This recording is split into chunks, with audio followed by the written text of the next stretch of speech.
day number 2 of the Fortress OCE Masters of Blast Premier Qualifier. Standing beside me is going to be the beautiful Mac and Rob yet again. Welcome back, guys. How you feeling? Oh, beautiful. Couldn't be happier here on Sunday morning. Oh, afternoon.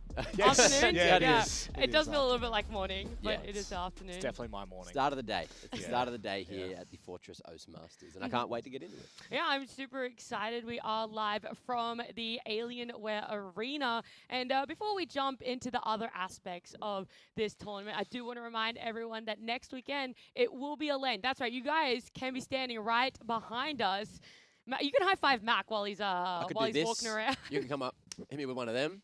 Give me some skin. You guys can grab your tickets, !LAN in chat for that one to come up. But let's break down the tournament. Let's have a look at how we have gotten to this day number 2 and the whole format of this tournament. Because there were some of our open qualifier teams. They played all the way back in August on the 20th and 21st. We had 4 teams come from there to join our 4 invited teams in group stages, which is where we are at right now. And then that LAN finals next weekend on the 17th and 18th that I was talking about. We should jump into the teams so everyone knows who we are talking about. We saw 4 of them yesterday. We're going to see a fresh new 4 of them today. That being said, though, we did have the 2 qualified teams already, and I don't know if it's an upset. Like one of the invited teams, DGG, they already got sent home yesterday as well as Team Yellow. But Rooster, one of the qualified teams from that open qualifier, have made it through to the LAN as well, and I can't wait to see them there. Yeah, there are those 4 qualified. So we're going to see 2 of the other qualified teams today. In fact, there is a nice little bracket graphic for us to have a look at that. I know. God, production's just so good here, you know? On the ball. It was Group A, we will call them yesterday. It was the Greyhound Team Yellow, DGG, Rooster, that group. And like you said, Rooster coming through and DGG actually falling out along with Team Yellow, unfortunately. If you guys could only watch one game back from yesterday, looking at this bracket, which one would it be? Oh, it's got to be the DGG roster game. Either of them. I think if we were being serious, that final matchup on Mirage was probably the most exciting. Would have been nice to see both T sides, maybe win a couple more rounds. It was a little bit lackluster in that department. I think 12-3 in the first half, and then obviously it ended up finishing 16-13 as Mac's masterful prediction was. Always on the money, mate. Always. See how I go today. I was about to say, are you feeling warm? Like you can have some more predictions? Well, I don't know. I know we've got like a nice little setup to watch the games now as well, so maybe that'll get me more in tune with everything. But I feel like this group, because we have a couple of teams that have some slight differences in the rosters as well, that's going to make it a little harder to be successful with those predictions, but I'll give it my best. Okay, well, let's have a look at the other side of the bracket so the audience at home can know which teams you are going to be trying to predict, Mac. It is Encore, Antic, and Vertex, and Camo. Straight up, Mac, I want you to predict the whole bracket. All right, well, Encore are going to make the upper bracket run solely because Vertex are playing with 2 subs at the moment. Had a chat with them. They're still feeling confident, but Camo, they're looking good on paper. I think Vertex will still win in that upper bracket match. And we might have a similar thing to yesterday where Camo make a lower bracket run and, we get that rematch down in the lower bracket final. But, I'm looking at Antic, the team that they're bringing into this tournament as well. There's some decent names in there. There's some really sharp individuals. So I wouldn't be surprised if they make that lower bracket run instead. But, look, in terms of who's making it through, I still feel like it should be a Vertex and Encore at the end of the day. Do you feel the same, Rob? Because this is best of ones, for those who don't know. It's all best of ones, so anything could really happen. That obviously changes a lot of the discussion. We talked about that with Rooster yesterday. That was a huge point that we made at the start of the day, and then it kind of came to fruition. Obviously, they never had to play Greyhound, so that was part of the discussion that's slipped under the radar a little bit. Yeah. But I will say, when I look at this side of the bracket, and we're talking about, Antic and Camo, I think this is the side of the bracket that has the most potential for upsets here. I think that, Encore, obviously, we're definitely 100% confirmed. That's the team that we expect to be the top seed heading into this. But honestly, with the way that Camo have come together in the likes of other leagues and also just, Antic being Antic, I do think that there is a real potential for these teams to cause a bit of havoc in that upper bracket.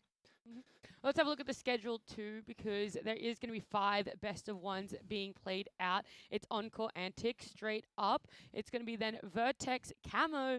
The losers going up against each other. The winners going up against each other. And then the loser winner going It's hard to word that one. It's a rolling schedule, so the times that you guys see are near enough, close enough, but not always going to be spot on. So make sure you stick around for the whole day. And the other thing that can be exciting for you guys to play along at home is the predictions. Yes. We have our predictions here on the desk. We have our predictions with the casters as well. But down there, you can see the audience predictions. You guys can go ! in socials to get a link, or you can head over to Twitter. It is Fortress Live on Twitter. You can take part in that poll.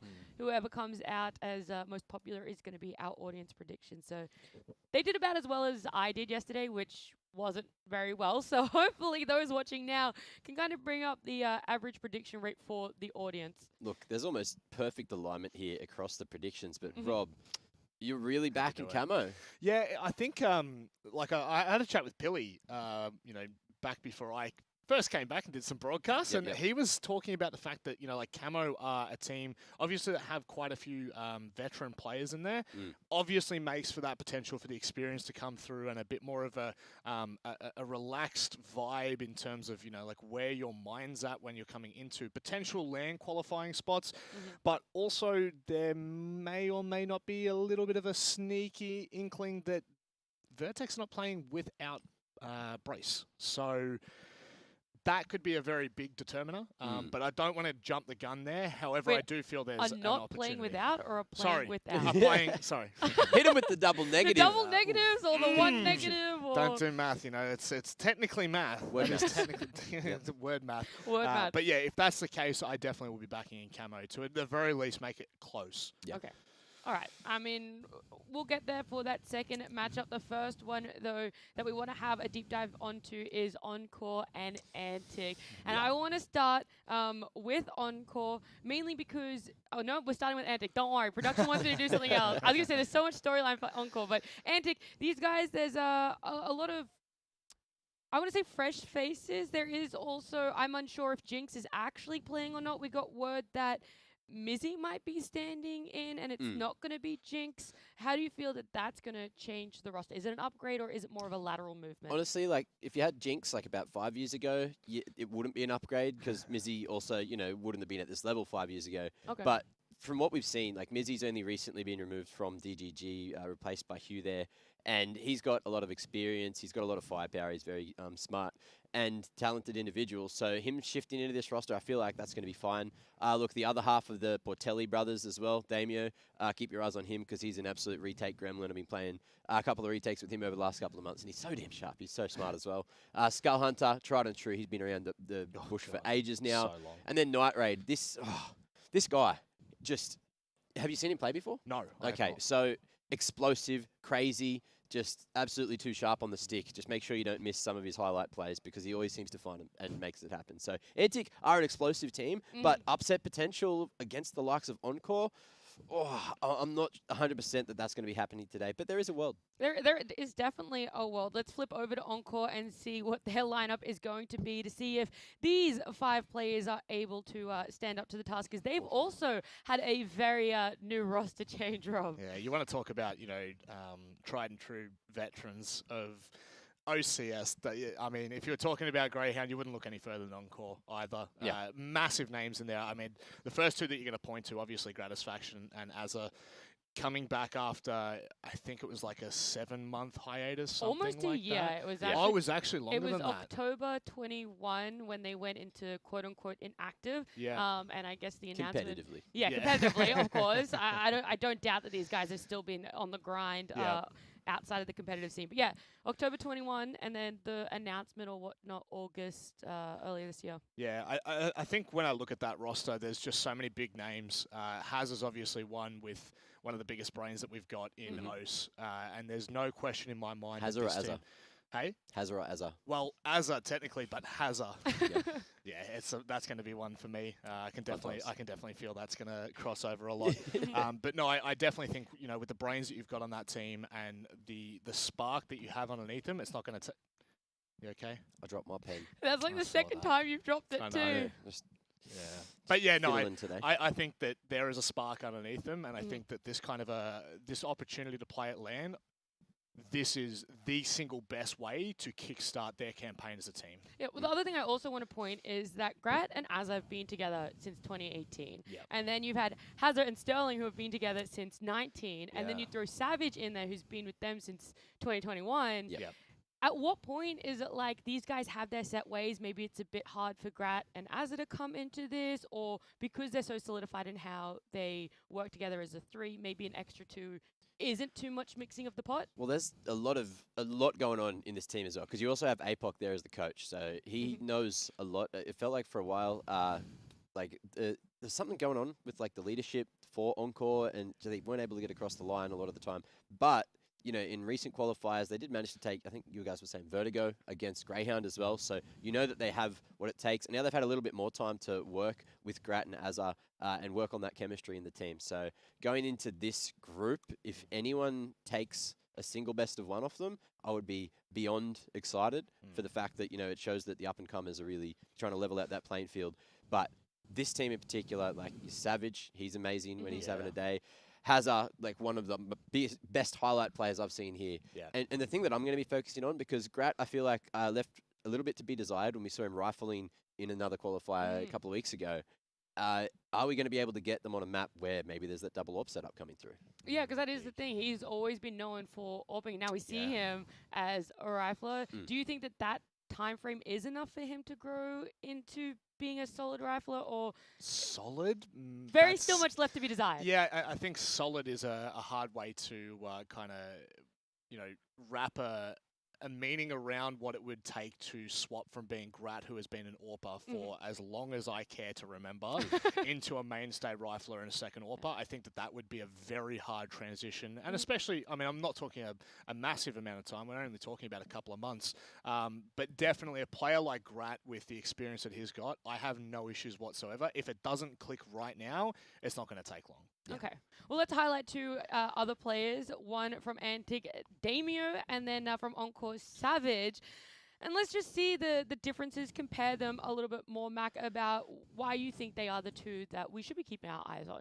Because they're these young up-and-comers that are still trying to shoot their shot. Look, Savage, he's been impressing people. He's had a couple of international opportunities recently, and you just want to keep your eyes on him to see what he's going to be able to do today. Because against the likes of Antic, who, look, have been around some of these players for a while now. You can see Damien in particular has played like 148 matches. It's about the same. It's about half as Savage, right? And he's still got a couple of years over there as well.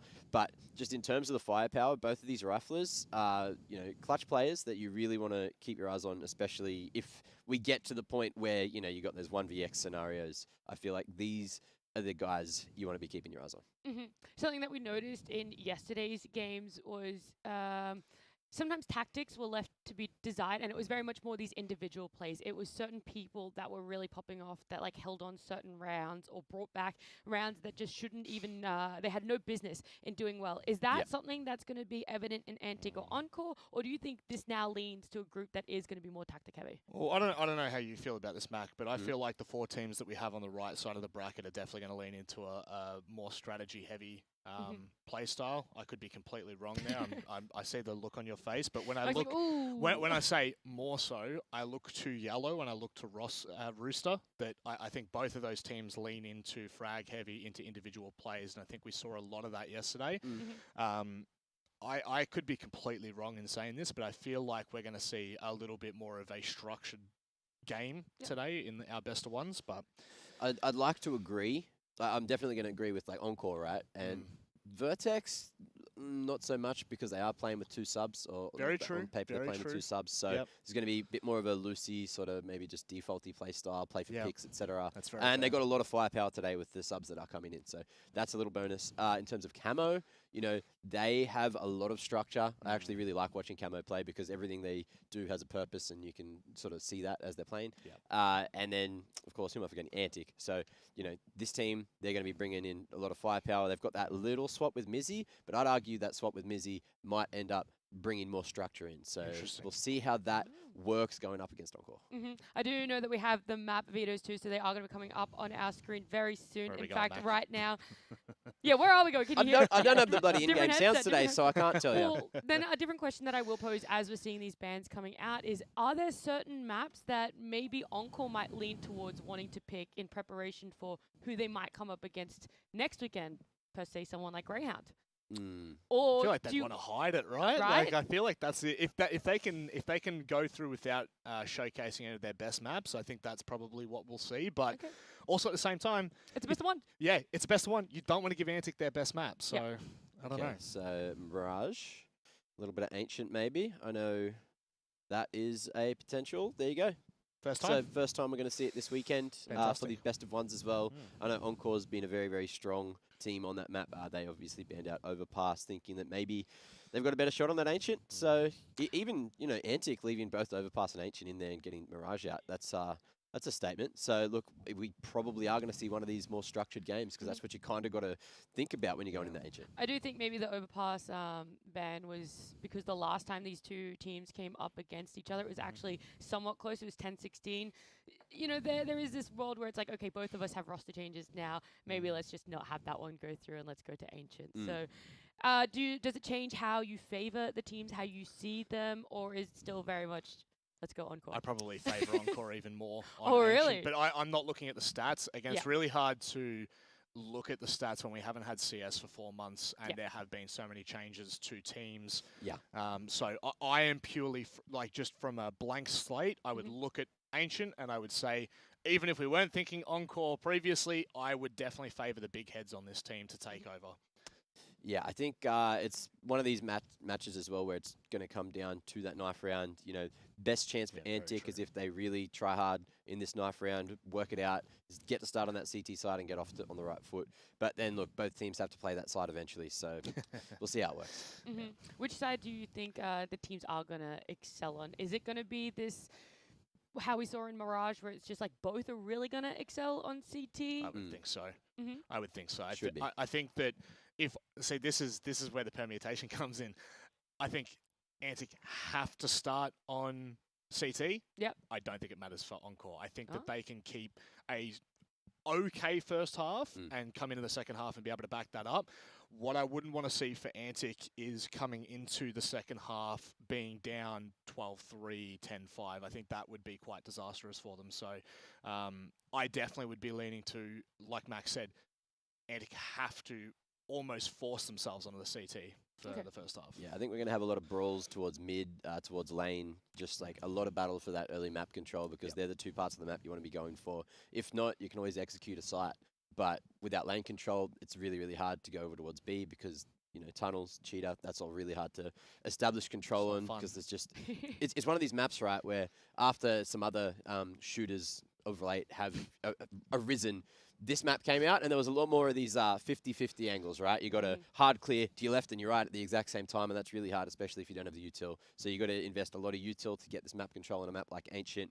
So it's just going to be like that long battle. Like, are we going to invest util early? Are we going to hold on to it for that CT side? And then we need to see who's going where on this T side as well, because the A side, with a couple of the recent changes, it's just a lot more targetable for the Ts. Okay. Well, I actually want to see where everyone is laying in predictions for this individual matchup yet again.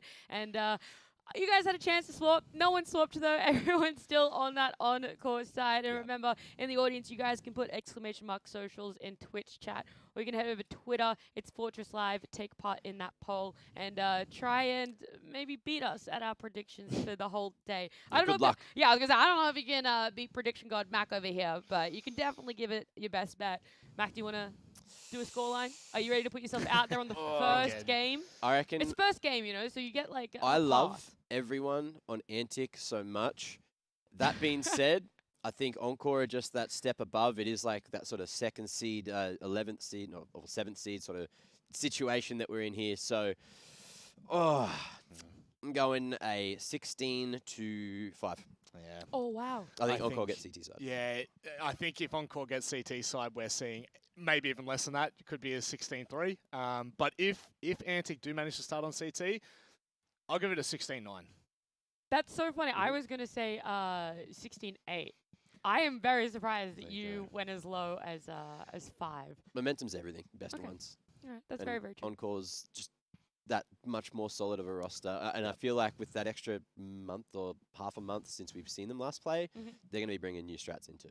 Okay. I have a word in my ear as well that the Twitch poll apparently results are in, so we can have a bit of a squiz at those ones. And it is 74%, or 74 votes for Encore there, and then 26% for Antic. We'll go with percent. Yeah, that's. I guess they're probably technically the same, right? Yeah. Well, technically, If you it's know, at out of 100. 100 votes, you know, like that's true. But I definitely think that this could have even been a little bit more on in Encore's favour. But hey, we got to give Antic the credit where credit is due. They've got some absolute gamers, and there is always a chance. Yeah, I feel like you know, this is a community poll as well. I think if we're like, there's a great numbers. You know, it's definitely favouring the team that I would agree with. Yeah. But I'm thinking it's like 90-10, like 90-10 is like 10% chance. Yeah, I just think it's like that sort of thing. But 10%, I think like against one of the top 2 teams in the region is pretty gracious. I would agree. I think Gonna give the exact same ambiguous numbers. Well, I won't even give a number to it because the problem is you can't. You know, it's hard to give percentages when you see this. Again, it is primarily going to be what kind of momentum Antic can bring into this. Even with momentum, I just really struggle to find a way. Like the discussion for them to get double digits, let alone to beat Encore.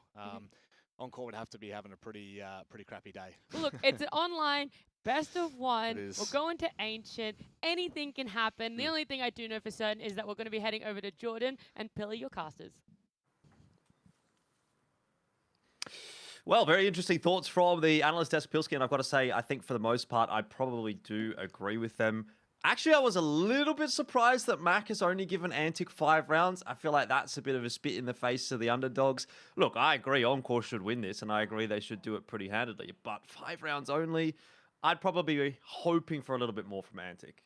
Yeah, I'd say so as well. Like they've been an up-and-coming team in the domestic scene for a little while, and the majority of this roster has been playing together for quite a while. I think Mizzy as well, like you saw him go across to TGG, but he's not unfamiliar playing with a lot of these guys. If he's going to be on the server, and particularly if he's going to be playing Ancient, I remember a lot of good games of Ancient out of Mizzy, and I think Antic is definitely a good enough team, both in terms of the chemistry and the individuals, to put up a little bit more of a fight here and try to make it a close game, but look, it's really hard to go against Encore because the core of this team has been the top team in our domestic scene, and then you add in a couple of, you know, the spicy boys from Extremum, and I'm eager to see what happens. You know, they obviously didn't get the best of the Order or now Greyhound core in the Road to Rio, but here's another opportunity for them to try and go international with this experimental roster.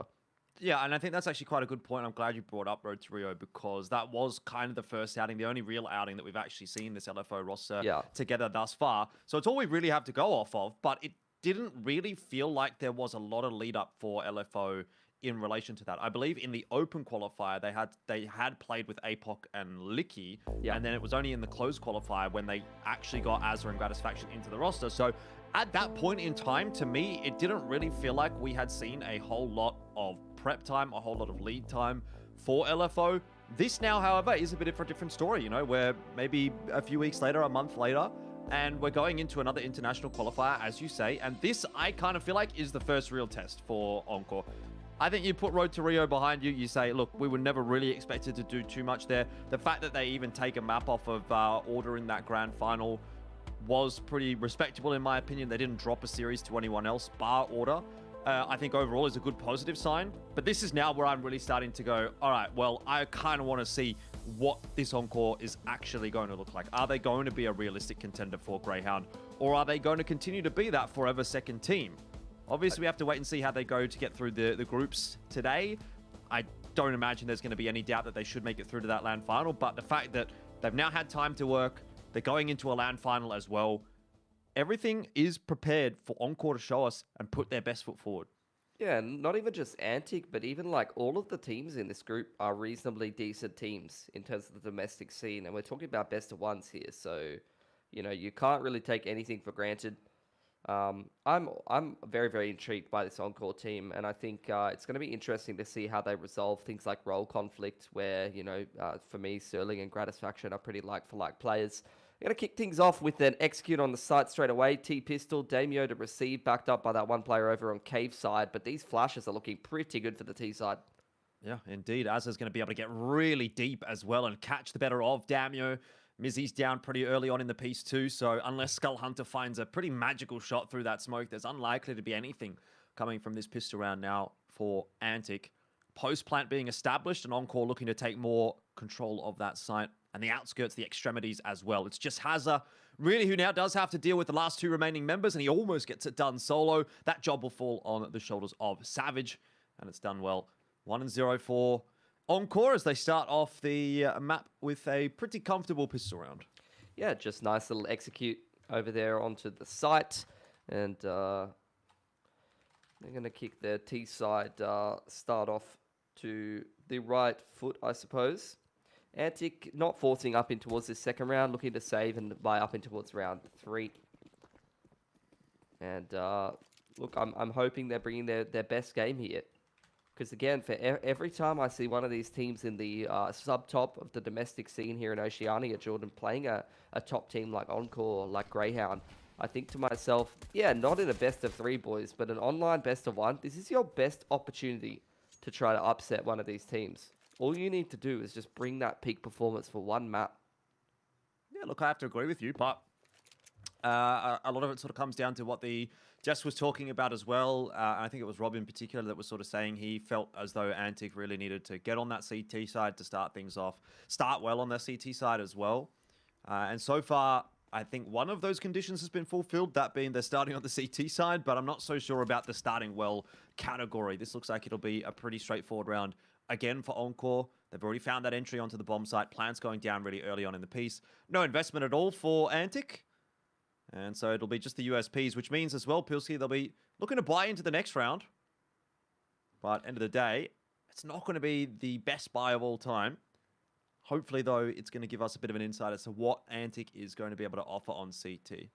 Just one gun taken away from the T side there, so it's a good start for Encore. Only Azza has to reinvest into this round. You do lack a fair amount of head armor on Antic, it has to be pointed out. You're working with 4 Galils, that's Encore, so the headshot potential is definitely there for the T side, despite the lack of AKs. Mid control being taken here by Antic. Encore just biding their time. We'll see them contest in the mid round here. Flashes fly over the top, and so far so good as Gratisfaction picks up Reckons. And Night Raid waits for that smoke to fade, and you do see a little bit of that flash of brilliance that Mac was talking about on the desk. Unfortunately, he can't double down. It's kind of what Antic needed. Azza is caught off guard by a little bit of a cheeky position there on behalf of Skull, but jeez, Encore's looking pretty good today, I should say. So Mizzy's in a 1-on-3, and Encore so far really just making sure they get through these rounds pretty comfortably. It's good to see. I also think we're in a pretty interesting period right now for this Encore roster where I think it will be quite difficult to play against them because obviously there's not a whole lot to look back at. Yeah. If we're working under the assumption that Azza's coming in as the in-game leader, which that would make total sense to me, and I have to assume that is the case. Yeah. Then their whole playbook is out the window potentially. Not really. And maybe even their map pool as well. Nah. Yeah, I would disagree with that. I think to some extent the roles do clash with that, but due to the fact that it is an online environment, if you have APOC in that coaching slot, he can really help smoothly facilitate things going a lot better. If you have some little situations where people aren't really sure what they're doing, having a coach who's just got direct insight into exactly what the team needs to do and what it should be doing, it really helps smooth out a lot of those rough factors that you experience when you really mix up your roster. And that's why I was saying I feel like the role conflict is the thing that I'm more concerned about, but I'm not even sure that that's really going to be an issue domestically, because these players are just so talented and so experienced that they're going to be very hard to beat regardless for everyone outside of maybe Greyhound. Yeah, and that's going to be quite a tantalizing matchup when we do get it, particularly if that's a matchup we get to see on LAN, which, again, you can only assume is most likely going to be the grand final of this particular event. Yeah. I think it's the grand final we all want to see. As is actually not quite going to see Damio there. I thought he spotted him around the corner. This could be a big opportunity for Damio, but gets the timing wrong. And so Azza is able to survive. Yeah, I mean, I'm quite looking forward to seeing that matchup. I think Encore has a lot to show us and a lot to prove with this roster. Yeah. I do just... Oh, nice shot from Skull there, by the way. I do just wonder, though, you know, what it's going to be like for Azza and Gratisfaction coming back into the ANZ scene, because I'll try to say this as nicely as possible, but in a lot of cases when we've seen players go overseas and then return to ANZ, it's kind of been like...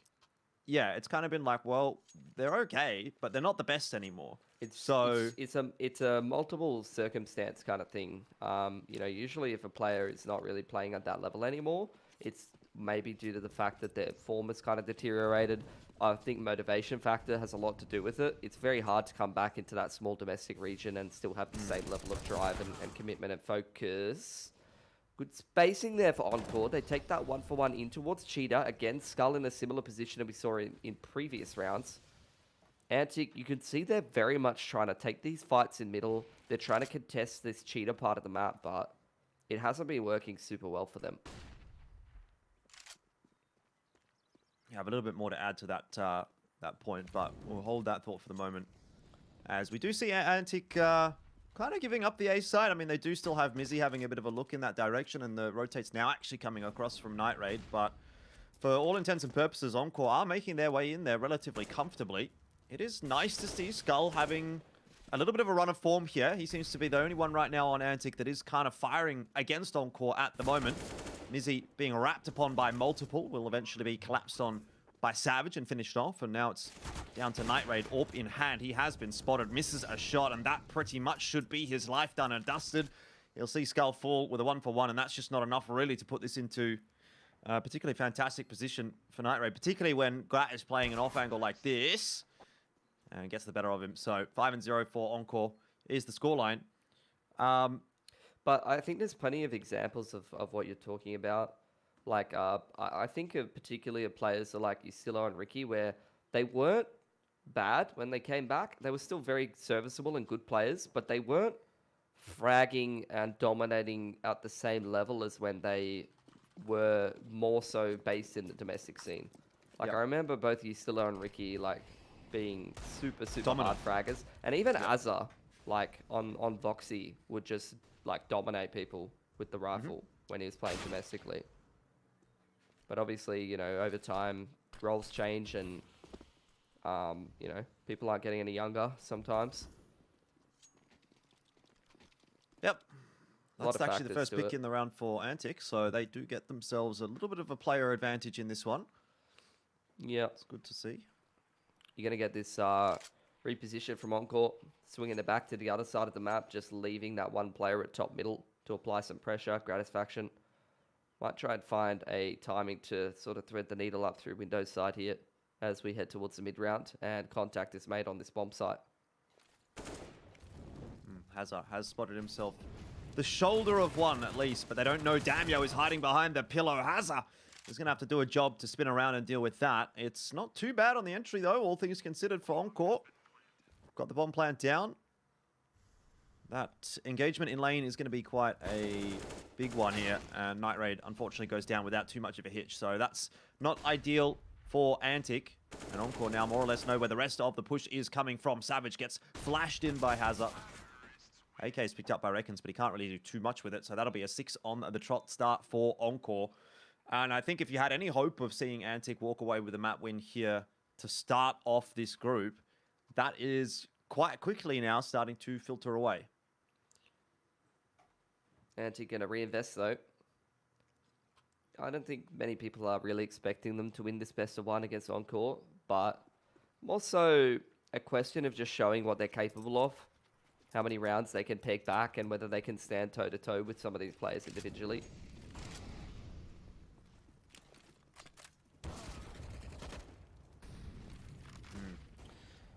Well, first little stoush with the AWP does go the way of Sterling. Unfortunately, he can't really outshoot a grenade, so he's going to lose his life. As is down on 8 HP as well. This is not the worst of starts for Antic, particularly if Night Raid can hit his shots. Ooh. Oh, there you go. Yeah, Mac highlighted has been an exciting player. As a player to keep your eye on. Yep. And we've definitely seen him impressive games and halves from him. These players both very low. This is quite a winnable round here for Antic. My issue with Night Raid has always been one of consistency, I think. Yeah, and I think also seeing him play this level of competition is not something that we get all that often, right? Yeah. It's one thing to do it in like your tier 2 sort of circuit. It's another thing to do it in an international qualifier against Encore, featuring players like Azza and Gratisfaction who have been overseas for now probably the better parts of their careers. Here's one for Hazza already. Gets the opener onto Mizzy, who was low. Azza will find it difficult to clutch it out with the AWP, though. Couldn't really double down, especially not from that position. So it'll be the first round on the board for Antic. I want to say just about. Yeah. And there we go. Also, now you're getting both Hazza and Sterling and even Savage interacting with the core members of probably our region's most experienced team. It's going to be another good step in their development. Definitely representing the majority of this Encore team, representing the next gen of Aussie talent. Yep. I actually also wanted to add that with this Encore roster, and I was actually having a chat with Gratisfaction about this, funnily enough, at Fortress Melbourne last weekend.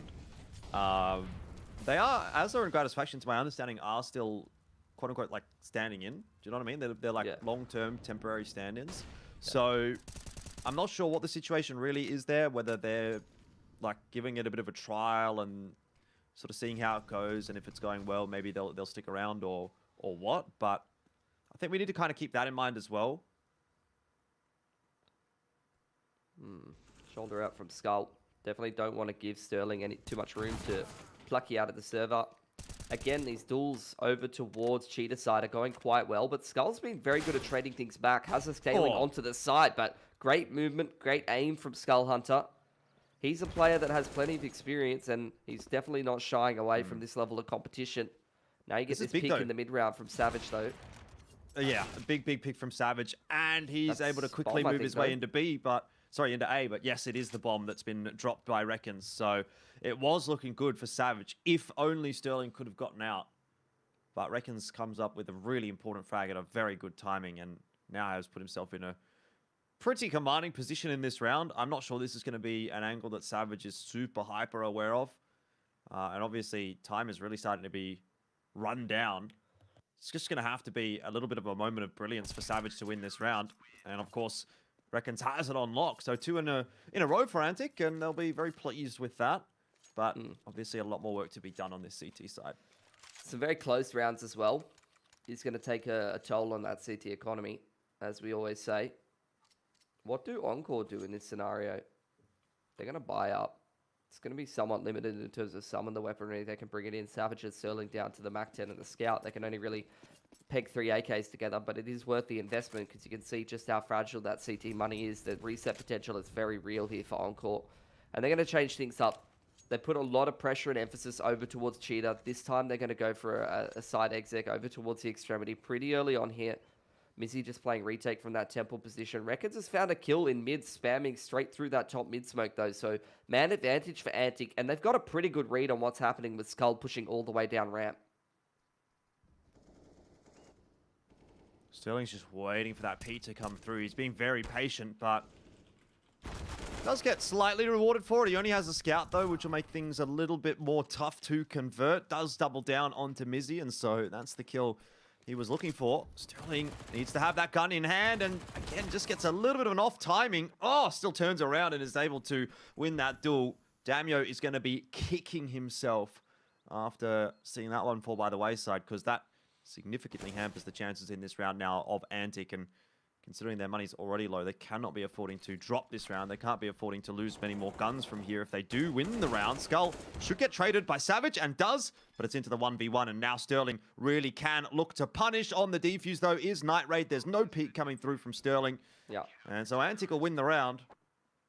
I guess it doesn't cost them too much, but it costs both teams everything that round. Well, we're going to re-up again for this reset potential for both teams, right? Yeah. I was talking about Damio not getting this kill because I thought that actually could be a round-losing miss. Yeah. Turns out to be still a round that they secure, but obviously a costly one. I think Sterling as well is probably correct not to peek there on 5 HP. Just try and bank off the fact that the opponent's not going to peek. That's a miss molly from Night Raid. Not ideal. Can't keep them pinned back at bottom mid, but you can see Encore only on the half buy here. They want to do some more economic damage. Try and keep that CT economy nice and low. Credit to Antic, though. They are definitely kicking back a little bit in this game. And we knew they were capable of that, right? Yeah, I mean, they've always been one of those teams that...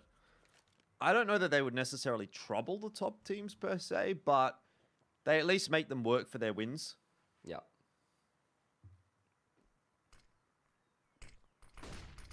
Maybe Encore is going to be faced with such a task today. Again, Skull around the pillar. He loves that position at the moment. Has worked out reasonably well for Encore. They'll be able to get the bomb down if Savage looks to plant it while the smokes are up. He decides to take the fight instead. And so that'll be 3 guns taken through for Antic. No upgrade on the MP9. Couldn't find a rifle somehow, Damio. Bit of a missed opportunity there. That would have been a much better money building round for Antic if you'd been able to. Encore's done what they intended with that buy, though. Just keeping the round close, keeping the round competitive, taking some guns off Antic. So Antic, again, money is very heavily resettable. You're looking at Mizzy and Damio in particular, quite low on cash. If they lose this round, they're going to get hard reset. Encore with a pretty spread approach, going for a mid-take in the mid-round, I'm thinking here. Anticipating CT aggression. This looks like a little bit of a set take on middle to try to deal with that. But at least for this round, Antic did not try and force their way into middle. They're still playing from Cheetah and top mid and doubled up in Donut. So the contest in this round going to be much more towards the mid-round. Hazard, that's a big pick though. Finds the player on the extremity. And you can see Antic playing very heavily towards middle. So as soon as they lose Skull there, this is going to shift their rotations pretty heavily. They're quite far out of position for the next 10 or so seconds. Hazard is very good at finding those picks up the ramp into B. It's one of those areas of the map that he seems to really get a lot of work done. Can remember a lot of instances of him finding 1 or 2 entries from there. Really excels on that part of the map, but Night Raid has got himself a double, and again, Encore are kind of struggling to win this round. It's down to Savage and Sterling now to clutch it out, and they might just get it done, but the fact that Antic are continuing to make it this close is a promising sign. Mizzy's found a smoke too. Clutch. That could help out by Sterling. Does just get that touch on the bomb. You're going to see the push up, and Mizzy, unfortunately, not prepared for the double swing. Good spacing from Savage. Gets it done. Encore down to just the 1 gun, though. Shouldn't hurt them too much. Antic's money is very bad as well. I don't know. These are the really difficult decisions as Antic. It's like you said, just down to 1 gun. Does incentivize the force on the CT side, but this buy is so whack. 3 Deagles, an MP9 and armor, limited util, and Night Raid's going to glass cannon. It's doable, and if they get it done, it's going to be well worth its weight in gold at keeping this half close. Night Raid's picked the perfect position to glass cannon in here, Jordan, on the off angle, over towards the extremity at A here. Lots of T's just outside. That's not gone too well for Encore so far. Night Raid's been pretty solid with the AWP. That one, a bit of a costly miss now, though. Yeah. Does keep him stuck inside. Oh, no. He's done for. Of the cutout, and so, indeed, he is going to just burn alive. There was really nothing he could have done. If he would have peeked, he was dead. If he didn't peek, he was dead. So, Encore will just stream their way into A. If he hits that second one, that could have been a different round, but that was a pretty critical miss. Grout just walks straight through the donut smoke, straight onto the side, doubles up. And Antic, they risked it for the biscuit, but unfortunately, Mum's put him back in the pantry. And that's probably double digits for Encore. Because they've just hard reset the CT money. Antic's not going to be able to put a good buy together for the rest of the half, where they can get an AWP and full util.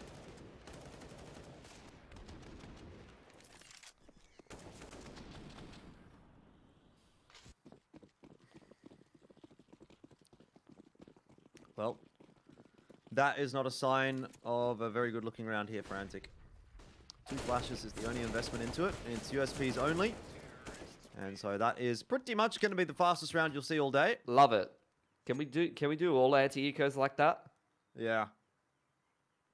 Just don't waste anyone's time. Get it over and done with.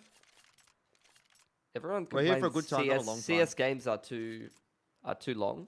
You know, Yep. if we just did that every anti-eco, we'd all be a Save lot 2 happier. minutes. Yeah. Good, maybe a good 6 minutes every single map. Yeah. I'd say even more than that, to be honest. Maybe. Here's this mid push out of Antic. Making it look like they're taking mid control, but really they are. The main point of emphasis here is going to be over towards this ramp position. Flash over the top. Hazard's getting isolated from the rest of the team, but he's too sharp. Can't trade him. Counter flash from Sterling is absolutely perfect. Great reaction from Encore. Is Antic isolating Hazard, or is Hazard isolating Antic? That's the question. Seems like the latter rather than the former, based on the results of this round. Push out mid. Encore are aware of it, but Gratisfaction will lose his life. They are going to know Mizzy's hanging around somewhere as well, given that they did get the better of Reckons first. So Night Raid going to try to get up to some funny business. Won't really be able to knock over Savage. We've got double digits in the first half for Encore. And it kind of feels as though they're picking up where Greyhound left off yesterday. Yeah. No chinks in the armor really to speak of. They look like they know exactly what they're doing here on Ancient. The utility's all on point. They're changing up their setups quite often, and they're looking extremely hard to read for the most part. And on an individual basis, I mean, no one's really making any mistakes. No one's missing their shots. It's just a solid team that you'd expect from Encore to be showing up into this qualifier. Gonna have a bit of a tech pause.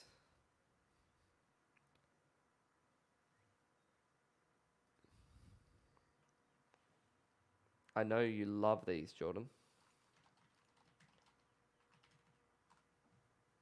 I do. I'm a big fan of tech pauses, as you know.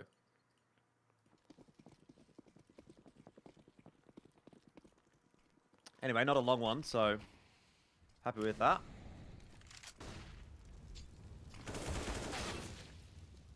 Ooh. Good That's opener not from good. Izzy. I mean, Antic need a man advantage because they don't have weapon advantage. Uh-oh, they've got a couple of man advantages now, and Hazard, he's going to have a lot of work to do because Hazard's also down. I mean, look, I will say, while we've got a bit of time here, because it looks like Antic's just going to roll through this round, who thought it was a good idea to put Azza and Hazard on the same team? I don't know. Terrible. We should get that looked into.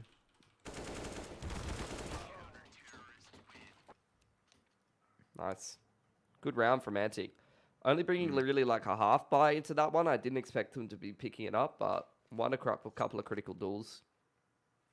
And CT side of Ancient, only 5 rounds. Look, it's not looking good, Jordan. I'm not going to paint you a pretty picture that doesn't exist, but at least they did something. At least they tried to keep it competitive.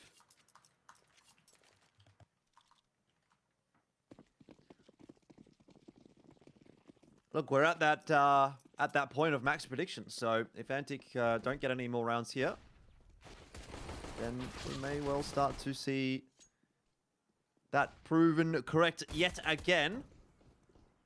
Savage is under a lot of pressure right now in the donut. Oh, he hits 2 really crisp shots. So there you go.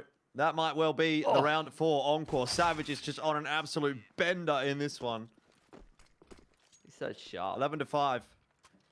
Mac, mate, he's rubbing his hands together, feeling that prediction. Mac more and more regularly correct. rubs his hands together. He does. It's one of his key moves.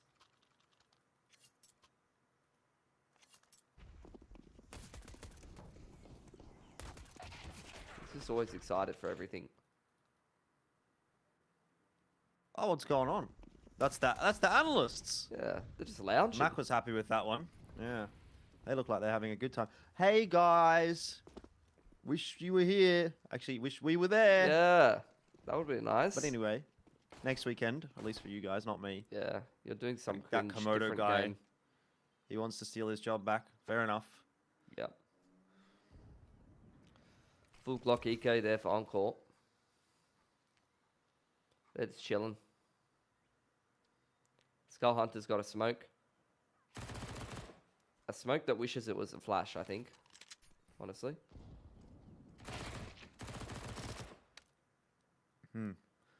Pretty routine stuff so far from Encore. You know what's actually really confusing me is that the Antic logo is the perfectly same color as the CTs. As the HUD. So Yep. I'm just feeling like Antic's on CT side at all times.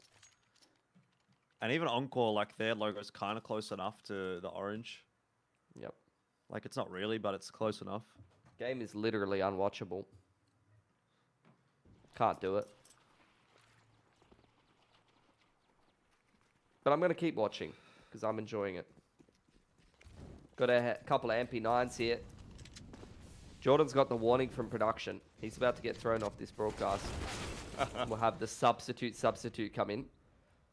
The elbow's going to be dropped on me in a second. Yeah. Light Red could get a bit of work done here. Has only got the MP9. We do still have Azza hanging around. So it's Hazza and Azza even playing the same bomb site. No goods. Look at this. Azza. Is that what we're going to call them? This combo? Oh, Azza trades Hazza, but then Mizzy trades Azza. See, I could do play-by-play. I'm proud of you. Thanks. FAMAS only for Sterling, but he gets the timing right. Oh, very clean. He makes Very it look good like a stuff. good gun when it's a bad gun. Mm-hmm. That's how you know he's sharp. Just shoot them in the head. Any gun looks good then. A little bit of a push coming through here for Reckons, and that's going to be enough to trouble the scorers. Brings it back to 1-on-1. 35 HP, though, only for Reckons, so it'll really be a case of timing for him. He's going to have to get that first bullet out, and he's going to have to hit the head. He's repositioning. Expects the flank in from Savage. Savage cleared out the site. Now kind of second guessing whether this is a big rotation over towards the A site. Starting to lead in that direction. But he's going to trust his instinct and he's going to be rewarded for it. I think he spotted the T there. Easy. Very well done. No bomb plant. It's going to make it harder for Antic to buy into this one. So they're probably techie armor.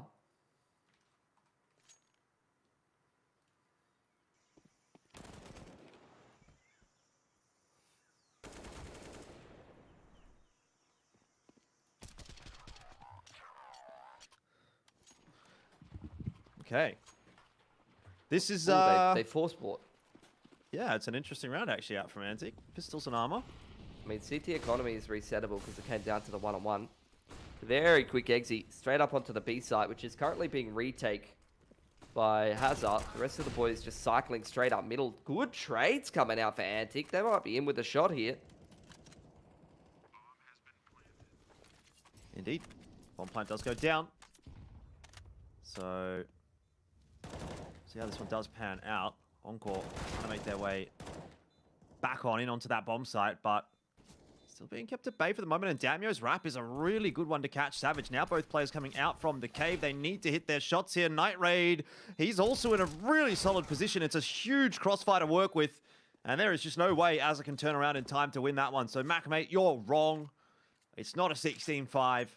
Antic have gone one better. A little bit of a change of pace. It's caught Encore off guard. And, well, now the money's in a shambles. Yeah, not just a change of pace, but also like a bit of a weird round to buy. Will also have caught the CTs off guard. Because the expected amount of money there, you would expect most teams to kind of half buy rather than full buy. So the amount of investment heading into that round for Antic was like a bit of a weird timing for a buy. But it works out an absolute treat because you could see how low Encore's money was after that coming down to a 1v1. same exec here for Antic. Just trying to utilize a lot of utility to minimize risk anti-eco. And so far, so good. Would like to see Missy get involved in the action here with this Mac 10.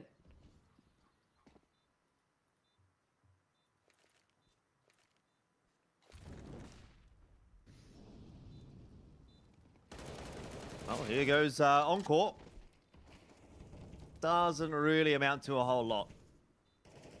Azza is the last alive. It's been pretty good individually so far on this map. Yeah, he's 20 and 12. Looking very sharp. Some of those A1S kills in middle. Very quick little adjustments to the head. He's going to tap it. Oh no, he's just going to chase him down. I think he'll be getting out of this one with too much. So 7-4 Antic, and they get one step closer. But Encore's going to be back in the Buyers Club. And that'll be where it gets a little bit more difficult for Antic now to just get straight into that B-bomb site without too much of a defense being mounted. Hazard considering whether he should invest in an AWP maybe for Sterling, but instead they go full rifle with MP9 on Hazard. Savage rather. Mac 10 gets upgraded, so it's a full gun round here for Antic. No funny business from them. Utility bombardment, not so much in middle, more so across this cheetah side of the map. Good trade from Damio. Gets rid of Azza in middle and spams one straight over towards cheetah as well. Sterling to trade from middle. This is a messy round. 3-on-3, and all of the CTs are quite split. Sterling's quite isolated in middle here. Hazza alone, playing from the pillar, has to mind ramp and that cheetah side. Yeah, he's going to chuck himself a smoke down just to sort of relieve a little bit of that burden, but you're really seeing some good signs of life through from Antic at the moment. Savage is in just a really safe position, so it's going to be quite hard to test. Forget about it. I've cast a curse him so hard. Missy's just absolutely blown him away, and now they have control of the site here. Missy's scaling on in. Hazard's found one in the meanwhile. Hazard a little bit behind the 8 ball in terms of the rotations, though. He's going to have a little bit of a peek out at the perfect timing. Mizzy will drop. Reckons he initially opted to try to make that plan happen, but got off of it, and that allowed time for Hazard to come through. Even if Sterling didn't get that done, that was a round done and dusted for Encore. There was a couple of moments of excitement, a couple of rounds in a row for Antic, but now they're sort of back to square one where Encore is on top again.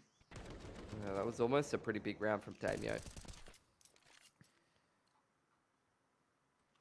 It wasn't followed up by enough of the boys. Reinvestment here. Everyone's got AK and util except for Mizzy, who has to go down to the dig. But it's still a serviceable buy. Money is still quite low here for Encore. Retake on middle there. The flash catches as a full blind, but it's still favoring Encore. Sterling is so good at trading these frags back in the mid-round. He's overcooked it a little bit, though. Yep. You've cast a curse him a little bit there. I've cast a curse like 4 people in the last 2 rounds. This is an easy kill for Damio. Well, that all depends on what Hazard is going to opt to do. And it looks like he's actually just going to set himself up to wait for the push from Antic. They are headed in the direction of the B site. So I do wonder what he's going to get done. No, he's got it all wrong. Terrible timing. He really thought about it. Terrible timing. Yeah, gets the info for Grat, but he can't do anything with it. So now it's on to Savage. If Hazard would have just waited another 5 seconds, what a difference that could have made. Savage could definitely 1v3 here. That's an easy opener for him. They need to set themselves up with a really good crossfire. They cannot give him 1v1s. Yeah, he shouldn't be given any at this point. Molly. Damio and Skull looking pretty good. Savage not able to clear behind the pillar. And so another one goes into the back pocket of Antic. They're definitely not going down without a fight. That actually just breaks Encore's money really hard. So this is going to be Antic swinging into the double digits now. Still think it's going to be pretty hard for them to win this game, but they're showing signs of life. They're showing some good Counter-Strike.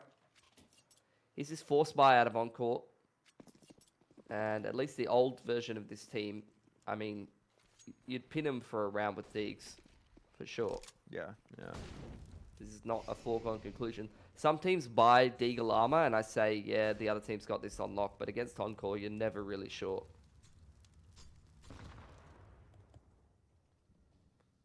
A little bit of chip damage onto Damio. Here's our first little insight. And indeed, it is a 1D out from Hazard. Luckily for Antic, Azza will go down, but Savage is also still hanging on here. The 5-7 in hand, and he's hearing a lot of these footsteps. He knows what's coming. He knows where Night Raid is, and that's another one.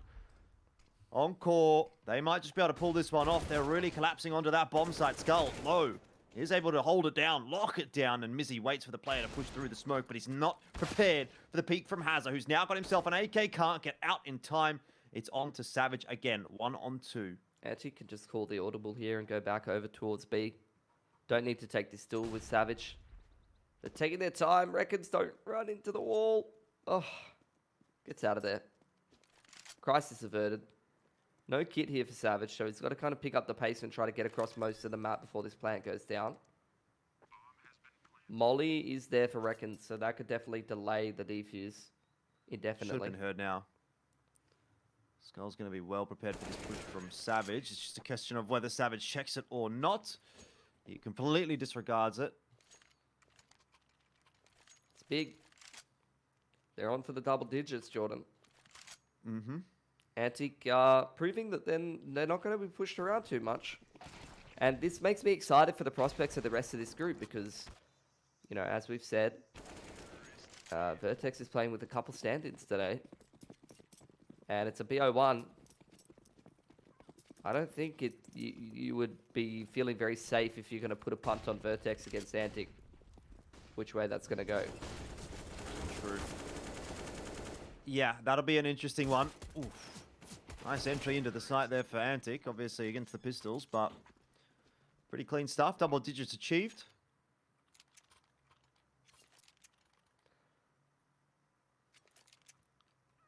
And look, let's be real.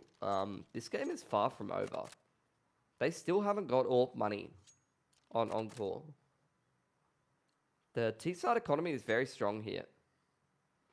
Like, if this... I feel like if there was as much of a skill difference between these two teams, I would say that this is very winnable for T-side. So I'll just qualify that, but... I don't know, I don't want to jinx anything. 1 for 1 early on here. Take that if you're Antic. Damio's got an AWP too, and he's got a lot of damage onto Gratisfaction with it.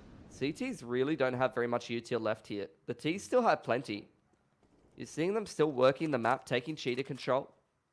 They can actually use this util advantage and the fact that they've got even numbers on this T site to win this round. They just need to make sure the execution's on point.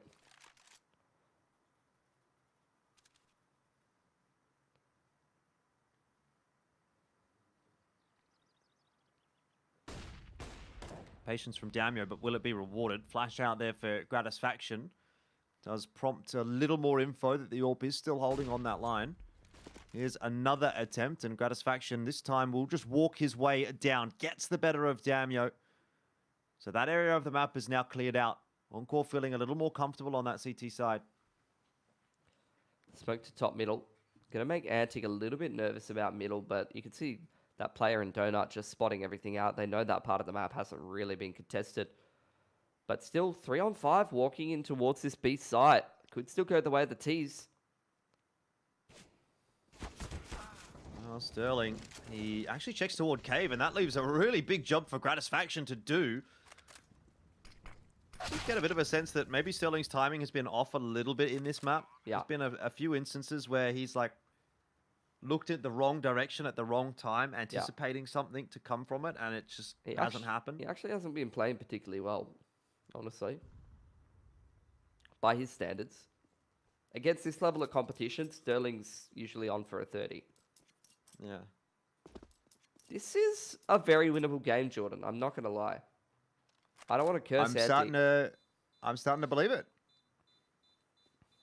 I really thought this was going to be wrapped up quite cleanly, especially considering what we saw in the first half, but it seems like Antic's in for the long haul.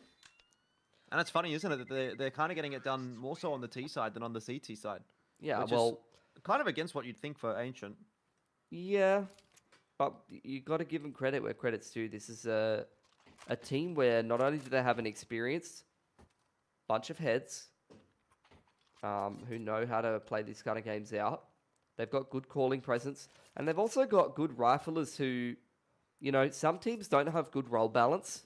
They have too many passive players, and they can't be self-starters on the T side. Antic doesn't have that problem, you know. I find that Mizzy at times reckons, but mostly Mizzy, Skull, and Damio all pretty good at going out there and finding some picks, more or less self-sufficiently. All right, Raid's got the opener again. Savage is the only one holding on to a weapon, so you'd hope that he's going to be the difference maker. It's going to be Gratisfaction to make a little bit of a push in through Cheetah, but really quite adequately dealt with. Antic are getting this done quite cleanly again and again. Their T-side's looking really good. Yeah. This is finally where Encore are going to have enough money to be able to invest in AWP and even double AWP if they want it.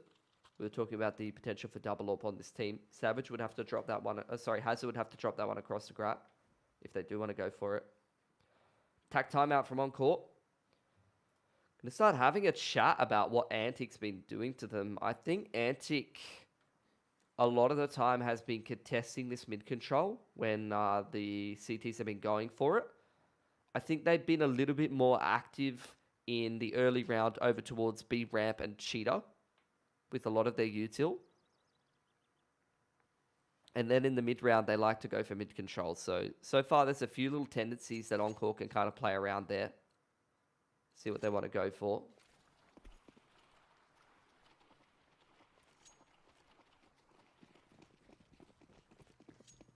All it's going to take, though, is one mistake from Antic, and then Encore is on to map point. So this could be that round. Faster play from Encore. They've tried to collapse onto Hazard. It's a 1-for-1. Gratisfaction's down now as well, and Sterling missing a shot. It has allowed Encore into the site. Yeah. I love this from Antic. Straight after the attack pause, they pick up the pace, go straight into B with the full B exec, but the retake is on for Encore. A couple of frags go back their way. Reckon's trying to fight from Pillar side, and Mizzy's got him backed up. It's all on Savage. 1-on-2. This could be Antic breaking the money again. Time and time again, Savage has been left in 1vx situations. This one would be a really big one to win. Low HP on Reckons. Savage going to try to pick the pace up a little bit, but smoke in hand, not the right timing. Mizzy gets him. That's 13 for Antic, and they are really now steaming towards equalizing, at the very least, that scoreline, but maybe even going one better and dropping Encore down to the lower bracket. What a sight to behold that would be. No one predicted it, and there's a reason for that, but exactly like I said, this game's, you know, it's BO1 online. I don't know if Antic could get this done in a BO3, but this is definitely doable for them. They've played plenty of Ancient in these domestic leagues, and it seems like all of their practice, all of their reps in is making a difference. Night Raid to take contact onto these players, pushing up over towards the A extremity, but it's good trading, good spacing. Antic have still got things under control. Need to make sure they're juggling those guns into a safer position. Well, what you really don't want to see now from Antic is for them to fumble this at the final hurdle, right? I mean, it happens all the time, Jordan. It happens all the time. The amount of times these domestic teams push the upper echelon teams, they make it look like a good game, and then, you know, That's why I don't want to see it. I know. Because it would be literally like, what was the point? You know what I mean? If you're gonna bring it this close, and if you're gonna come back from such a deficit, you might as well go on and win it and make it worth it. This map win might be Antic's best performance to date, I think. I don't think they've beaten a top team yet. Could be wrong about that. I would have to go back and look. I feel like they might have claimed a scalp hero there with a map at least, but certainly not a series. Hazard! That is a good shot. Bomb is dropped in mid. I mean, this is awkward. This is kind of awkward for Antic. If they really continue to take that fight against Hazard and he finds a few more with that Deagle, then who knows what could happen. I mean, still there's only 30 seconds left on the round timer, and Encore have the players in the right position to cause a bit of a ruckus. This is where things could really go wrong, and these are the kinds of rounds where you often see the underdog team not convert, but Antic do get it over the line. I will say it looked shaky for a moment, but 14-14 the best where we are at. The best Antic has done is really pushed Vertex. They've never beat Renegades, Order, or Encore.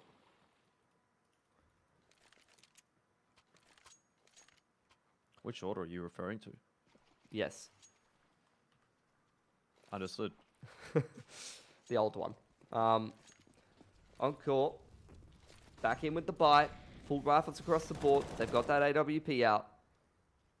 Antic again. Happy to lean back on what's been working for them. Contesting middle with a little bit of a utility, but they're not in a rush to go anywhere. Big round to win here for Antic if they're able to get this over the line. It is absolutely their map for the taking. OT potentially on the cards here as well. Especially if Encore win the round. Oh, the flash timing into Cheetah. Az is going to follow that up now. Yeah. Az is definitely going to do a bit of work, isn't he? Skull down, and that's a really dangerous sign. Needs to be traded. It's not. It's, again, just at the 11th hour, you're seeing it. It's happening right before my eyes. An underdog team, they get it so close, and then they falter. Az has found 3 in a critical round. He's read that perfectly. This is what I'm saying. The tendencies have been there for Encore to read about when they go and pressure Cheetah. In the early round, they always pressure Cheetah and go from B ramp side. And Azar just gets himself up into that perfect position to punish. Mizzy, looking to make it expensive. Takes one with him. Night Raid now 1 on 4. Probably would do well not to give a double AWP over to the CTs, honestly. And the fact that he's taken Savage with him is excellent. Every gun you're taking out of the hands of Encore makes this more possible for OT. Because they got to replace those guns. And they got no cash in the bank, Jordan. Well, Night Raid, he doesn't want to count himself out just yet. But unfortunately, Sterling does. I'm keen to see if Encore picks 15. Up this secondary AWP. Indeed, they do. That's going to be a different look that Antic haven't faced yet. Yeah, Grat's keen, isn't he? He's like, finally, get me off this bloody rifle. I really want to see Antic do like,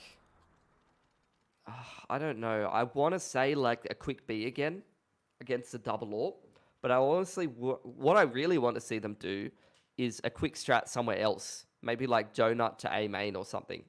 But a quick B would be fine here. If they play a slower, more defaulty kind of round, I'm quite worried that they're going to run into double AWP for the first time and get mids. And then that'll be the game. Here we go. Antic favoring that bomb over toward A, and they've run into Savage with the second AWP. So it's not even Gratisfaction that takes the second AWP. Yeah. It's Savage. They're trying to run a fake here. And unfortunately, like the timing that they're running into against these double AWPs, it's not working at all. This is why I was worried about a slower round. They're getting picked apart because they haven't played against this yet. Yeah. Unfortunate. It was a good crack from Antic, definitely. But they have succumbed to the same problem that many an underdog has. And that is a little bit of a choke under pressure when the going gets tough. Unfortunately, they did not get going, and now it's just down to Damio, 1 on 5. They were so close, yet so far. And Encore will secure the win, 16-14. As far as first games of the day are concerned, that's a pretty interesting one to sink our teeth into. I mean, I think it tells us a fair bit about how Antic's going to go about their day. And unfortunately for Encore, it's maybe not the greatest of showings to start off the Fortress Toastmasters. I would agree with both of those sentiments. I think the rest of the teams in the group now looking at Antic, you're not taking them for granted. Obviously, we do have to see what kind of form Vertex and Camo are going to be bringing into this. See how Vertex's roster with a couple of standards is looking. But Antic definitely showing up and here to play, and I'm here for it because it's going to make this game, this group rather, so much more spicy. Yeah, it certainly is. I mean, I think especially when you kind of consider the fact that Vertex is going to be coming in with a couple of like weird roster changes. You were telling me earlier, I think Brace might not be playing today as well, which is, of all the players, you probably want him most of all.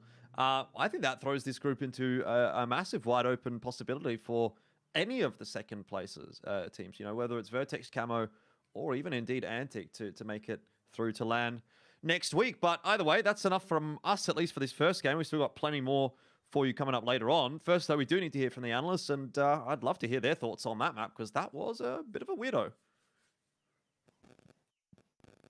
There's a lot of different words we can use to describe that game. I don't know if I'd say weirder, maybe interesting, exciting. How would you guys describe it? Yeah, weirdo sounds about right. I mean, Antic making sure that everyone in this group and everyone watching isn't going to sleep on them again. We talked about it. We had our predictions. None of us were close to it. Antic really came out of the gates. You guys talked about how they were a momentum team. Did you see that take place here on Ancient? Oh, yeah. Oh, definitely in the second half. First half, obviously, you know, I think Encore definitely had it figured out. And considering where my knowledge is for Ancient and the fact that I'm always expecting CT side to just absolutely obliterate, dominate, you know, pretty much any word you want to attach to it, it just, from Antic, 5 rounds wasn't enough for me. And so I was sitting there, you know, we were watching the game, kicking back. I was like, oh, this is going to be a quick one. Encore are going to close us out.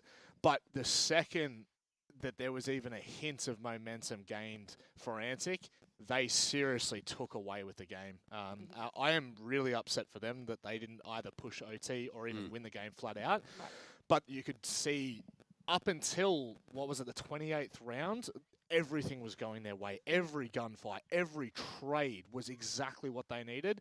Then it started to crumble a little bit, and I think that was like it, right? As soon as they got a little bit of confidence, they knew how to play their game. They knew they figured out what Encore were doing. They were getting Encore were looking for that mid control, but then they were always peeking at shelf. Whoever had the spawn going into lane was always pre-firing. I think it was usually Azza jumping up there, getting his head taken off, and every time. Just so many entries starting to come through. It really changed the pace. And then in that 28th round, that's when you saw Azza finally win that trade again, pick himself up a 3K, momentum shifts instantly, and then it was just 2 back-to-back rounds to close it out. But, like, you can't feel bad for Antic because Encore are, like, the gods of this group, right? Yeah. And taking 14 rounds off of that, like, you cannot be unhappy. Going down to that lower bracket, it's looking like it could be a good day here. Yeah, they're definitely putting up a fight. But if we have a little bit of a flip of the story, Encore, are you guys worried for them? Is this just they're not looking good on Ancient? Are they a slower team to warm up? Or that format of being a best of one online? Like, what are the contributing factors to this going as close as it did? I think, number one, you're going to talk about, you know, Antic's momentum, right? Yep. But if you move that out of the way, I do think that it was a little bit abysmal from the CT side of Encore. I think that there were a couple of retakes that just did not look on the money, which, you know, again, I'm not a big brain expert, so I'm not gonna call Encore out for that. But definitely with the names that they've got on that roster, it felt like coming in they were going to be able to settle down. But I think Jordan put it perfectly in the 27th, 28th round where he said this is where inexperienced teams start to waver a little bit, and you saw it right as Antic started to get close to the end. Who is it but Azza, like literally one of the biggest players that we have in Australia, comes up and pulls out the 3K down lane. And that right there, for me, that goes to show the kind of experience that you have in the two different rosters. That's not to say that Antic don't have experienced players, but when you look at Encore, that is where you really start to see the players shine. When things are really put down to the wire, you see where the experience steps in. And for me, that's a massive takeaway from this game. Obviously not the score they would want, not the performance that they would want, but the fact that they recollected toward the end of the game, that is the single most important piece of this puzzle. Would you feel the same way, Mac? I think so. Like, for me, look, Encore definitely could have done a little bit better, but you saw us popping off there over on the reaction cam as well when we had Savage picking up pistol rounds, like just ridiculous shots coming through. But then the same thing, you had like a lot of that coming through for Antic. The fact that all of them were just running up B ramp, hitting B. It seemed like they were targeting that a lot, unless the spawns were bad. It's just occasionally changing it up. But look, once they managed to start getting that lane control, all of a sudden the game completely changed. So Ancient is it's a beast like that. And as we mentioned so many times already, look, momentum is everything in a game like Counter-Strike. And I can't wait to see the other 4 games we have today, because after one like that, look, it's a tough act to follow. I'm definitely more excited for more Antic. We're going to jump to a break, though. When we come back, it's actually going to be 2 different teams. It's going to be Vertex up against Camo.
bottom of the F. That's what and then you're just going to edit these out? Wait, why?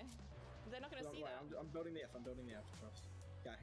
You went that way. You went that way. Hell yeah. Right, keep going. Keep going. Oh, hell yeah. Go, Let's go double there. Come. Yeah. Okay. We can break the builds out. Just build and we'll shoot it out. Alright. Oh, hell yeah. That's an incredible castle. It looks like something out of Platformer or something. That's a big. What do you think the F stands for, boys? I reckon it might stand for Fortress. Let's give out a low blow for That's a low blow. Incredible building. For appealing to the back of the room. Yeah. What's that dance? Boom. Let's go. Oh, hell yeah. Let's go. Hell yeah. Default dance? Okay, me and you got him. It's fine. Oh, damn it.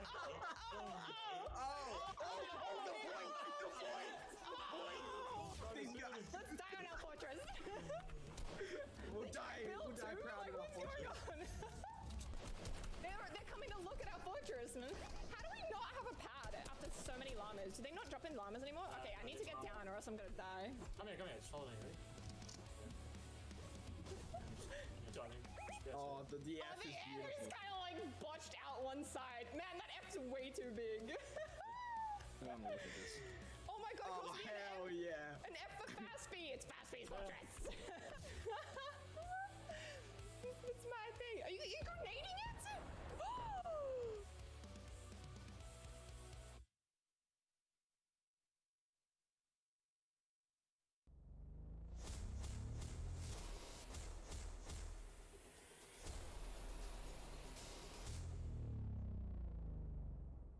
Three, two, one.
Let's go to Fortress.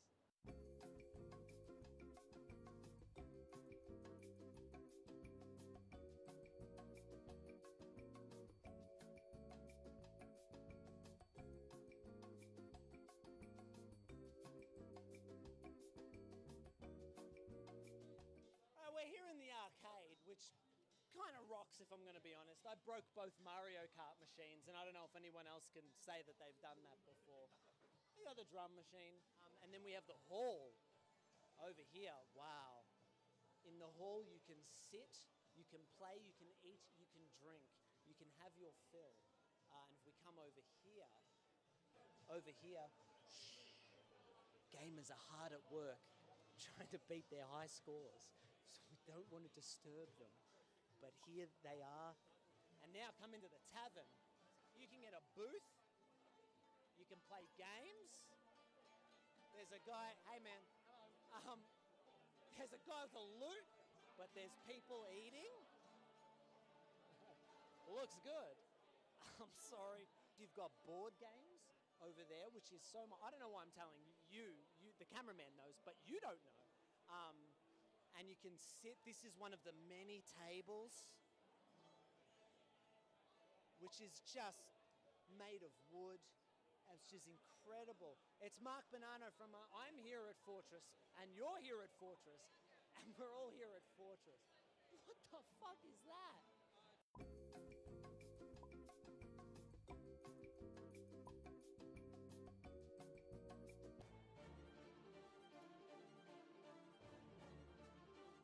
gym.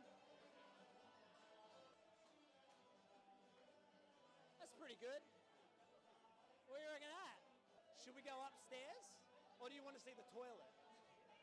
No, you don't want to see the toilet. But the toilets are nice. I love a good toilet. Let's go upstairs. You seeing this?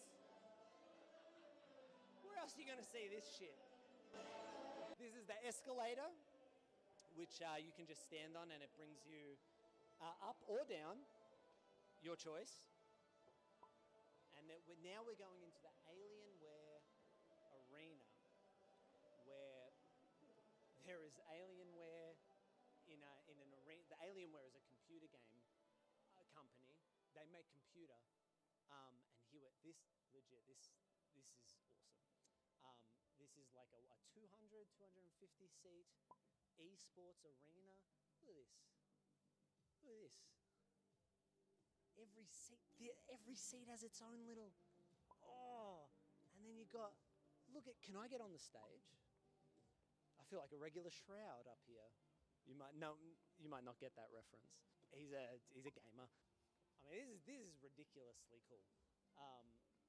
In my opinion, this is the Alienware arena where they verse each other. The people play the video games against each other in teams in front of a crowd, and the crowd cheer for who they want to win. And then we find out based on the skills of the individual players and the teamwork that they have together. And then there's another bar. Let's have a look at the bar. You got anywhere you want to go, there's a bar. Let's go up. We're going to go up. What's up? That makes sense. Let's go see the entrance. Obviously, when you see the entrance, if you're coming to it, you're going to see it from the other way. So in a lot of ways, this is the exit. But it doubles as an entrance. Now, yet another escalator. They don't skimp here. Watch a step. And this goes presumably all the way up. And here we go. And this is a big screen. Security hard at work. Oh God, Mark, shut up. Let's go out onto the street. And then this is a street. It could be any street in Melbourne, but it's not. What street is it? Caledonia Lane. But it could, no, it's come to Caledonia Lane, and then that's what you want to be looking for. The fortress, the green F, and that tells you you're on Caledonia Lane. You see that, you know you're in the right place. You know you're near Fortress. Because have you ever had a bad time at Fortress? We haven't been, so how would you know? You should just come, it's good.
Welcome back, everyone. We are jumping into our second best of one here. It's going to be Vertex up against Camo. And still beside me is Mac and Rob. Both of you, straight off the bat, actually, just predictions. Bye, Camo. Still sticking with Camo. I'm doing my rocket dance. Hang on, I was going to say, what kind of dance is that? That was his prediction. Blast. It's interpretive dancing. Blasting off. Maybe I'll get underneath. Lift him up? Yeah, I'll just... Wait. Is that better? We're taking off. We're taking off to the moon. I feel like we should have done sound effects or something like that. Yeah, you could have... Yeah. Next time. Oh, yeah. Definitely next time. From the next Plenty of time to do that heaps. But let's talk about Vertex and Camo. It is this second best of one that we have here. The first one that we saw was Encore and Antic being a lot closer than we expected. Do you think now this one is going to be a lot closer than you might have thought at the start of the day, or are you still very much on the Vertex side? Or Camo side, as you said. I'm still Camo side, but I'll leave that one up to you because that's actually a good question for you. That's a great question. And like that first game, right, we kind of didn't know what to expect, and we got a really, really good game. Same sort of going into this one. Because there is those two roster shuffles coming in today for Vertex, we don't really know what we're going to get. Of course, without Brace there, who was the IGL, I believe, look, Malta could be calling. He's probably going to be the most vocal one there. It still should all be pretty normal. Pull up the lineup while you're talking about it. Okay. Get the graphic on screen so everyone knows who you are talking about. It is those 5 players there. So, yeah, the one that you was surprised about is Brace. He actually isn't playing, as you were saying. Yeah. So it should be Valhalla there. I guess we'll see once we jump on in. But at the same time, look, Fallex, he's very, very sharp as well. Has a pretty decent HLTV rating. Seen him play in a couple of other competitions. And he's also a big retake warrior. You can see that definitely helps him. Addict coming back into the lineup the other week as well. Did really, really good job last week on LAN. And if this team makes it to LAN again, you can expect the same damn thing to happen. And of course, look, you got PZ there. You got to keep your eyes on him. He's one of the better AWPers in the region. He's been around for a few years now. And my lord, he can do a lot of damage on a good day. So I feel like that's all you really need to say. Like, there is just lots of mechanical skill in these 5 individuals, and going up against the likes of Camo, I think there's still a very, very good chance of them taking the win. Okay, I mean, you talked about how good they performed on LAN last week, but... On land? Are they playing on sea at the moment, are they? Yeah, they're out there on their ships, their battleships. In space, on their in rockets. space, in the That's rockets. Yeah. But what about online in a best of one, Rob? How do you feel that they've been performing? Does the pressure get to them because some of them maybe haven't had that experience, or now that they've had that LAN experience, they had some big games last weekend.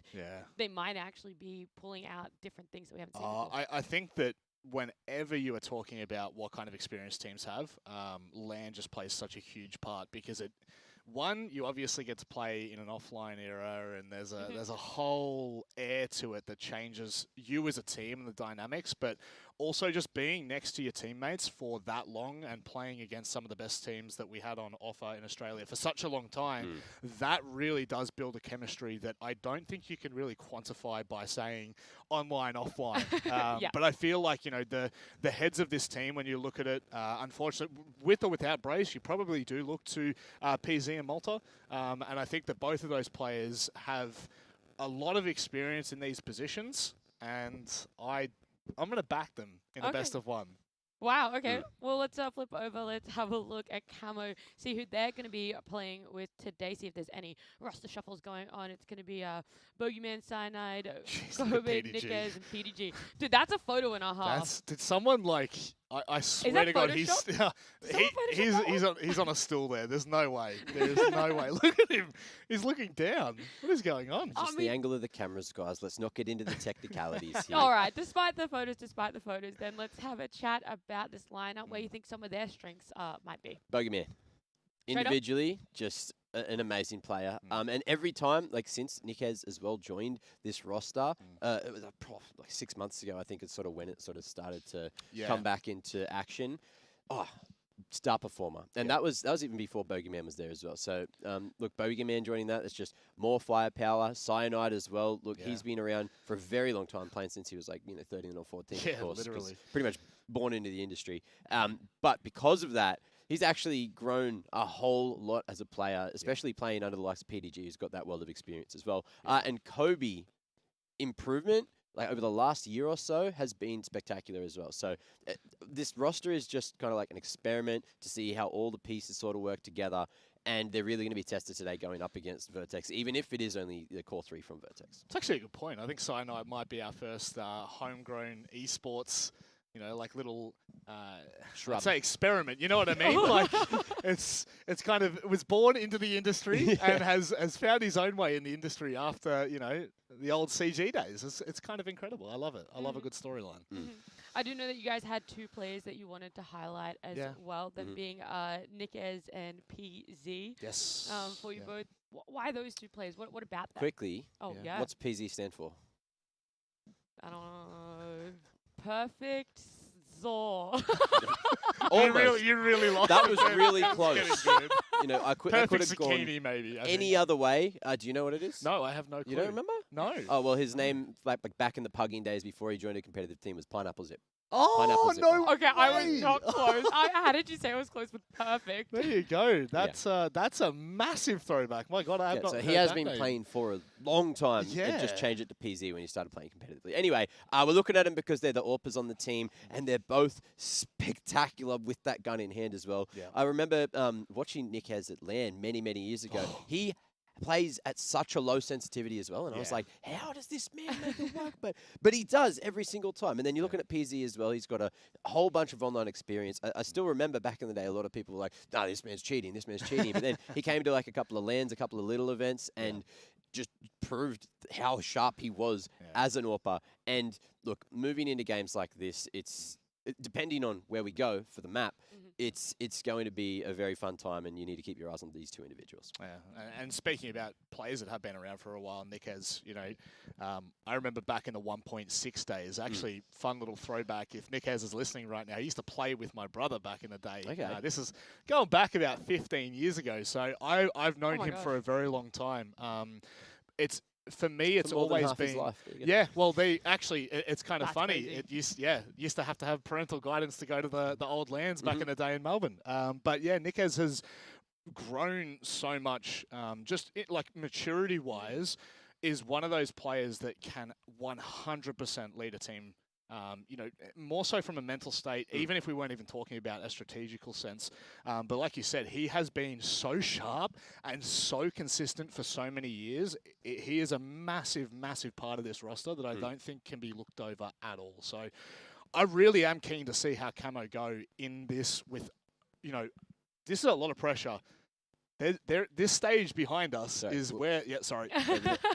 Right there. They could be sitting right here. These the computers. That's where they'll be. So, this is a massive opportunity. Best of 1. This is the best time you will ever have.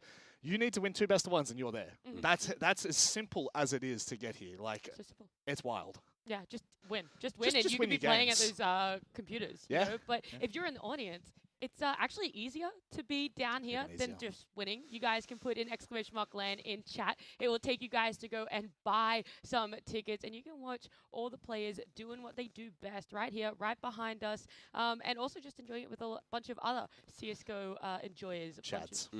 Exactly. I saw someone, a very famous person in the community, DJ Aubrey, Deb, Haz's mum.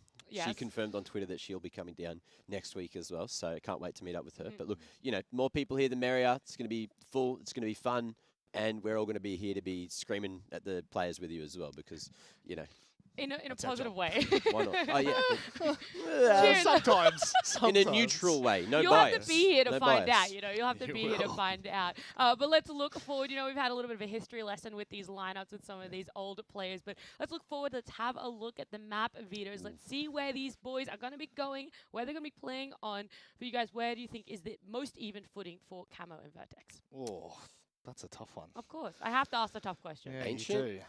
Ancient We go back to again, Ancient? Maybe. Have you got game audio? Is that No. Is that why? I just know that Camo is pretty good on Ancient, and that's why Vertex has banned it. So maybe with the 2 stand-ins, we're probably going to be going towards like middle of the map pool. So you got your Vert, Ancient, Nuke gone. Overpass is the only thing on the left side that's like still left here. Mirage out of there. I guess going Detour Inferno. I was going to say, thinking Inferno here. Yeah, I feel like an Inferno would be actually a pretty decent map to test both of these teams on. Well, it's very scary though. Last week at that big event, Imperial Brazilian superstars, like legends of the esport. Vertex still managed to take 13 rounds off them on Inferno as well. Oh, wow. So this is They're probably dangerous. very, very comfortable playing on Inferno today. Yeah. If you're Camo, then are you a little bit nervous? How do you think you kind of prepare yourself to be going into Inferno against them, knowing they did so well last weekend? You know what? I actually think this could come down to brace diff or not. Without your main IGL on a map like Inferno, where rotations are really important, util use early on and mid game is so important. Those kind of mid-round calls that you get from a head like Brace it could change. Obviously, you've still got PZ and Malta, which I'm pretty sure they said they are splitting the IGL role. Again, this is if Brace is not playing. We'll find out when we get into the server. Yeah. But that could be a bit of a determining factor as to whether we see Camo get a foothold in this game. So I actually back Camo here. If I didn't before, yeah, I'm still holding true here. I think D2 could have been just as interesting, but Inferno. A classico from way back in the day. I do love seeing a good Inferno, and both of these teams have heads on them that could definitely work around the util usage and the early game, which is going to be really important. Yeah. Do you think this is now that we see the map going to be one of those individual performance best of ones again? This is the style Camo wants to play. I feel like it's not going to be. It's not going to be a. Oh my gosh. Prod your kings. We certainly everyone are just has to do it. We're just What's up, guys? pay respect. Man, are we going up? Are we? We're gonna like have this stage. How's our squat? So we got good squat. Yeah. I actually have. Point. Yeah. We're ready. Ready. Oh my gosh! I can't believe I'm doing this. Ready.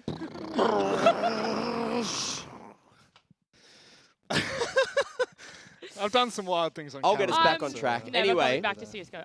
Yeah, sorry, let's continue. Camo, the individual performance. How are they going to be playing this one out? I think individually they're going to be looking pretty good, but you're looking at your Forlex and what I'm assuming is going to be your Valhalla in the server. Very sharp individuals. Val has been improving immensely after playing with Ricky on a couple of squads for the last couple of months as well. Yeah, very true. And he had a big shot when I think he was playing with Chiefs is where he sort of got his first break. Since then, major improvements. He's a pug star, but like he's also really good in a competitive sense. But yeah, looking at those two individuals, you need to keep your eyes on them because they're going to be mechanics maxing. But I wouldn't be surprised if we get something similar to that Greyhound and DGG game yesterday, where DGG were doing all the right things but just couldn't find the rounds. Yeah. All right. That's fair. Hopefully predictions are ready, so maybe we can jump into those ones. I'm putting production on the spot to see if they're listening. I'm going to say they're not. No, they are. Oh my god! I'm telling you, big brains. And yeah, Rob, only person that's going for Camo there. You've already kind of explained why. Yeah. I can give a little bit more context to it. Sure. I mean, I feel like this.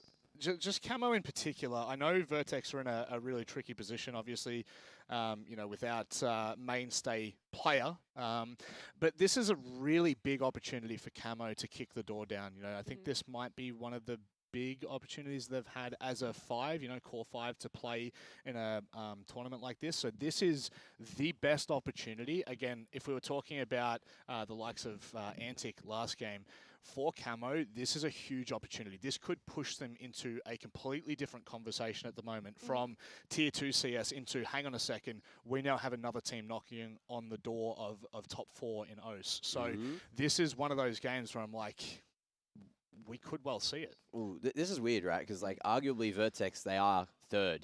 Yes. But they just have roster instability at the moment. I was about to say, it's this roster change. It's a best of one. It opens it up. A map that you guys have talked about that very much could be in favor of Camo. It's starting to look like this recipe for the perfect.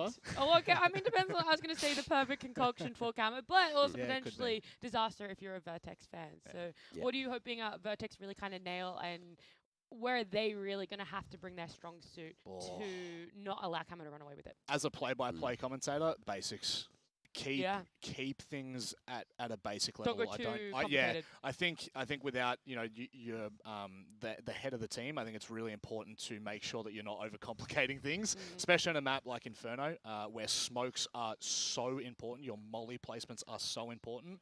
Keep things basic. But then again, what do I know as a play-by-play caster? That's what I was going to ask. What is you saying as a play-by-play commentator have anything to do with this statement? Well, the validity of it, I think, is more the importance. So, guys, everything I'm about to say, take with a grain of salt because it all could be wrong. Water off a duck's back. Very quickly. What about you, Mac? Yeah, well, I think Camo win this if like this is it, right? You've already spun the yarn. You've already told the story that it is an upset day. And this is where it could happen. We've been saying it since yesterday. You know that Vertex, they don't have their full roster. Yep. And Camo do. Camo have a very strong-looking roster on paper from, what I have seen in the recent couple of months. But recent performances, there hasn't been a lot of them. So I don't know how much they've been playing. They've got like a 16-3 map against Encore. So that's a big dumpster. So maybe the form's not there, but it's the same, right? It's like game one of the day for them. Yeah. Form check. 100%, but we are going to have to wait a little bit longer before we jump into this game. We are having a little bit of a technical issue, so we're going to jump to a very quick break. When we come back, game should be ready.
here in the Fortress Land Lounge, and we're here to find out what gamers really think.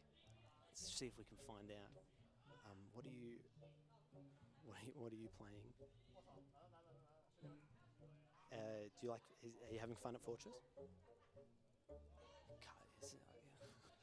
What are we playing? We're filming content. Oh yeah. Are you guys aware of content? What are you guys playing? Playing League of Legends. Oh, very nice. I hear that's a computer game. What character are you gonna pick? We've already picked, so we're waiting to get into the game. All right, sorry.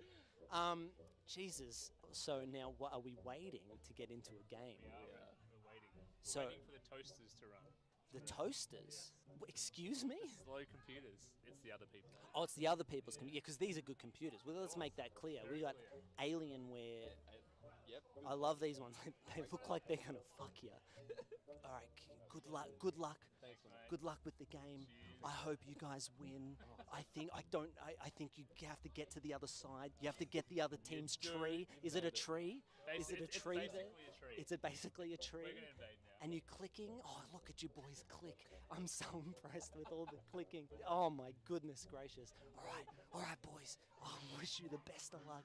I hope you have a good time. Are you any good at the game? No, we're fucking shit. You're shit? Terrible. Oh, that's great. At least you can admit that about yourself. All right, have a great game, guys.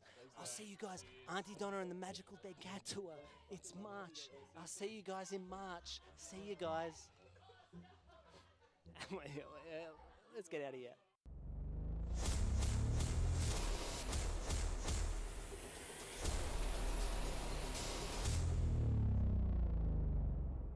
Three, two, one.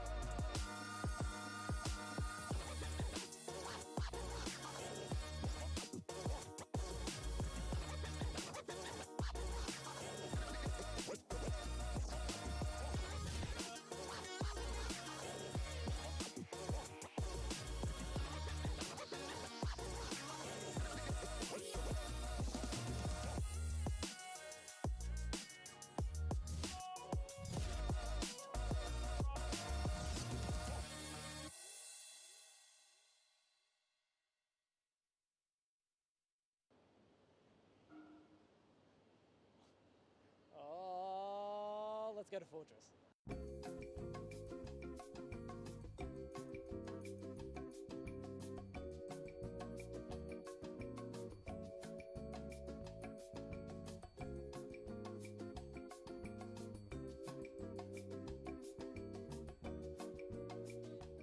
We're here in the arcade, which kind of rocks if I'm going to be honest. I broke both Mario Kart machines, and I don't know if anyone else can say that they've done that before. We got the drum machine, and then we have the hall over here. Wow. In the hall you can sit, you can play, you can eat, you can drink, you can have your fill. And if we come over here, gamers are hard at work trying to beat their high scores, so we don't want to disturb them.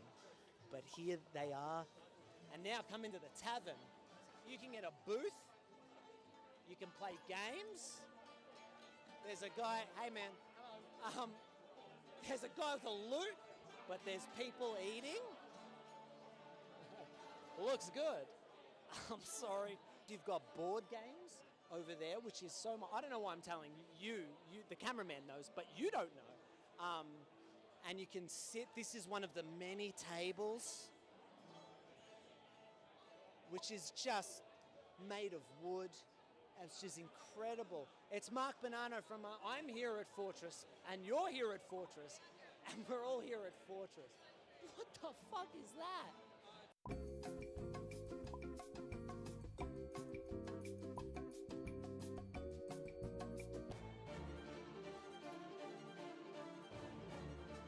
This is Jim. That's pretty good. What do you reckon of that? Should we go upstairs? Or do you want to see the toilet? No, you don't want to see the toilet. But the toilets are nice. I love a good toilet. Let's go upstairs. You seeing this? Where else are you going to see this shit? This is the escalator, which you can just stand on and it brings you up or down, your choice. And now we're going into the Alienware arena, where there is Alienware in an arena. The Alienware is a computer game company. They make computer, and here this. G'day everyone, welcome back to the Fortress OCE Masters, and we are jumping into game number 2. Appreciate you sticking around, a little bit of a delay there, but we've got it all sorted out and ready to go. Jump into our second game of this group, and I think this one actually probably going to be a pretty interesting one. I'm looking at that Vertex roster, I'm seeing obviously the change-ups that they've had to make today based on whatever factors, and I'm thinking like there's actually a possibility this Vertex doesn't make it through to next week. It's a pretty tough-looking group. Antic looked good in that first game. Camo's not a shabby squad, so if Vertex aren't bringing their A game with these stand-ins, then they could be in trouble. There is potential for an upset, but I'd still back Vertex, mainly because the people that they picked up as substitutes or fill-in players are people that have been in good form for their respective teams lately. Like Valhalla was kind of popping off on Aftershock, a couple of big series for him, and then Forlex over there on that Sanguine and our Arena team has been pretty consistently like one of their best players, and in terms of the domestic leagues, just in the sub-top, he's always putting up good numbers. So I followed that same sort of thought process of, oh no, we don't have Toby Brace Barnes, but and Camo's like a pretty decent team, and yes, there is upset potential, but I think that they picked up the right players to be able to fill out some of those roles. And at the end of the day, you know, if I'm having anyone as a backup to steer the ship, and you've got people like Malta or PZ, I'm feeling like I'm in pretty safe hands. Yeah, look, I mean, end of the day, I've obviously gone ahead and predicted for Vertex as well, so I do agree with your line of thinking, and I do agree with the premise that Vertex should still probably be the second team to make their way out from this group, but I don't know that it's as sure of a thing as what I would have said it was had they not had these roster instabilities or whatever coming into today. And I, like I said, I think Camo's a pretty solid squad. I'm kind of looking forward to seeing a little bit more out of this team with the additions of Kobe and Bogeyman. And again, Antic is definitely one of those teams that, especially on a best of one, could really make some upsets happen. So it's definitely not a foregone conclusion. We are moving on to Ancient Inferno, though. And as far as this map is concerned, I know the analyst desk was talking about it a little bit. I think both teams are actually pretty happy with this. Yeah. Like, we've seen a lot of this map out from Vertex. We've seen a lot of this map out from Camo as well, even going back to different iterations of both of these rosters. So it just does seem like the cores of both teams really like this map. I would agree with that, 100%. I think we've ended up on a great middle ground. And I think Camo does have an outside shot at winning this best of one. But at the end of the day, like, I'm also kind of excited to see how Valhalla and Forlex in particular, play on a team like Vertex.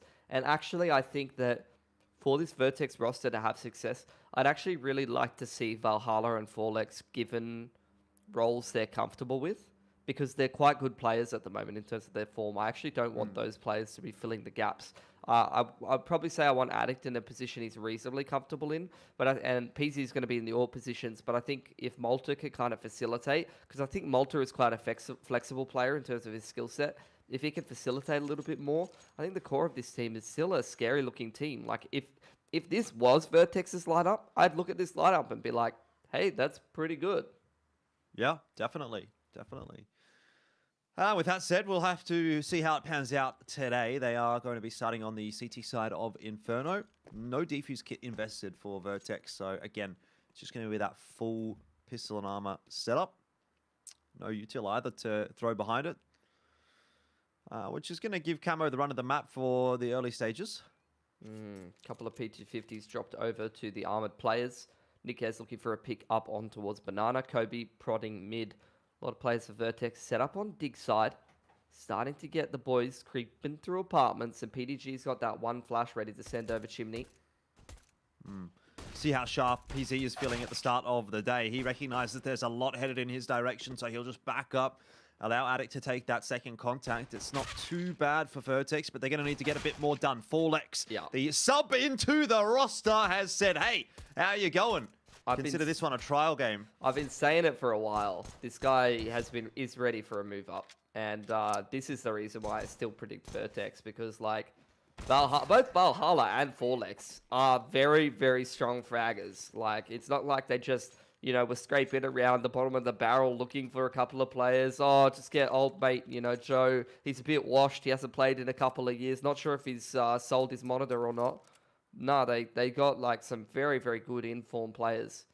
And I don't know if Vertex has fleshed out their roster, but all I'm saying is if Forlex or Valhalla play very well in this qualifier, as far as I'm concerned, send them to the event. If you don't already have your roster sorted out by now, because I know that Vertex is still working through a couple of things. Yeah, definitely. I mean, I don't know what Blitz's situation is. I mean, we can always assume Brace is going to come back in, but either Forlex or Valhalla might actually end up getting that call up. And that wouldn't be, as you say, too shabby of an addition to this Vertex team. I think they're both legit players who've been putting in the work. And Camo is good, but the other reason I can't really back Camo is just because I know what the nature of their practice situation is. I don't think they're a team that actively plays as much as some of these players do in terms of the overall team prac. So, yeah. At a lower level, you'd probably back them.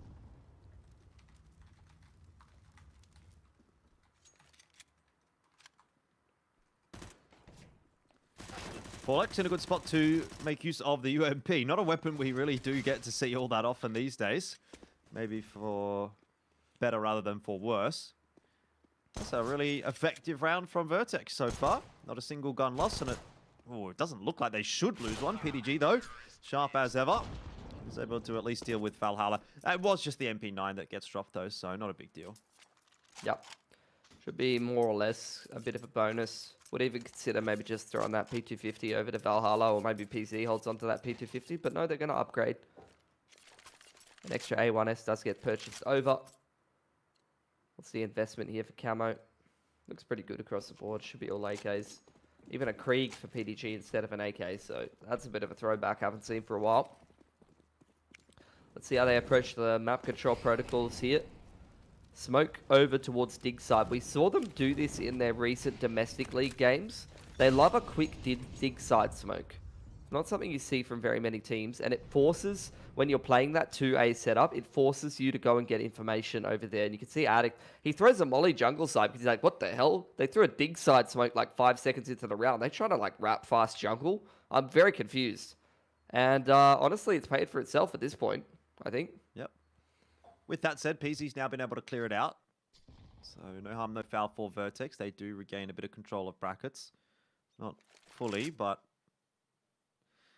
not feeling as susceptible on A anymore. There's still a lot of util in the back pocket, though, for Vertex. Yeah. And that's going to stand them quite nicely heading deeper into the round. It's because Camo really hasn't put much pressure in terms of map presence in the mid-round here. They're just kind of dry contacting everywhere. They just don't care. They're going to walk through that. Apparently. Valhalla is waiting patiently at the back of sight and has remained unchecked, so he's going to be able to get the easiest 2K of his life. That probably shouldn't have been as easy as it was for him. Malta might even be able to deny the bomb plant as well. That's a nicely timed push in from him. But Nikez, as ever, is looking a solid prospect, and he'll be able to salvage the situation enough that maybe it's going to be winnable. He'll put that bomb plant down. It's going to be a faster pickup from Addict, and Forlex goes down as well. Nikez can take a bow. That round is all his. Yeah. We're getting a throwback to watching Camo on a couple of nights ago again, Jordan. Was it you? It's you I was casting? Probably. No, yeah. I think it was. Yeah. I can't remember.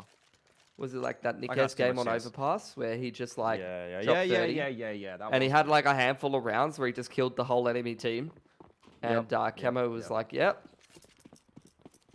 We'll take that. I think Nikez could be in like a top 5 team still. Yeah. 100% agree. There's so many good free agents at the moment, man.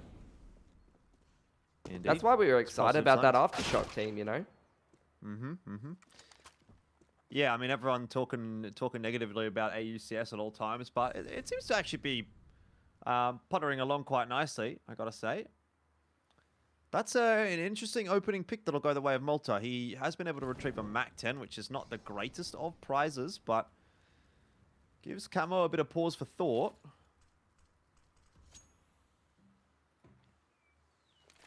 Camo taking brackets control, limiting that A info. Vertex just really trusting this B stack, and I think they're about to be rewarded for it. Keeping an eye on Forlex in particular. He's going to be very hard to flush out of oranges here.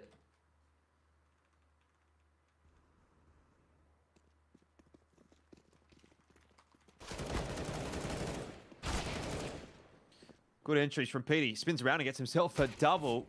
I think, though, he's still putting in a bit of that work in that USP. Oh, no. Oh, no. It's gone wrong for Camo. They just took too much time, and Vertex had too many players on B. Yeah. And there you have it. It's a round for the CT side. I mean, Malta was solo A with nothing but a deagle, Jordan, and then he gets 2. That pushes them over into the B stack. Sometimes it just lines up perfectly. Excited to watch more of Addict as well. He did play in Aftershock, didn't he? So he's got a bit of experience playing with Valhalla. Might have done. I honestly can't really remember the exact roster. Did we even get to cast that team once? I don't think I did. I actually don't think I did. That's the sad thing. And I'm also pretty sure I only casted 1 game of Vertex when they had Vexite, Valiance and Vexite. I think I casted a few. But if that was the case, yeah, Addict, Valhalla, and Nikez all coming through from that roster to play into this game. It's a decent opener from PZ, not a bad shot at all. He's being backed up nicely on that A-bomb site by a couple of the other members of Vertex. Valhalla in for that swing, and PZ really not going to have to do too much anymore. Eventually gets his second for the round, but that is pretty clean for Vertex, and just the kind of round you like to see on the CT side early in the half. Yeah. I almost want them to keep this roster, Jordan. Just keep it. Yeah? Yeah, give Brace... What's I don't Brace know. going to do? Brace, he's always on holiday. Does he even work that hard? Honestly. Like, what's he doing? He's on another holiday today, I think, is what I was told. So, like, how many holidays can you really take as an IGL? Like, once you get past maybe, like, 1 in 5 years, you're probably pushing it a bit. I can't wait to see what the tabloids are going to write about that comment. Professional CSGO commentator Pilski calls for axing of Brace, IGL of Vertex. That is probably a very unpopular opinion. I don't know, man. I just like these players. This is, I mean, classic from PDG, isn't it? He's running around the map, wide-peaking professional Oceanic players and aim dueling them. He still thinks he's playing with the 2015-2016 Tech-9. He kind of is. Look at him go. Well, shut down eventually. It's not super awful for Vertex considering the last round they did have 5 guns alive, so money's still looking quite good. But it could have been a much better scenario, and money could have even been looking better than it is now for Vertex. So I don't know what Camo's doing with their money, honestly. Like, how do they just have bad utility every round? I don't understand it.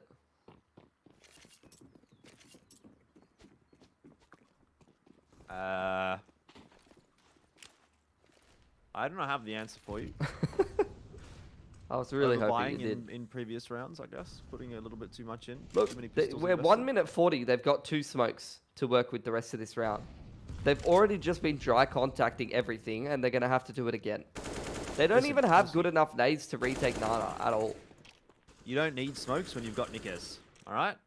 Nikez, that's their strat. Somewhere. Their strat is literally Nikez, please kill all of the enemies. Please. Yeah. We'll all go into brackets together and die, and you clutch out the round. That's going to be the plan. I rate that. Oh, I hate this. There's a few things I hate more than a dry walk-up dig with no utility. I'm going to ask you what those are after the round, so better get thinking. Addict has already dispatched a Cyanide.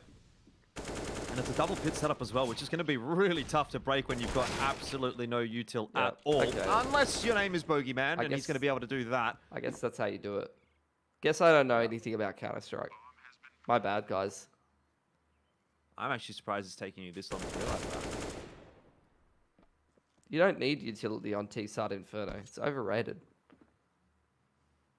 What do you hate more than a walk-up dig? For all of those who don't know, Nox is Jordan's dog. So one thing I hate more than people try walking up dig is Nox waking me up at 1:30 a.m. and then 2:30 a.m. and then 3:30 a.m. and then 4:30 a.m. when I dog sat him. Just coming and stepping on me and licking my face. You just should not have let him in your bedroom. That's the big brain strategy that I subscribe to. PZ and Valor are going to be able to hold on to their guns at least. Make him Money's sleep in not the a huge hallway. issue. Yeah, exactly. Not even allowed in Make the him apartment. sleep on the floor like a dog. 'Cause that's He what is a dog. Yep. And he likes it, actually. Falls asleep wherever he wants, except my bedroom. That's where the magic happens. Yep. How do you know so much about my life? Jordan, we've been casting together for like 6 years now. Reinvestment from Vertex. Money still not looking awful on that CT side. Addict is quite healthy. Malta and Forlex, okay. But if they continue to lose rounds, it's going to start to get to a breaking point shortly. No Nana control here for the T's, but they might go for a mid-round bust out Carps. Not going to go well. PDG already on 22 HP, and Addict is able to double down. Cleans up Kobe. Easy as you like. Bogeyman looks to be the difference maker once again for his side, and quick as you blink, it's going to be another round that starts to swing back into the favor of Camo. Bomb plant is now going down.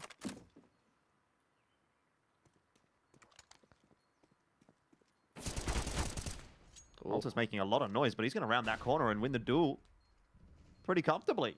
Very winnable. You have to be thinking about Cyanide now possibly being in pit, though. Valhalla seems to be all over it. Does get him down to 22 HP. It's just going to be a case of who spots who first. Malta up on the balcony.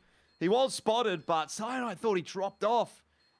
Instead, he jumped up. And so Malta, with a bit of that experience, is going to be able to get this round over the line for Vertex. A tight affair. But again, remembering, money is good for Vertex on the CT side. So these close rounds aren't as impactful as you'd like to see for Camo just yet. 100%. I don't even need to do the color commentary. Done it perfectly. Just trying to help you out. I know you've got a big week ahead. Yeah. PD's down to the techie. So, see what the approach is going to be for Camo this time. They're continuing to reinvest because they do have that loss bonus built up. PD goes straight up Nana and takes a lot of control. So it's well done from him. He's forcing out a lot of utility and a lot of a response from the CTs here. That's actually very impactful from him. He's pushed them all the way out of Nana and soaked up a whole lot of their util. Forlex gonna grab himself another aim duel one, and he's bailed out of trouble by PZ. 2-4-1, now 3-4-1. It gets better until eventually Forlex falls, but you have to say PZ and Forlex have combined very nicely on dig side to pretty much clean up Camo, leaving Nikez alone. Yeah, just keep him. Not where that smoke was. Maybe it was intended from Nikez. I thought he wanted to put the molly out and go through it, but end of the day, it's worked out okay.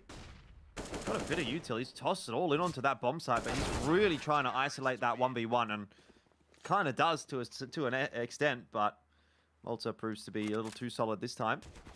It's good that they've got Forlex in his comfort position on dig side as well. Like, he's very, very good at this position in his own team. He uses A4 as well. So, like, fighting bracket there, you can see where with the 20 bullet clip, he would have been out of bullets. He can actually pick up another one there. Yeah, the scoreline has ballooned out. 7-2 now. A little bit more reminiscent of our first series, how dominant that first half was. Yeah. Peasy is also feeling pretty confident. He's going to call for the push down mid from Forlex. He's covering him off nicely, and that is a lovely setup on the CT side. Yeah, it's just a bit uninspired from Camo, really. It feels like they need someone to go massive for them to win rounds here because the T side overall structure is very like contact heavy. They're not really throwing the right utility protocols. And it feels like Vertex has always got more utility, more firepower, better positions.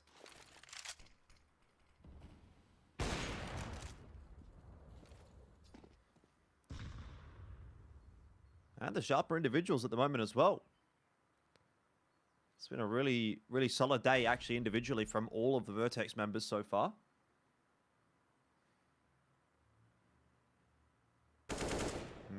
Nikos, though. He's pretty solid himself. 45 seconds left in this round, and Camo just try to pump the brakes, see if they're going to be given anything by Vertex.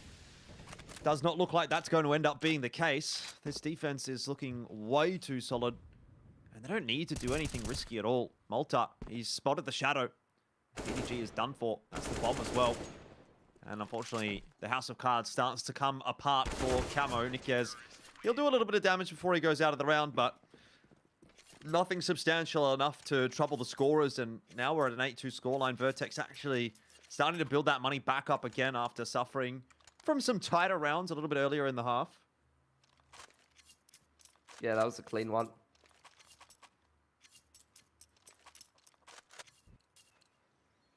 Wonder if we can get hashtag keep4lex trending on Twitter.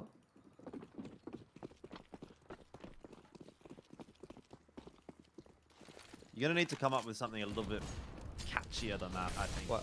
Can you help me? You're better at this than I am. I can think of a lot of things that rhyme with Forlex, but none of them are very appropriate. Valhalla's gone down to the Molotov, and Malta's also dropped over on B, so maybe a little bit of inroad can be made here by Camo. They will have to be a little wary of PZ, who's going to try to creep up behind Coffin, but can't land the shot there. Another quick flick, Bogeyman flirting with danger. He's going to see Forlex start to creep his way forward through CT spawn. They know exactly where Bogeyman is, but they can't shut him down. Now, Addict really just has to be aware of what's happening at Barbecue. Clears that angle out, and it's on to PZ. One-on-one against Nikes to try to win the round. Nikes picks up an Incend, which is absolutely perfect in this scenario. He does completely whiff it, though, and now has to rely on the bullets. It's just put in the bag by Nikes, but that was a little too close for comfort. That still doesn't even break their money, though. Like, they've just got so much cash, Jordan. It's insane. Came down to 1 alive for Camo as well, so their money not looking so fantastic. They've still got a fair bit of loss bonus built up. Maybe a bomb plant can help them out. Vertex pretty broke now, though. So this could be the reset round for Camo to get themselves back into the game.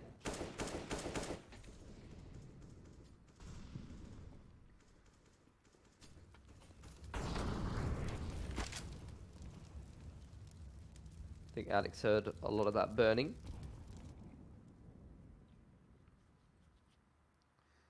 Very well prepared for Kobe by the looks of things, and doesn't really make a mistake on that push.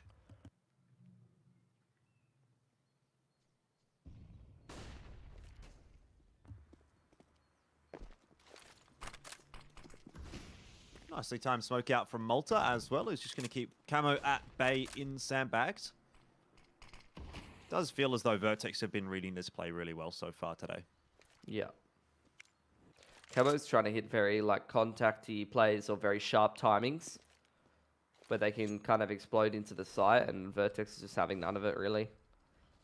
They're playing quite standard. Holding standard lines, very simple crossfires, working well.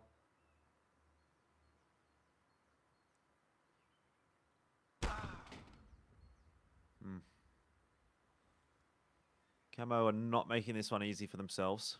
Continually down on numbers, trying to creep their way into bomb sites. No util really impressing us so far from this T side, and it's making it a bit too easy for Vertex. Thank God. Thought he was going to hold on to the Galil. Galil? Galil. I hate the Galil. Terrible gun. Really? I like it. Oh, now that it's 1800, I'm willing to say it's reasonable. It's just a better FAMAS. Camo attack timeout.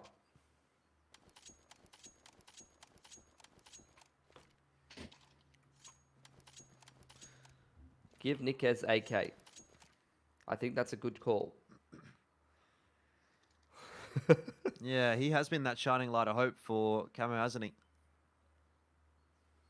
I thought this was going to be a funny little tidbit from the production team, but they've just shown us tactical pause called by Camo. It's not for you. Hopefully they can come up with something next time that's going to amuse us. That's not even particularly funny. Maybe they can come up with the 4lex hashtag. Are they being like sarcastic? Are they saying that like, lol, they took a tactical pause? Is that what's happening here? You guys don't have to be mean to Camo, okay? How about I'm for 4lex? Yeah. I like that.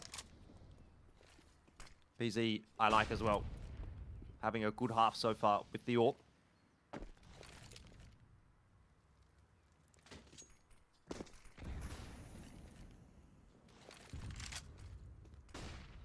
Well, a little bit of util out onto the right side of brackets from Camo. Kobe's going to go straight through it. He's lucky there's no one sitting under the porch to deal with him on his way in. 4lex just hanging around on the side. He's also going to have that backup from Addict if the dig aggression does continue. Cyanide working his way through. Library side does have assistance as well, but Valhalla chooses the right time to come peeking out from Library. He'll be able to deny that bomb plant and almost win the round himself. Kobe has to now take that challenge and does get himself one more frag. But down to 20 HP, you have to think PZ and Malta should have a pretty easy way of getting through this round. Malta, he's watching the cricket as well by the looks of things, because he's put that one right on the block hole. Was it you that at DreamHack said Boland tried to get the crowd to say Boland Shane and they didn't? It is. Yeah, that was me. I mean, of course it was me. I'm the only one that's going to do a cricket joke. That was sad. That was probably the one thing the crowd didn't pick up on, which I thought was kind of weird because we are in Australia, but then I realized it was a gaming event, so... Just no respect for the dead either. That's what makes me sick. A little bit. I will say, I think Script, he talked to me afterwards and said he liked it, so I'll give him a shout out. Pretty sure it was Script. It was someone. Camo trying to flip the scripts themselves. Go a bit faster up Banana. Try and take some aim duels over towards half wall side.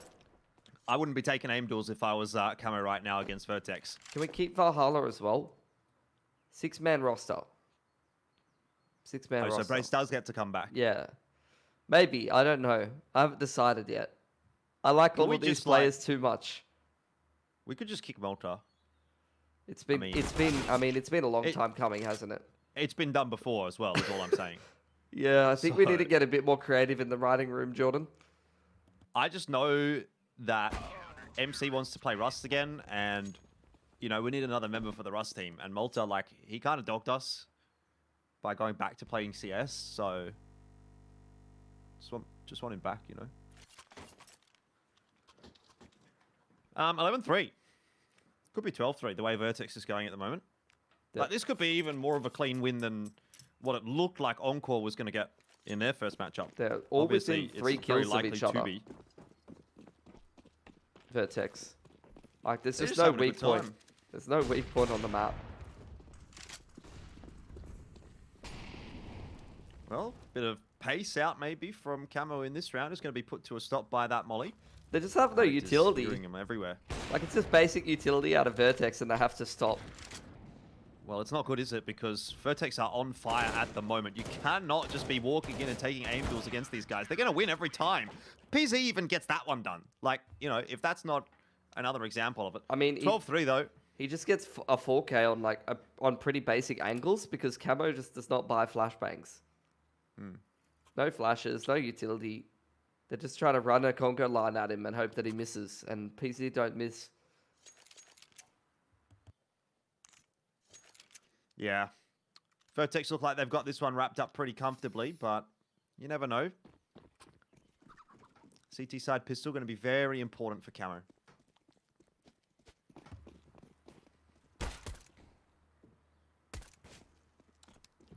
Well, they're heading towards Nikez. That's a good sign for Camo. Oof. Indeed. Indeed. Vertex, though, they're going to continue on their merry way all the way past Library in toward the A bomb site. Nikez is more than happy to oblige. He'll be ready and waiting for them, and that is 3 from 3. A couple more to find. It could be an ace on the pistol for Nikez if he's got it going nicely. It's stolen away by Kobe, but very nice pistol round in the end. And Vertex, I mean, they couldn't really hit anything with those Glocks, so... We go B from now on, I think. Let's not go towards A. They didn't get the bomb plan. Yeah, they got to save. I think as long as you go into the opposite side of the map from Nikez, you'll be all right. Mm-hmm.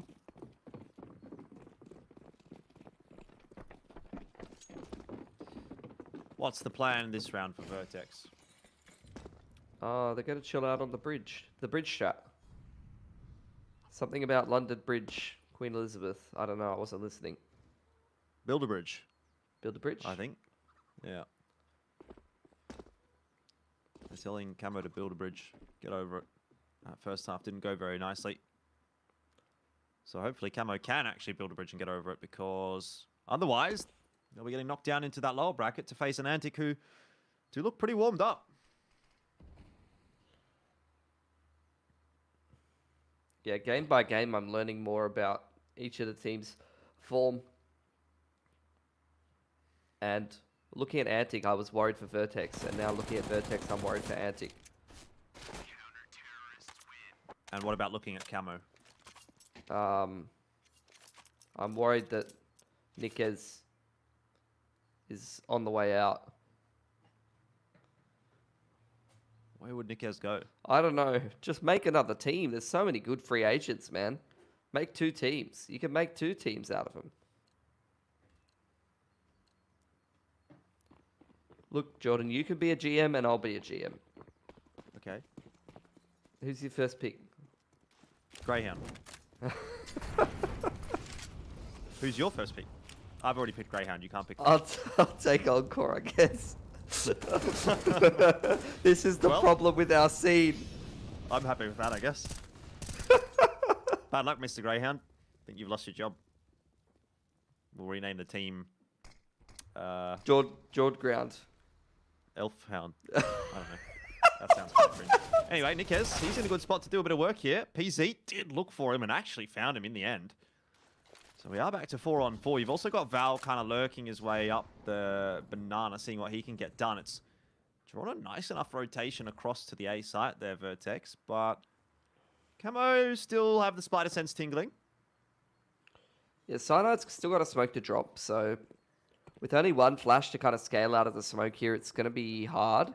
It's got a good rotation timing from Bogey. Easy, that's a good entry. Cyanide, he's going to have to get more than just the 1 here. Decent flash through is going to be the better of him. That'll be the bomb plant down for Vertex and their first real inroads looking to be made on this T side. Still a winnable 2 on 3 though. Molly on Kobe could definitely flush Addict. If he just throws that to New Box or Dark Corner, this should go okay.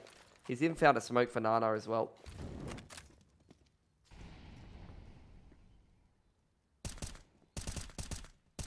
Don't know that Kobe and PD are even going to be interested in this one. A little bit of damage there onto Addict. If they would have got that kill, perhaps could have been incentivized. But they'll just back off and save the weapons. It's going to be 13s up for Vertex. Loss bonus is not that great for Camo. So I think they're going to try and buy here, but it's not going to be pretty.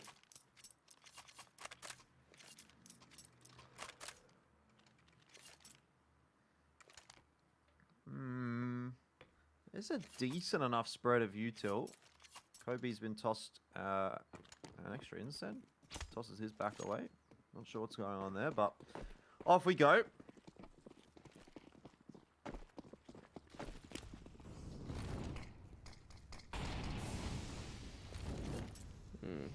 Well, Camo go and take Nana control with that util. They're going to use a lot of util. Oh, this flash timing is not good. Molly's well and truly up there. Oh, Kobe's actually going to push his way into Nana, and Val wasn't really expecting that as he walked through the smoke. So that's a freebie. Yeah. Going the way of Camo. They've got the smoke down at the bottom of Nana as well, and that's going to allow them to rotate a couple of extra players back to A. Nicely timed. I mean, credit to Camo. That was a really well-timed incent. They completely... You could see Vertex, they wanted to go and retake Nana after that initial round of util.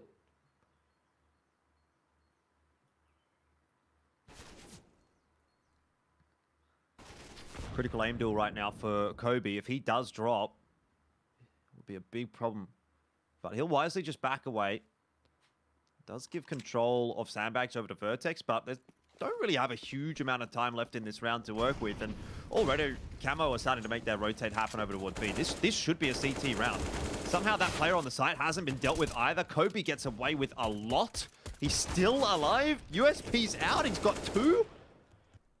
That's not great on the entry from Vertex. So it's going to leave it on the shoulders of Malta.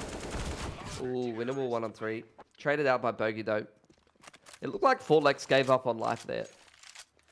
Like, he just said, I'm dead. And he survived for about 5 seconds longer than he expected. Good side anchoring from Kobe. We know that this is what he does best. He's done very well to be able to lock down the site, but also just spotting out the Nana retake coming in from Vertex. And buy enough time for those 2 rotations to come across. Camo now flashes into second mid. Kobe's going to hop straight back up and try and farm some anti-eco frags. Nikes on the aggression as well. Camo trying to build up a little bit of confidence. Maybe go into bully mode.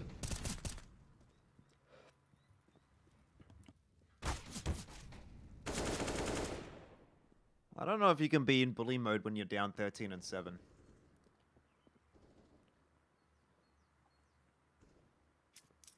I mean, I didn't say anything. I didn't say anything. You're the one talking smack. Forlex is always good for 1. They got good money now, Jordan. Yes. Hello. Chicken Cam. Chicken. Now that's a throwback. It is a rooster though, isn't it? Yep. Looks like a rooster to me. But everyone calls it chicken.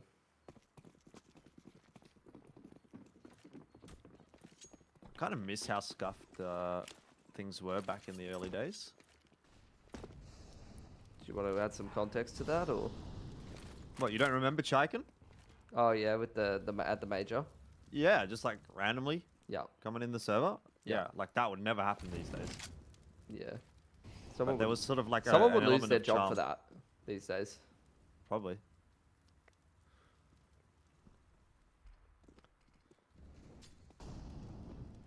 Vertex have taken Nana control, but there's the retake utility out of Camo. Molly to half wall, double flash over the top to retake up towards half wall. And sandbags for the CTs. Now Vertex will have to go and retake that. Is there any re-aggression from Camo here to clear out bracket? Not to be the case, so they're actually lacking a fair bit of info. Out comes the wrap smoke from Vertex that's going to keep the CTs guessing about what their intentions are. If I'm CTs, though, I read this as around the world to beat. Nikes is definitely floating there and has made his way over toward B. Nice double start. Actually, one of them goes the way of Nikes. Bogeyman did a lot of that damage, though. And, of course, Cyanide, who was the booster, has worked it out nicely himself. That's a really solid hold. Yeah. I'd call that bullying. Would you not? Yeah. Okay, fine. Whatever. It is evident that... that's me. It's a good-looking head. Jimmy Neutron looking ass.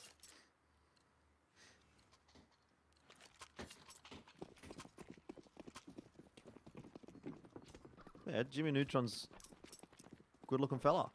He's got a robot dog. What's that girl's name? Cindy? Is it Cindy in Jimmy Neutron? I have Can't no keep idea. her eyes off Jimmy. I've never watched it.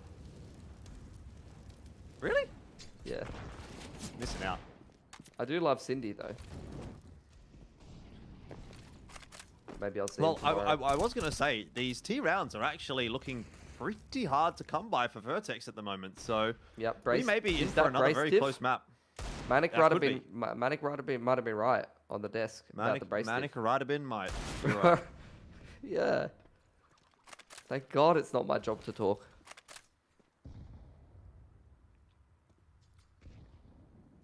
Just trying to work the map with those deals for the moment, Vertex, but it doesn't feel particularly threatening. It doesn't kind of feel like they're going to get a whole lot done here. I'm impressed enough with what Camo's been able to put together on the CT side thus far that I am backing them to make this very close. There's no pit site crossfire, though.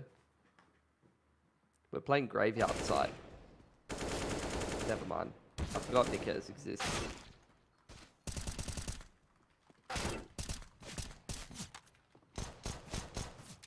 Kobe is in a bit of a problematic scenario now. Can't get out of that one alive. He does a little bit more economic damage. He tried to say he did not consent.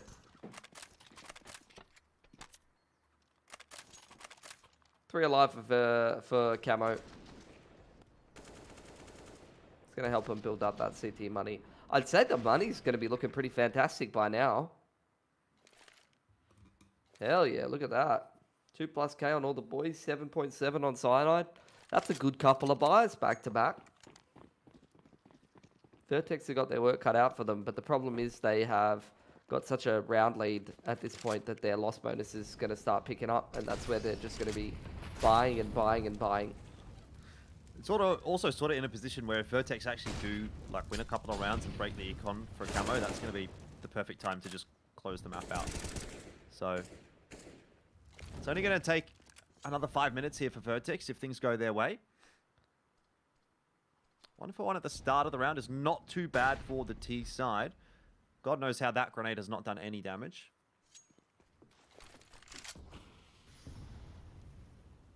Progression smoke out of Carps from Malta. This off angle from Nickez is huge. Gets one as they start to prog up mid and even drops the bomb. Got an incend in hand as well, and that is going to be tossed into Dig at a fairly good time. I don't know that Vertex wanted to pick the pace up too much anyway. Malta trying to wait inside of that smoke, but PC goes down before the fact. This guy's too good. Oh, I thought he was on for another. Hold on, he might have overcooked it a bit. PD's alone on the side now. Never mind. Not for long, and even if he is able to just get the one, that'll provide enough time for Kobe to come across. Addict, he knows there's one more on the site. He's got that pop flash through, but it won't really work out. It does connect onto PD, but won't be able to fire a shot.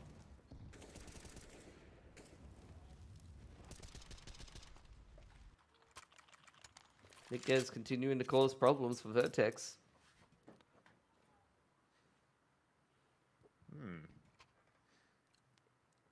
Production curse.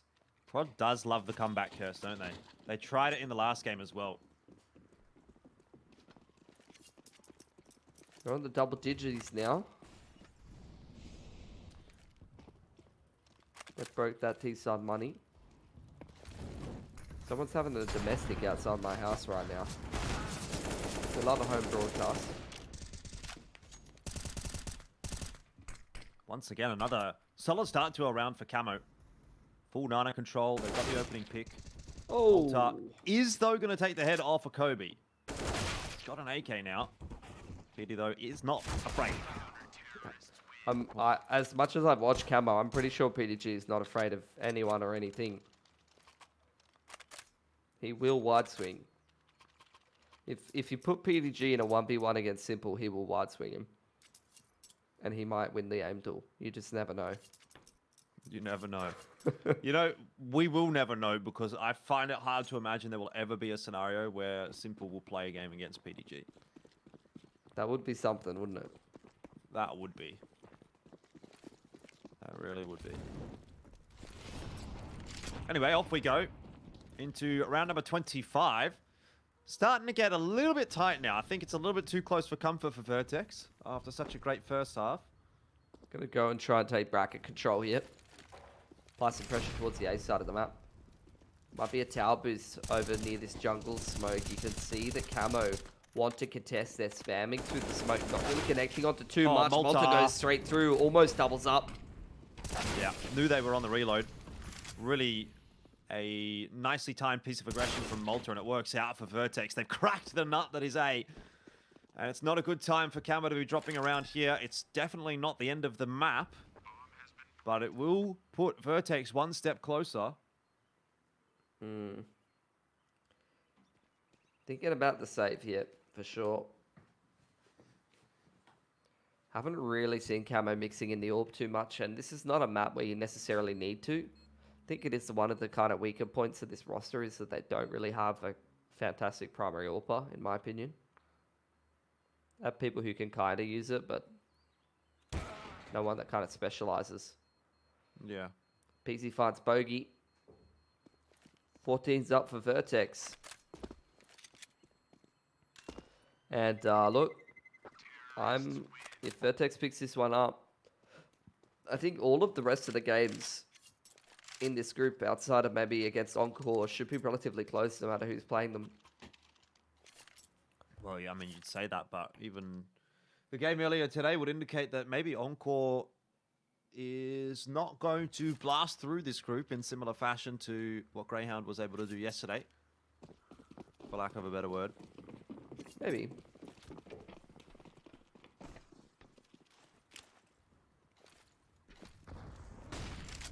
So gun round. Valhalla trying to get up Banana here, supported by a bit of utility from the teammates. Camo are much more reserved approach to using utility this round. They're holding a fair bit of it. They throw a bit of retake utility onto the half wall there on a pretty nice timing. Flash out. A lot of damage to Val. Vertex won't want to lose control of Sandbags because they've already used pretty much all their mollies. That one, though, does land in the perfect spot. Bogeyman burns alive. Cyanide can only just get the smoke down. He has done enough to keep it interesting. Cannot get back into B. Weird way that round did play out. And is that a double smoke into CT from Vertex? They're starting to feel the pressure, it seems. Oh, or maybe just a bit of miscoms. 4Lex steps up with a little bit of magic. One through the smoke, one through the flash. And that's 15 for Vertex. And what did I say about that money? It's looking cooked. They've cooked the books, Jordan. Tax agencies come on in and taken everything away.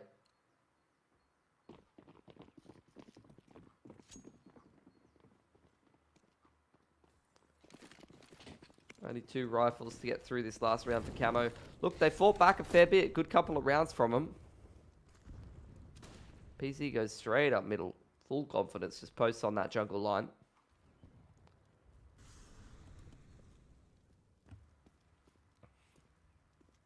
Vertex had me worried for a minute, Jordan, but I think they're going to be all right.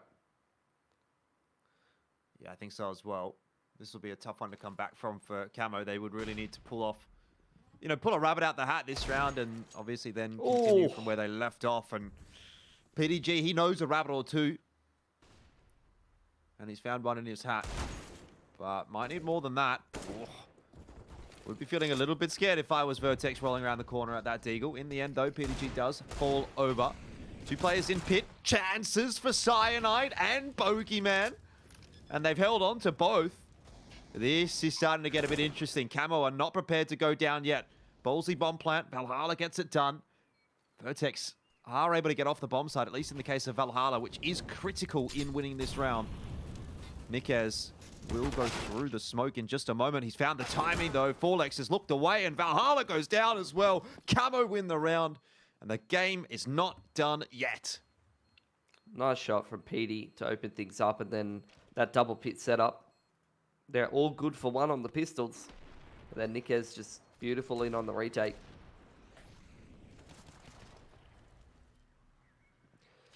Camo causing them all sorts of problems. Plenty of money to reinvest, but they're starting to run out of cash. So, look, this could be the round where Camo puts that Vertex economy under a little bit of pressure and tries to get in within touching distance of overtime. PDG on the AWP this time.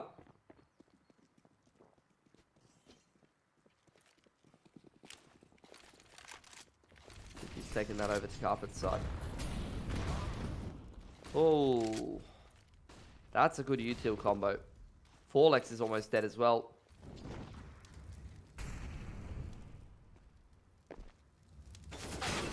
Obi can get a bit more work done, but Forlex, once again, he's not prepared to see this map fall by the wayside for Vertex. He's really putting up the goods in the last couple of rounds until that molly spreads and gets the better of him. Bit unfortunate. He'll be disappointed with that. It was a nice shot to get rid of Kobe. Nikas is pushing down mid. 4-on-3 here. That's very optimistic.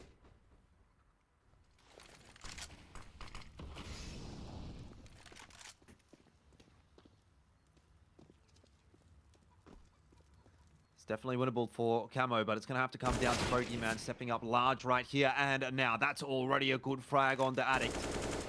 That's actually going to send PZ packing. Malta on the other side of the field, though, has got it on lock. Wins the duel against PDG. That cracks open the A site. They know Bogeyman is over at B. So Bomb's going to hightail it back into the direction of A. And obviously the plan's going to go down pretty quick. Smart, very open plant as well. I mean, this is pretty unwinnable for Bogeyman now, surely. Yeah, I'd say so.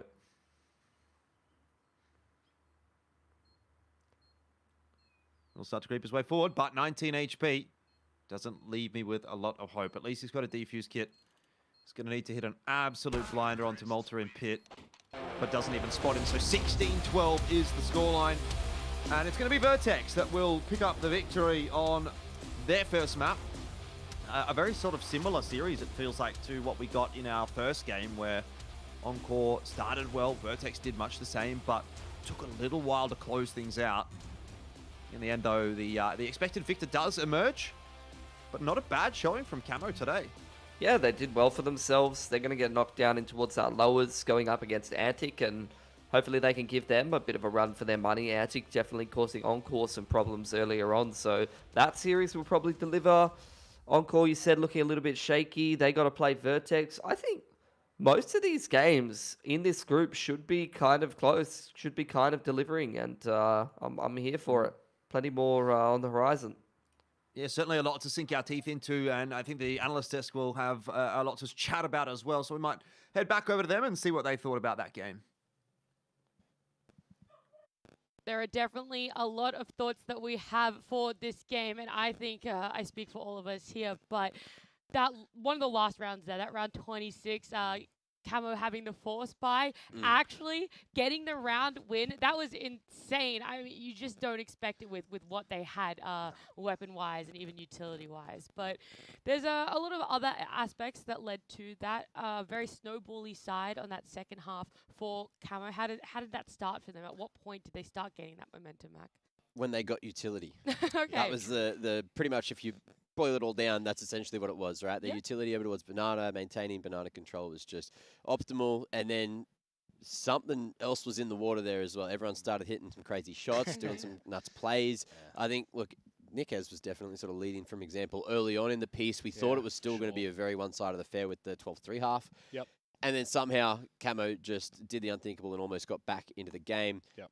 But my biggest takeaway actually is that I'm happy as long as Jordan never describes a game as a weirdo again. That was odd. Okay, then how would you describe this one?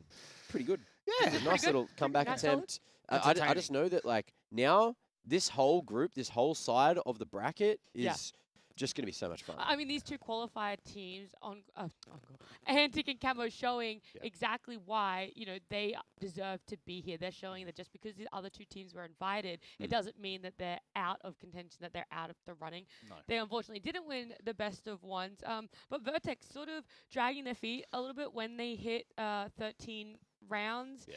Were you a little bit shocked at just how much leeway they were kind of giving? I guess it's, like, being Inferno, it's very CT-sided for the most part. Well, I feel it is. But Mac's 100% on the point there. I think, the util game you could really see from Camo in that second half. We were a lot of the times down Nana, especially in like that second last round. We're watching it, but like, this is just a massacre. Like, you can't really do much about that. But it was actually, for me, Camo's first half where I think they lacked the util game on their T side. There were many times where we were seeing dry peaks straight through mid and you're contesting two different angles. But I actually want to give Vertex a lot of credit. They were really patient this game. maybe a little too patient to allow the other team back into the game. But the way that Vertex were playing their CT side was incredibly methodical. It was really hard for Camo to crack the bank. A little bit disappointing that they weren't able to close it. Again, it's kind of the similar case with Encore. It was a little bit disappointing that we didn't see Vertex just absolutely smash them. But it does kind of start to build this nice little storyline of these teams that are, we're expecting to be really the team going through in the upper bracket. We're seeing little shadows of doubt. We're kind of a little bit worried about how it's closing out. But at the end of the day, I think to Camo's credit, it's a big mental game. It is a big uphill battle. Yeah. And they pulled together when it mattered the most. And multiple players had some really key moments. And I think, at the end of the day, there were just individual performances that got them to the point where we were like, this is actually possible. Yeah. The two people that you said to keep an eye on were PZ and Nikes. Do you think that they lived up to what we were sort of building for them pre-game? Or were there actually some other standouts that kind of surpassed them and you were impressed with? Well, at the end, PZ did manage to pull out in front in terms of the KD for Vertex. So he definitely did his job. And same thing, look, top fragger for Camo as well was Nikes there. But same time, have a look at Forlex. I don't think anyone was expecting him to be coming out of the gates swinging. I think early on at like the 12th round or something, he was like the leading killer, leading in kills at least. Just he was farming. Solid defense in that first half. Yeah, it was. I think what I am most surprised about is that Camo actually came back in that second half, just due to the pure domination that we saw from the Vertex roster. But, for me, individual performances aside, I think when you look at PZ, when you look at Nikes, there were definitely really incredible moments. I think Nikes 1v3, 1v4 in the first couple of rounds. Yeah, that was when you were jumping around out there. I did lose it because I'm like, that's my boy. But no, I do think at the end of the day, it's good to highlight these players, but it's not them exactly. Like, it's not just an individual effort. Many times Nikes was getting flashed into Diggity to take fights, into Banana, and that's just the key part of, Inferno, but obviously CS as an overall perspective. Yeah. It's teamwork that makes the dream work. So I'm kind of glad that we actually got to see enough rounds to build that for Camo heading into their lower bracket match. Yeah, that's exactly it. Camo were able to put up a bit of a performance here. They're going to have to recollect their thoughts and whatnot. As we are jumping to a break, we're actually going to see Camo play again. This time, though, it's going to be up against Antic.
Welcome back, everybody, to the Fortress House Cup 2022 first season here, presented by Telstra and powered by Alienware. We are live here in the Fortress Melbourne Alienware Arena, and we are excited to get into our CSGO Week 3 finals here for the House Cup. Let's get ready to rumble as we do get into short dust here. Right, ladies and gentlemen, we are getting into our first of our finals here. It's Cousin Duo up against the Gimps here on short dust. Already a great start for them. Sherb now trying to push their way through to take a kill, though Ruben could be on the receiving end of this one. Off a plant, perhaps, and there it is. Double kill to come through, popping through the first round for the Gimps. No, well, they're ready for this one. He's already grabbed one, looking for a second as well. The spray doesn't quite connect. Sherb will take out that one. Ruben in with the trade, though, will put him away into Gimps. We'll grab the second. We might be able to find a bit of resurgence heading into round number 3 now. They got a couple of smokes, few flashes, but one's already gone down. A great beginning there from Sherb as they do look to push their way towards the site a little more. They are caught by Coltic, though. And now it's left onto Hooven. Just to make his way back towards start. The Deagle can still deliver a lot of damage if he gets in the right angles. Looking for Wade. Oh my God, there's nobody gets the first, looking for the second there. The spray goes through. Sherb trying to chase him here. Hooven gets the spray down, and Hooven delivers. The Deagle comes to fruition, and it's going to be a 3-1 lead here. We'll do a bit of damage there, puts him down towards 63. Smoke down as well, trying to push him towards bomb. Hooven goes peeking on out, fills it up. Sherb goes down. Watching this angle at the moment, might not have heard the first call there, but he will be ready for that one as he takes him down, and Hardy even this one up at 1 apiece. Yeah, ooh, Bogeyman's got the angle, stop the plan. Oh, and gets the second. 7 ballers taking away their second round of their opportunity to get points on the board to see if they can manage to close the gap between them and the 7 ballers. But already it started and it's ended just as quick for the 7 ballers. Only 2 bullets in the chamber, though. It does prove difficult, but only pushes towards them. But that is going to be it. 7 ballers take away the series 6-1, and we'll be meeting the Gimps in the grand final. And I'm super keen to see who is going to be able to take away victory, because this is it. This is the last one. This is what it all comes down to.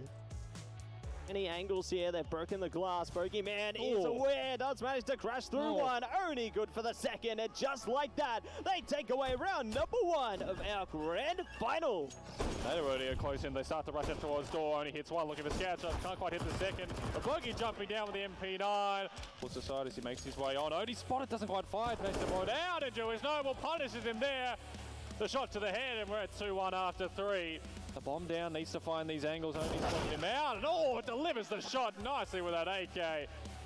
Bogeyman and Oni now get in position on the side. Got one at the ramp, one in dark. Jewish Noble good to catch the burst there. Bogeyman trades it back though, looking for Hooven as well. They're now trading blows, one for the other. Bogeyman maneuvering around the ramp though, might be able to come away with something, but they're just not landing the shots. Hooven being patient, but Bogeyman pulls away with it. The MP9 with util with the door broken early. They're rushing into this one. Bogey already trying to get towards dark. He's got Jewish Noble. Has been swatted out there, will be put away. Only gets the trade and knocks it out with a 1-tap.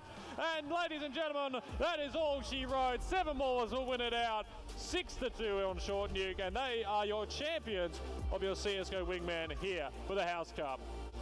Absolutely big shout out to Bogeyman. Congratulations on taking away the win in the tournament, as well as with the MVP award. Whether you're in venue, whether you're at home, big shout out to all of you, as well as all of the wonderful teams for putting on one heck of a showcase there. Thank you, and see you in the next episode.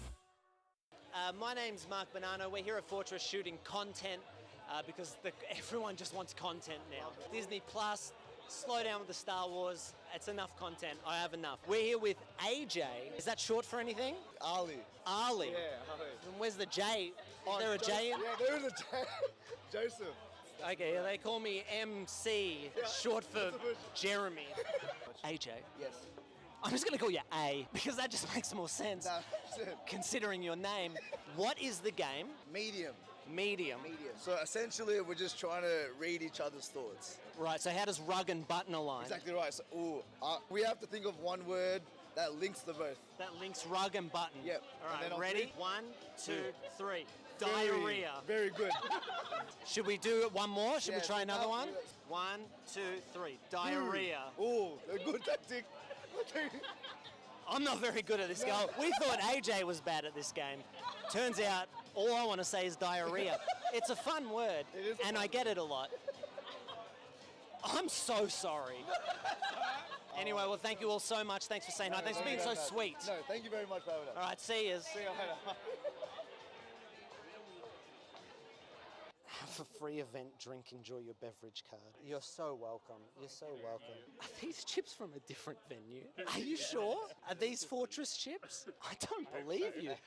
I don't believe you.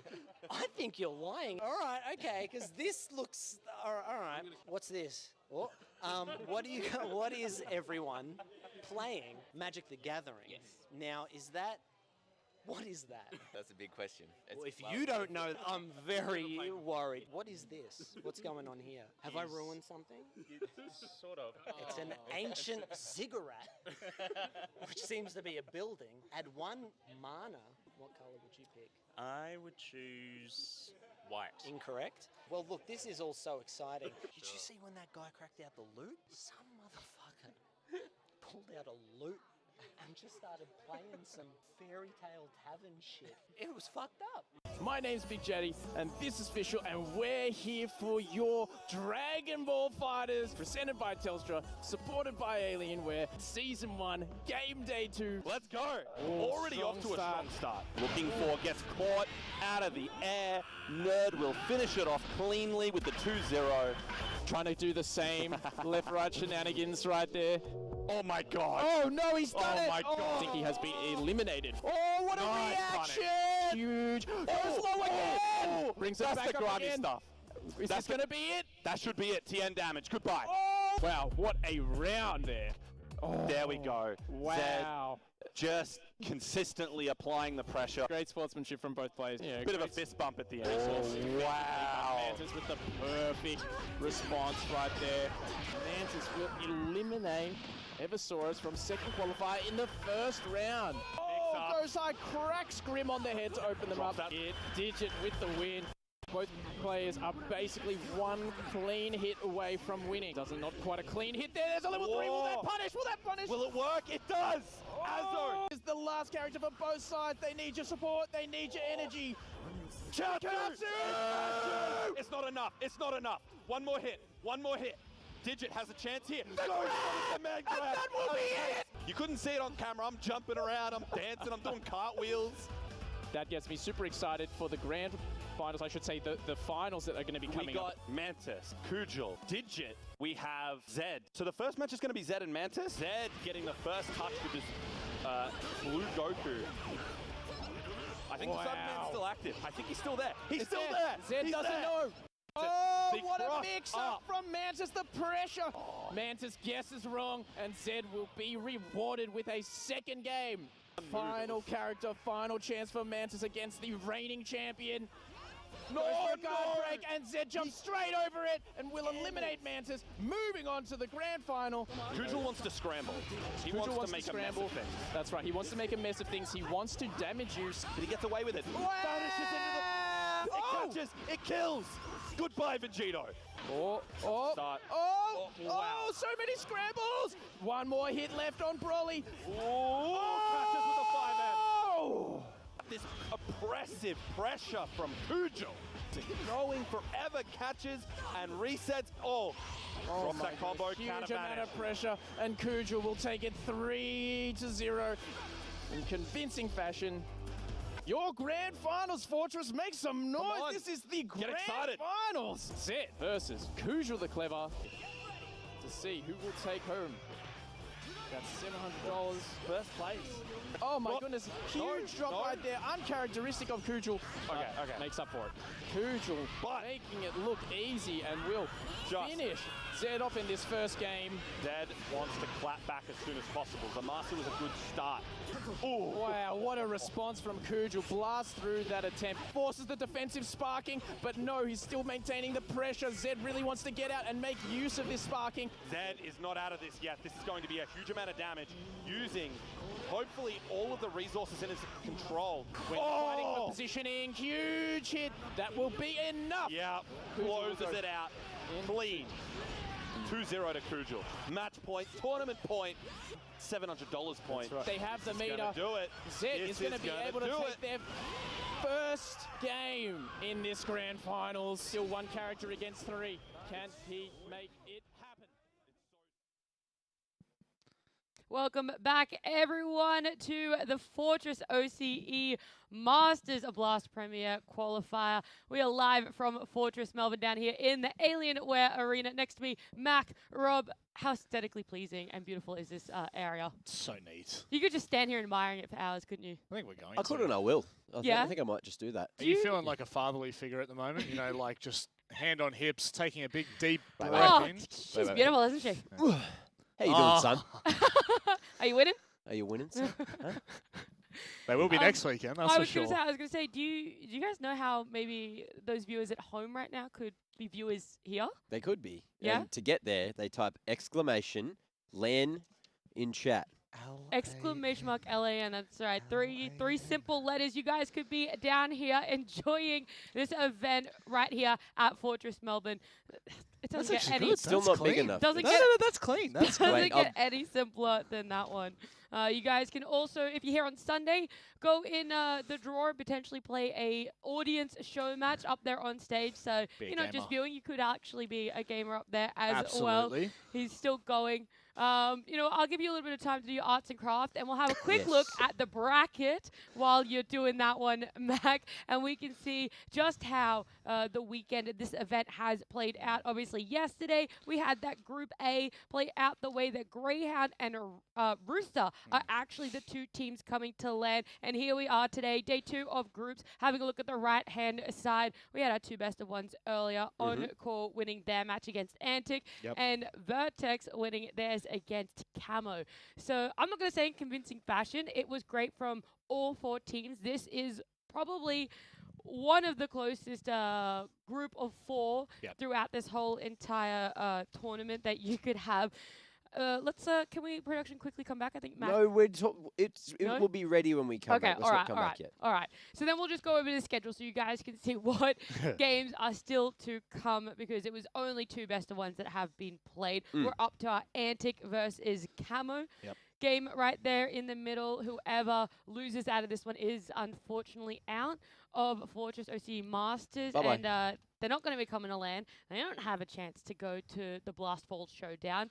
Then our 4th match afterwards is going to be Encore Vertex. Whoever wins that guarantees themselves to land next weekend. And then we're going to have the loser, the winner, battle it out for that very last land spot. Yeah. It's big. It's very big. I think that this match up next is going to be quite devastating. Both Antic and Camo, they had a lot of love to give. They showed us a lot of goods, just like Mac's about to show us his goods. The arts and craft. Hours, blood, sweat, and tears into this. Type it in chat. Now you have to use an exclamation mark land. If you don't do it, Mac will be disappointed. Right and that's now. honestly probably one of the worst things that can Click happen. the link. Give it to me. Give it to me, Mac. Give me your money. Give it to me. Come on down next week. Are you going to You'll try see and me. chop it? Yeah. You'll see. Oh, he wants you to hold it so you can chop it. Don't. But we want to. It's a prop, man. Hiya! I think you just Come to broke land. I think you just broke his wrist Yeah, instead. that was bad. That was Sorry, bad. I've been waiting for this moment. He's been bouldering for a long time, waiting for this exact moment.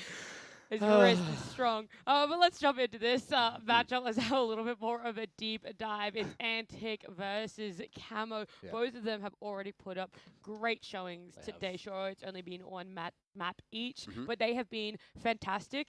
Do you guys have a way that you're swaying just based on previously what we saw? Not so much their matchups, just like what they've brought today already. Well, look, up against Encore, I don't think anyone expected Antic to take 14 rounds, and we saw that happen. I'm really worried for Camo. I felt like Camo found their feet towards the end of the last map, and maybe coming into this, they'll be that little bit more warm because they're playing a back-to-back best of ones, but that means Antics had that little extra chance to prep going into this lower bracket match, and I feel like that's a nice little advantage. Let's look at the Antic lineup. Let's see who on this roster is going to be the person that sort of brings them back and goes, all right, guys, we need to improve this. We need to change that. Who is the person for them? Mac, who is it? I thought thought you were going to say Rob. No, I was like, yes, let's go. No, of course. Deep in contemplation. Yeah, it's hard. Remember, it's not Jinx playing. It is Mizzy. Yes. Well, look, currently playing. Maybe Mizzy. Reckons did a huge job before up against Encore, He and did. I'd expect him to potentially be doing the same thing. Yeah. We highlighted Damien, who ended up, towards the bottom of the scoreboard, but still had some decent impact there. And everyone, look, I really want to talk about Night Raid because he, in particular, was one that I thought would be popping off on the AWP, but I guess a map like Ancient isn't really the place where you can shine, and not where Night Raid can shine. I feel like if we're going to like a Vertigo and Inferno, that's probably where he's going to have a bit more fun, or even a Dust 2. But I'm not 100% sure if Antic actually played D2. So I guess we'll see once we get towards those vetoes. Of course, there's going to be 6 vetoes, and then the 7th one is where we're going. But for this one, up against Camo, a lot of uncharted territory. Yeah, uncharted territory. We could just say that. We could say that it's very still up in the air. Camo, though, their lineup, we saw them play just before. They were looking great. In fact, the person who you guys highlighted and did pop off was Nikez. So for you, Rob, is there anyone that you're going to look towards for this matchup and you hope they can reach sort of the same level that you saw Nikez have last game? Look, to be honest, I was actually kind of surprised by PDG's performance. He had a couple of great shots on the D and held down when he needed to most. Still not enough, obviously, against a team like Vertex, but I would like to see maybe a little bit more out of Bogeyman. I think that he's got a lot there to give, and we definitely didn't see it in that last map. But there are so many variables that do go into that. However, I feel like Camo, as much as Nick has popped off, there was still so much more that they had to offer in that last matchup. And this is this team that they're going up against now. This is the best chance they're going to have to showcase that. Yeah, there was definitely a few individuals that had some more quiet performances. I just, shout out again to Grandpa Pete. Man was popping off. Most of his plays, though, were all with the pistols. I feel like all of the memorable ones. They were so clean, though. Tech 9 entries coming in with the 2 taps. I was just like, man, he's doing work. He was. Doing something that maybe not a lot of lineups or rosters have someone that seemingly looked so reliable as he did every time he did get his hands in the Deagle. But a question I posed at the very start of the day was, are these teams going to be playing a little less tactically? Are they going to be relying heavily on those individual players? We maybe saw that a bit when they went up against Encore and Vertex respectively, but now that they're matching up against each other, who's going to shine more on that strategy based, and who might be falling and resting more on their individual performance? I think strategically, I actually liked what we saw from Antic. They just, especially on the map like Ancient, they just knew what parts of the map they had to control, how to do it, adapted just in time to make the almost comeback happen. But then we saw the same thing from Camo, right? Like, as soon as they got the ball rolling on that CT side, as soon as they knew exactly what util to be throwing, then it really shut Vertex out, and the lack of chemistry there with the 2 new additions to Vertex got punished by a lot of rounds being stacked on in a really short amount of time. So both these teams are actually bringing in a lot of strategy. I'd say it's, for me, Antics, they had the better look. Like when I was looking at them, when I was watching them, I was convinced that there was always that chance against Encore, whereas Camo's first half just felt really lackluster, felt really dull in comparison to what I expected. There was a lot of dry peeking, which does worry me a little bit on the util use of Camo on their T side, but then we saw the polar opposite, CT side. There was no questions whatsoever. They were prepared for that. They were well and truly steamrolling once we got there. So I think for me, I'm probably looking to Camo's T side and how they actually execute, because that for me was where things were kind of missing. Hopefully they're able to brush up, make a little bit of a change. Obviously, again, very map dependent. But you said 2 players' names before, Night Raid and Bogeyman. You said both of them respectively kind of struggled, or at least didn't live up to the potential expectations that you thought of them. Where are you expecting them to do the best in terms of side, map? When are they really going to shine? What recipe do they need?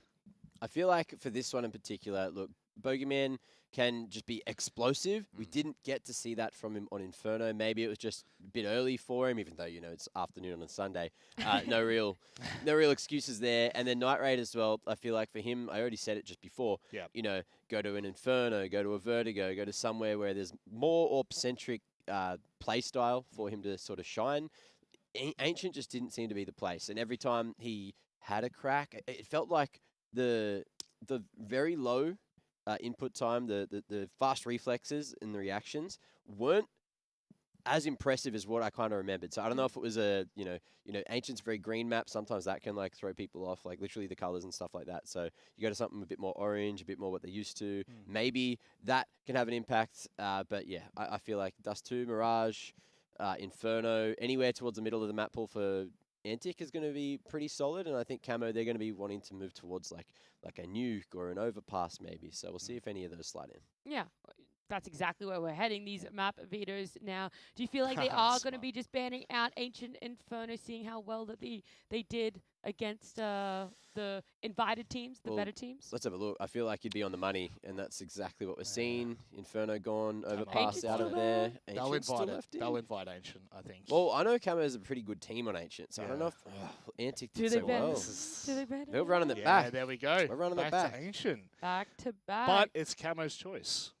So that's probably the only discussion point. I think Camo a while ago, I need to pull it up on HLTV, would have been made like 6 months ago, so you can do that back in another competition. They actually got a good upset on Ancient against one of the sort of top 4 teams, which no one expected, but I just remember casting that game and watching their, who was it by the way? Order. There you go. Order. So Order, back in the day. So yeah. The Camo came through with I think they had a different roster back then slightly, but at the same time, big performances today from both these teams. Going into Ancient, I'm scared. I'm expecting another 30 rounder. Scared for who, though, right? Because Antic did very well up against Encore, who are the favorites for this group. I'm just scared. I'm just scared. I just did. Anyone out there, please help him. Please, please. I'm worried. Someone's going home. Someone's not coming to land next week. I mean, 2 aren't coming to land next week. There's only 2 land spots up for grabs. Antic, Camo both putting on amazing performances. I know the predictions are going to be coming up very soon, but let's put out those arbitrary, very ambiguous numbers again on how you think this is going to play out. Is it that 50-50? Yeah, it's 50-50. Yeah, sure. 50-50. Yep. It's 100% right down the middle. Just, it's basically sitting on a fence, on a knife's edge. Why do you guys do it like that? I feel like I'm like not in an in-joke right now. We were just getting on the same page. Yeah, that's the one. We're on the same page. It's been a hot minute, but we're still on the same page. I'm going to lean toward Camo, and I'm probably, just because of their history on Ancient, I'm probably going to lean into them an extra 10%. Well, quickly, I went with Antic because of that performance we saw up against Encore earlier. Very fair. But now we're on Ancient. I'm even more Antic. I want to flip a coin. I want to redo. Can Prod quickly change it? Can Prod change it? I don't know. I'll flip a coin. I could still get Antic. So either way, look, I'm going down with 3 of the other talent, or I'm going to, Rob will just be sitting there on the reaction cam every time Camo does something good. He'll be popping off. Anytime Antic Nick does something good, kill. he'll be popping off. It's going to be a fun one to watch. It should be just entertainment, pure entertainment here on Ancient. At this point, the only winners really are the viewers. Am I right, guys? Exactly. You, the viewers. You, the viewers at home. This is all for you. But again, Mac, you want to hold that title of prediction god, then you're going to have to guess the rounds here. 16-14 to... Wow. Antic. See, okay, yep. Yeah, you're pretty confident. I think this is really close. Yeah, no, so do I. I like, it's 100% going to go deep into the 20s, into the 20 rounds, just to make sure. I'm going to back Camo on this one, and I'm actually going to give them a 4-round advantage. I'm going to go 16-12. Okay. I also wouldn't be surprised if this is our first OT game. Yeah, very true. Very true. Okay. All right. Well, we'll see what is really going to happen, how it is going to play out. We're going to see also if Jordan and Pilly are going to guess some rounds, maybe, give up a little bit of their predictions as we do. Well, all right. I'm holding on to something. Just a thread of hope. A thread of hope.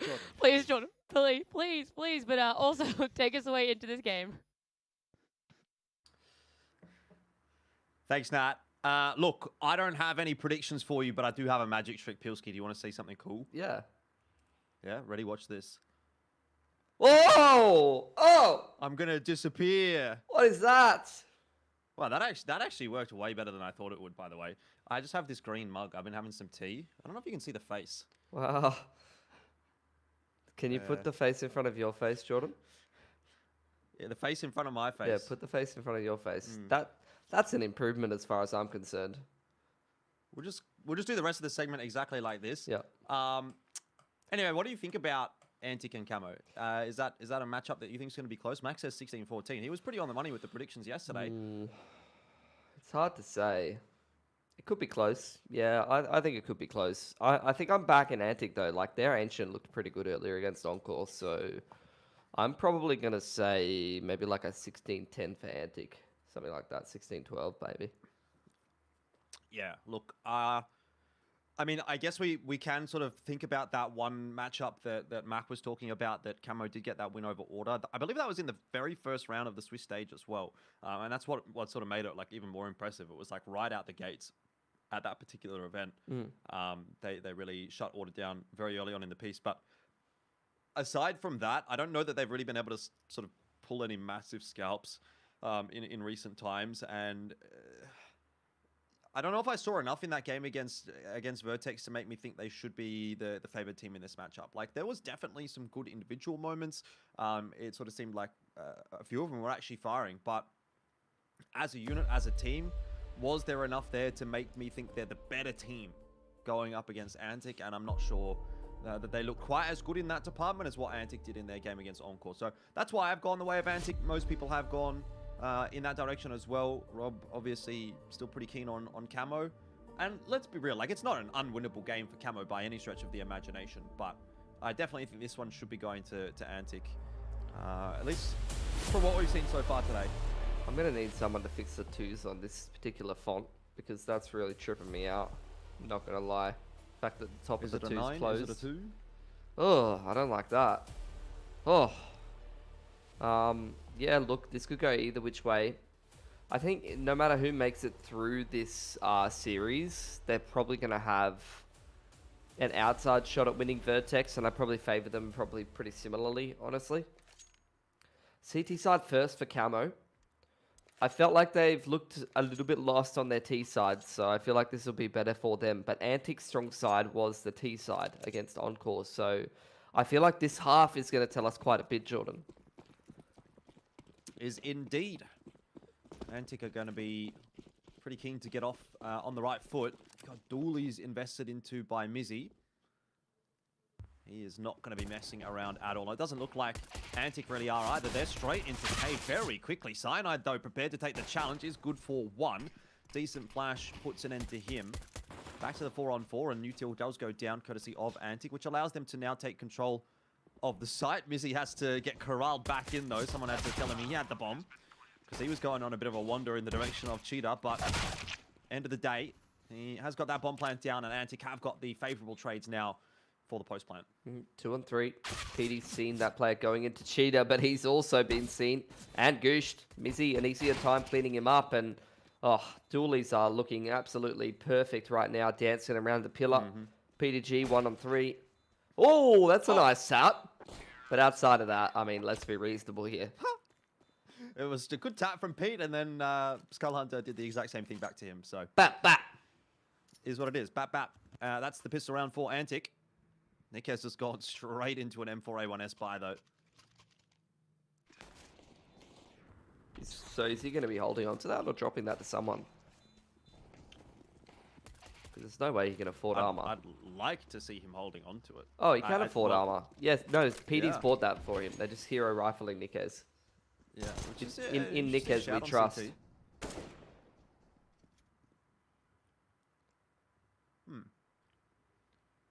Big stack over toward the A site, and that is actually where Antic are headed at the moment.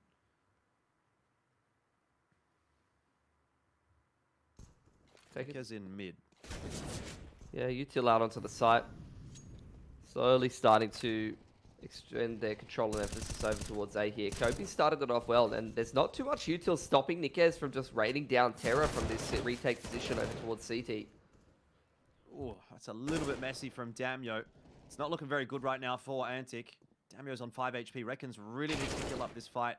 Clean up this fight in the donut, but in the meanwhile, Damyo has gone down, so into a 1-on-2 for Reckons to try to negotiate. He's on 47 HP. He'll know, roughly speaking, where that grenade has come from, but man sort of nicely changed his position up, which is going to force the full-on peek out from Reckons, and he's not prepared from the peek from Temple, so the force out, well, is it really even a force? It's more not. of a It's hero just, buyout it's from just Antic. a hero Actually buy. works. It's just in Nick as we trust. PD just buys him an A1S and says, off you go. And that's one way to put the T-side economy under pressure. Now Antic have to force up here. Night Raid's going to hold on to a little bit of extra cash so that he can get a AWP later. The rest of the boys really trust in the Tech 9 and Armor, and it's going to be a quick one over towards B here. Well, we did see a little bit of this actually in their matchup earlier today. Antic, they like to go fast with those pistols. They had a lot of success actually with them against Encore, and it looks like they might be able to do that again against Camo. That B and hit. that's got to be a real pain point for Camo, right? You put in a lot of effort to win that last round. You gamble on the right side. It feels like you've got your inroad into the map, and then all of a sudden Antic pulls that round out the hat, and you're kind of back to square one now. Whatever they've done with that B hit, it's very well drilled and it's very effective. They find so much success with that. M4's getting juggled over there in towards Cave. Antic just trusts in the crossfire. Night Raid goes down, but he wasn't really the... Oh, actually, he was the player with the A1S, so he was the threatening aspect of that. But look, they've got it all locked down. Good crossfires between ramp side and Cave. And it's going to be in Nick as we trust, round 2, Electric Boogaloo. Chuck him an A1S. He's going to force buy, and the rest of the boys go with some upgraded pistols. It's a bit more of a committed force than when they won last time. Yep. Well, eventually something has to break. Yeah. I'd say Antic have much better util in this round, so they should just be kind of able to bully Camo if they use it effectively. They're just going straight into B again. You can see those flashes are so effective. The CTs can't see a damn thing, Jordan. Wow. Easy for Mizzy. He's just running around with the Mac 10. On this T side, Antic have kind of looked their best when they've been playing fast toward B. Yeah, you can't just be a one-trick pony, though. Mm-hmm. Because Especially then the fast B starts to be less effective. Shot from Cyanide. Looks for more than that, but can't really get it. And I believe PDG has now been spotted as well by Skull and Night Raid, so...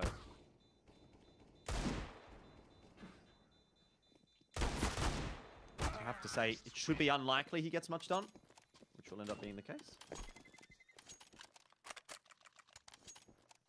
Camo left reeling now. Got to take that single save, and even buying up into next round, it's just going to be A1S light util. So, I'll tell you what that means, Jordan. That means that Antic is in a real good position now on this T side. Their money is going to be superb for the majority of this half. And I have to say, if Antic pushes for like double digits on this T side and says to Camo, you've got to get this game done on your T side, I'm not sure they're going to be able to do that.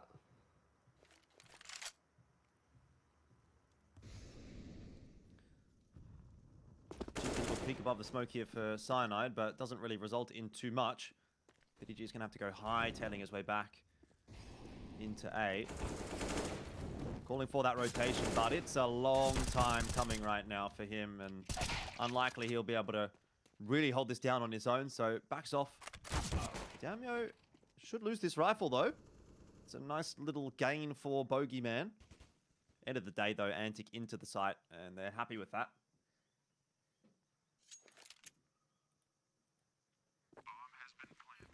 Bogey and Nickez just looking for some exits. There might be a bit of inner team turmoil for the Camo boys, Jordan. Because I noticed that on Nikez's Twitter, it says he's the best Indian player. Okay. And he's on a team with Bogeyman. I'm honestly not even sure I knew that Nikez has Twitter. Oh, he does. But I swear he doesn't use it. He's like you. I'm actually looking at his Twitter right now. He's literally like you. It's all just retweets. Retweets, never posts anything. Yeah, he's posted like one tweet in... Last tweet he did was March 30, and it was a quote retweet of Ricky doing the announcement for Team Aftershock, where he said, very excited.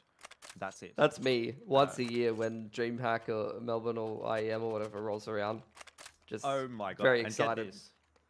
The most recent tweet before that, so before that March tweet, was from February 2019. So just goes to show how active he is on Twitter.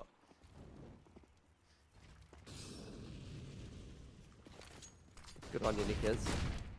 You don't need social media.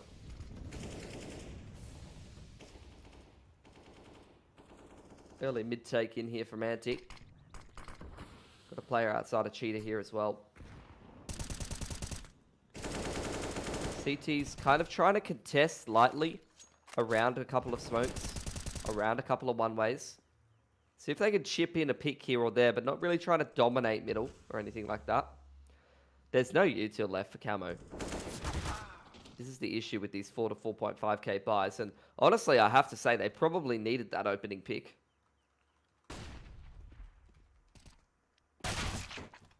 Bogeyman, oh, I was going to say in a great spot to do a bit more damage, but instantly shut down. It is Nickez that will provide the frag that continues to keep Camo in the lead. It's just trade after trade after trade. PDG denying that bomb retrieval. But again, we're back to 2-on-2.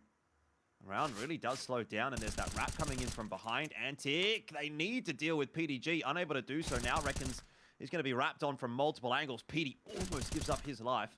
And in fact, will in the end. But Reckons has absolutely no clue where Kobe is going to be coming from. Will check into Cave. But Kobe able to keep it intact for Camo. Yeah. A tight round. Not a great one for Camo, considering they're on the CT side. But a round is a round. Their money's very cooked now. And like I said, Antic's got great cash. So they can just straight up reinvest here.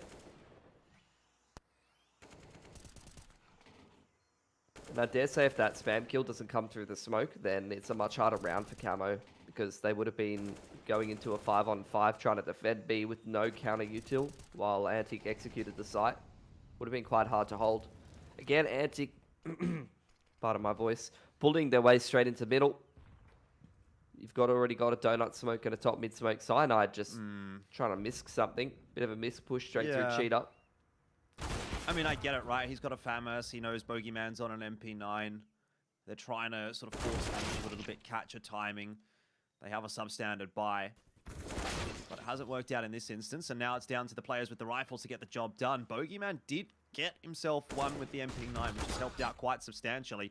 Mizzy has to turn away from the flash, and Nickez will confirm that kill as well. So it's gone from actually quite an awful start for Camo to not a bad looking round so far. Skull walking onto the site. Has a timing here. If he can find Bogey on that retake position, but I don't think they've checked him in the back of the site. Triple Tink coming out from the MP9. Night Raid 1-on-3. This is the closest CT anywhere near the site, but the longer Bogeyman stays alive, the closer Nickez gets. Nice little flick from Night Raid. Has got the bomb in possession, so could go for a plant. Happy to just wait on the line for the moment. But does he know Nickez has already crossed? PDG in cave as well is just going to be able to spam away. Take enough of a distraction away from Night Raid that, again, another kill goes over the way of Nickez. And starting to solidify a little bit on that CT side now, Camo.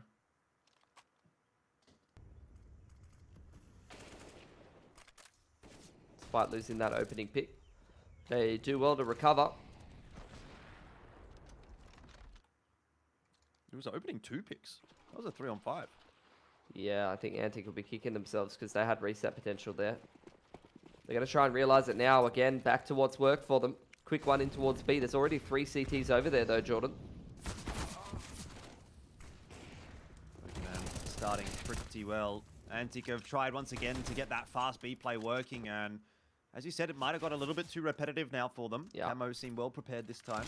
Yeah, they need a bit more depth, honestly. They can't just keep running that same strat and expecting it to work.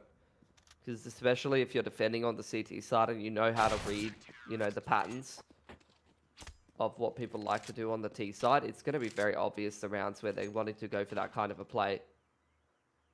So, I feel like Antic have kind of overplayed their hand there a little bit, and this has allowed Camo back into this game. They had reset potential in that 5-on-3. They've missed that opportunity, and then they've made the fast B exit call on a very obvious round, which has got pretty routinely shut down as Camo lean 3-1-1 towards B across the map. So now Camo with a great economy. Heading into the anti-eco here. If the pistols don't find damage for Antic, it's going to be hard. Ooh. Good flash timing, though. And that's Nikez down for the count. Cyanide looks like he's going to be able to hold on to it, but actually does lose his head to Reckons. That's still not too shabby from Camo, though. 3 guns alive. End of the day, it's passable. They bought themselves enough room economically to get at least one more gun round in the back pocket here. Kobe's on the AWP now. I think I've seen 3 different players AWPing for Camo. Yeah, whoever's feeling it on the day. Yeah.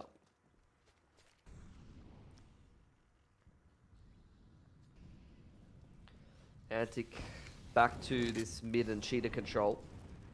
Yet again here. Cyanide gets the timing wrong this time. Damio really well prepared for that. Yeah. I don't get the... This time in a little while they get the advantage. I don't get the sense that Cyanide is super comfortable in this position. Because he's been trying to do some like pretty misc pushes. He hasn't been really using as many of those spam lines. This is good play in the 4v5 by PDG though. You always want to try and push somewhere, get an unfair advantage, and that's exactly what he's done. He's found great info. He's even going to pick Mizzy on the rotation, and there's a 3-stack over on the other side of the site towards B here. Yeah. You send him hot footing over toward B, and you kind of get the idea that, yeah, maybe Antic is going to be headed in this direction. Bogeyman really well situated to defend with those extra couple of players playing Crossfire.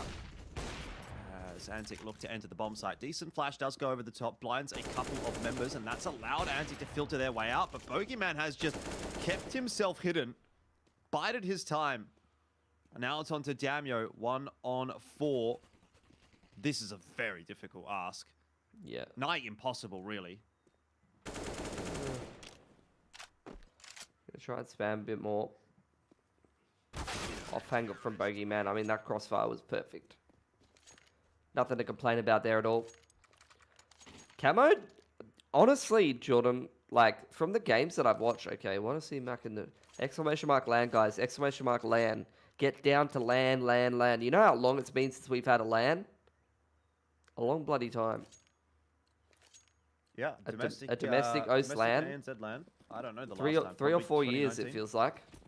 Yeah. Just off the top of my head. What was I going to say? Camo play those 4v5s on the CT side super well. The amount of like numbers disadvantages these guys win on the CT side by just stacking the right side or making a good info play is pretty impressive.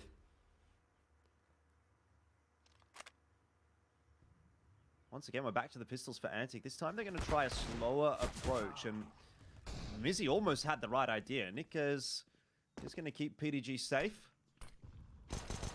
Raid's actually been able to work his way all the way up through mid, and Skull Hunter's also chimed in with 1, so this starts to get a bit dangerous. Again, it will come down to Nikes to bail Antic, or bail Camo rather, out of trouble. And alongside Kobe and PDG, that seems to have gone relatively nicely in the end. I mean, Antic, they're counting their lucky stars. They haven't lost any more players in that round, because there was a few getting very low. Yeah, it's surprising they're kind of falling flat, because their T side looked the goods against Encore earlier. I think they're having a tougher time finding clean openers. If I cast my eyes back to that earlier game, I remember Antic just sending it up Cheetah and up towards the B side of the map and finding pretty consistent entries. Pretty consistently, they were winning the trade battle as well, in on towards the site. That doesn't feel like the same story here against Camo. Feels like Camo are often able to peg back frags and able to multi-frag on this CT side without the trades coming through for Antic. Feels like Antic are a little bit less switched on than earlier. I have to agree with you. I guess Camo sort of rolling in hot from a pretty decent game. You know, they did do reasonably well against Vertex. I think the confidence level would be relatively high after that. They know that their CT side was fairly solid on Inferno, and they've been able to transition that across here onto Ancient as well. They'd be feeling good at the moment. Job's not yet done, though. Ancient is a CT-sided map. They need to be converting this. It's a good lead. It's a good start, but that's about as far as I'll stretch it for the moment. With Skull Hunter finding that opening frag, even though he's down to 10 HP, he has given an advantage over to Antic in this round. 30 seconds left to work with. Here comes the A exec. Kobe on this deep line does have some angles to work with, but instantly punished by Night Raid as soon as he peeks out. Nikes traded as well. That's a bit more like it. Yeah, that's kind of the first time you feel like actually Antic have been able to shut down any of the re-aggressions coming through from Camo. Bogeyman does lose his head to Reckons, and so we are now finally finding a round win for Antic. I definitely saw a world, though, where Nikes was getting a double kill walking out of Temple.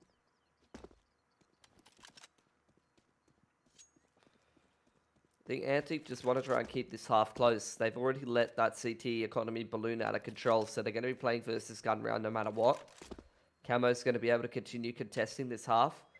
But what I want Antic to do is just get in with a couple of good T-side rounds, keep this half nice and close, and force Camo to show us a T-side. Because their T-sides have looked much worse today.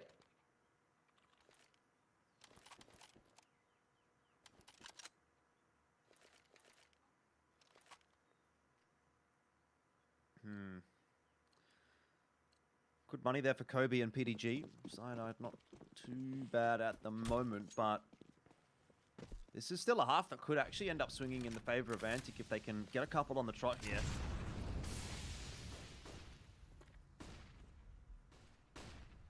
I think Antic have kind of shelved the faster plays for the meanwhile. Nikes applying utility pressure to bottom mid here. Damio quite low outside of Cheetah. Does get cleaned up, traded back by Skull Hunter. Mizzy all over that mid push. Antic well able to deal with that CT side aggression. So do we see more coming forth? Cyanide's still on a bit of an off angle over towards Cave. It might be a two-man push between him and PDG.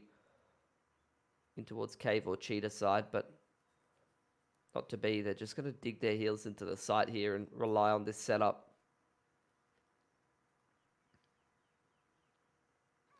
It's been difficult for Antic to get into the B-bomb site in recent times.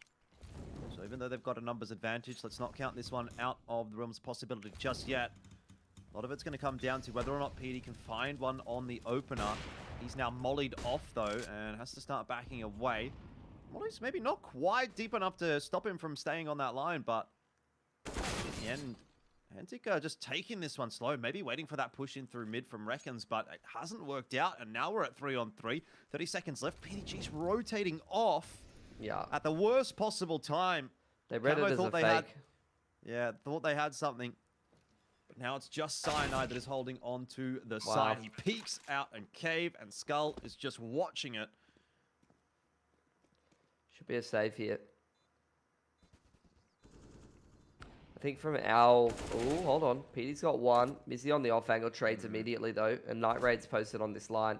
Good movement from Kobe to bait out the shot, but there's still just this 180 crossfire he's got to deal with, and he hasn't got a smoke. Wow. Look at that trigger discipline from Night Raid. He just holds strong, hey. Yeah, the pistol comes out and the single shot, and he still doesn't pull the trigger. I think most AWPers would have shot there, so good on him. I mean, you know, from an armchair perspective, that rotation from PDG looks a little bit silly, but to be honest, that did really, if you look at it from the CT perspective, that did read like a fake. You see Reckons probing middle a little bit. You only saw maybe, oh, that's filthy. That wallbang. Didn't catch that, so it shouldn't have even been that close. Again, Cyanide trying to take duels with the Famis. He's done well there. Almost takes two with him. Yeah, it is 2 for 2 in the end.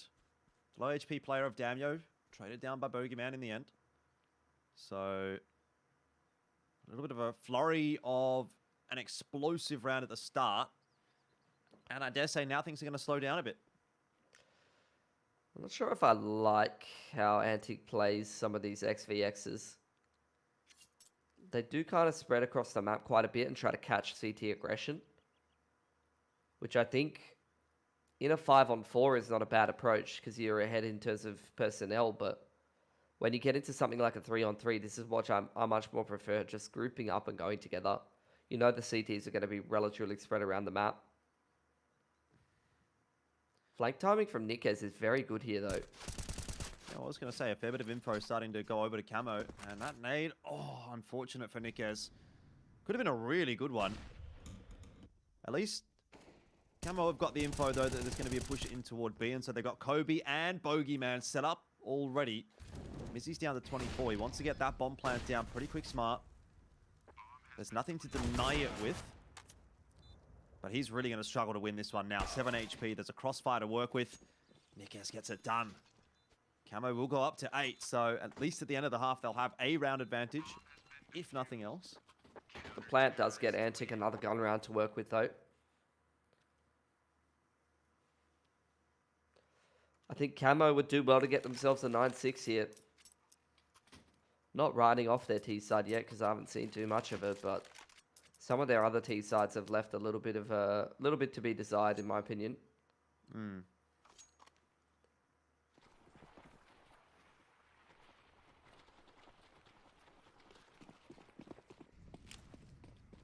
Final round of the half could be a big difference maker for both teams. Honestly, I think 7 is quite decent on T side, so Antic would be happy to get that last good trade in there from Mizzy. Cyanide, though, has not been dislodged from the wood wall. And as of yet remains unchecked. Nice couple of binks into the back of the head of Mizzy. Brings it back down to Skull Hunter to try and sort out. Numbers advantage again for Antic. Yes, bomb plant's going to go down, but both these players kind of trapped on the site. I don't see Night Raid or Skull getting into great post plant positions. PDG, you talked about the wide swings earlier. There's a big one from him. It's going to put it back to even numbers for only a moment.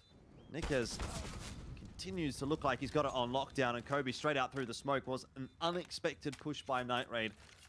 In the end, Camo are going to get themselves 9 on the CT side. Not a bad shout, but by no means is it a map-winning half. Yeah, they've done well there. Pretty even frag distribution for both teams across the server here. No one really lagging behind, no one really standing out too much. And I'd say it's a pretty even game, honestly. I don't think Antic played phenomenally on that T side, and they still got themselves 6. So we'll see how they go on CT. Again, this seems to be the go-to for Camo T-side pistol. They just drop 2 sets of P250s and get a single flash and try to take aim duels with the pistols.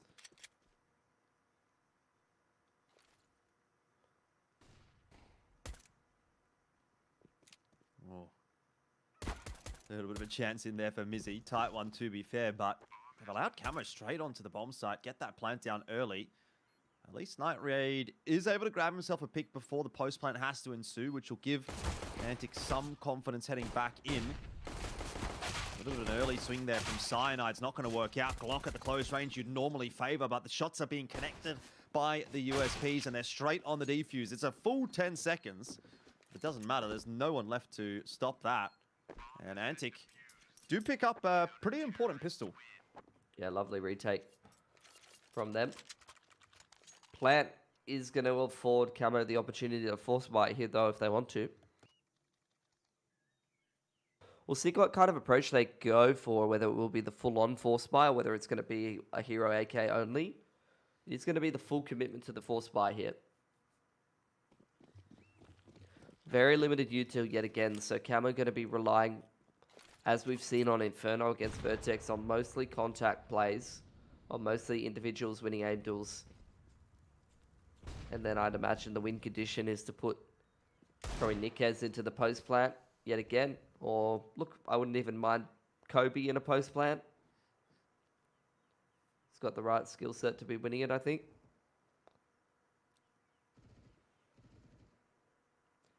A little bit of a push out from PDG in toward mid. That's the only movement that's going on for the T side right now.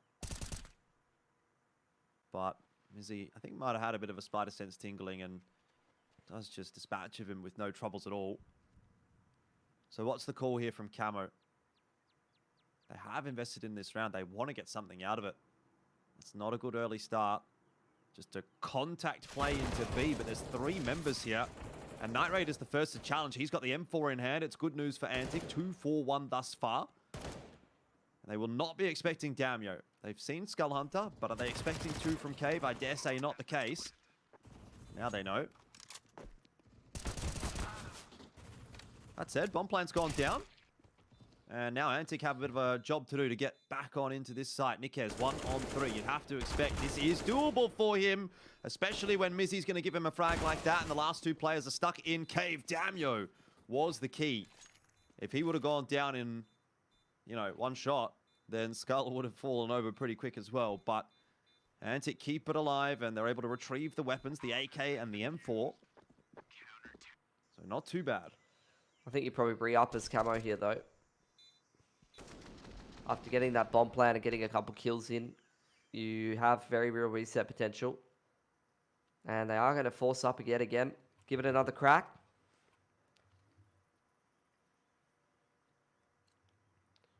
Money hasn't built up yet for Antic. If you're Antic here, I want to see them not be too greedy with the utility. Make sure that they're utilizing those early first couple of grenades, just keeping the T's back. That's a great molly.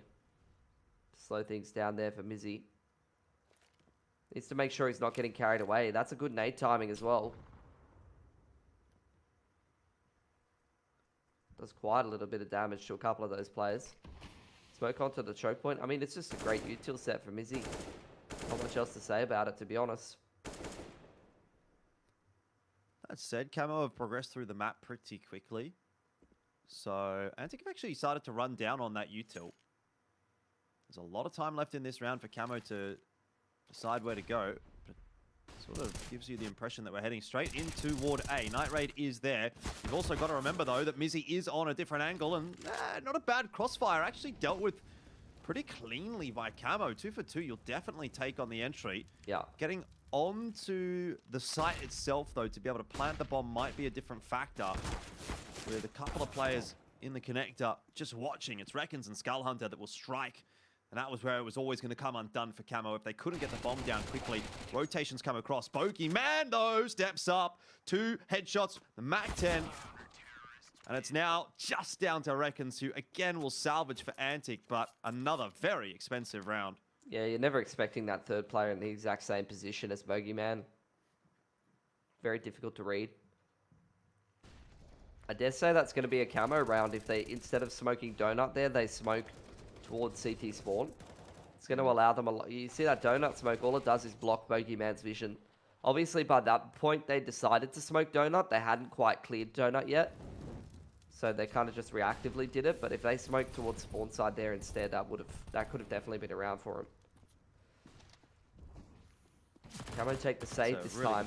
They try and get the Hero Galil on Nikez to do some economic damage, but Antic are kind of mopping them up here. Yeah, they've liked that strategy on the defense, but on the attack now, give it another crack, and hasn't really worked out. The MP9s have just run rampant through Camo. Yeah. There's another one, and this is really bailing Antic's economy out of trouble when you're giving this many kills over to SMG. Skull is going to look for that last one as well. He very nearly gets it. Nick has nice spray control, keeps himself alive. Good angle from Reckons to clean it up. 4 alive for Antic. Good economy building round. And I think they're recognizing some of the tendencies of Camo. I think most teams who play Camo at the moment will know that these guys just like to contact walk a lot.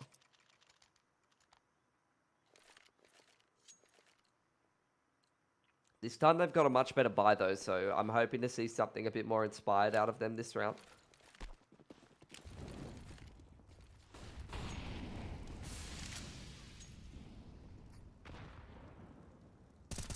Good early aggression in from Reckons. Is going to get lots of info and a pick as well. There's no contest on mid from Camo. And they'll both get out scot-free. Damio even able to swing after the fact and get himself another one just to double it down for Antic. He puts that smoke on the doors and Nikez cannot progress any further. Yeah. Antic are just playing much better Counter-Strike at the moment. They're showing a much better understanding of how to play this map.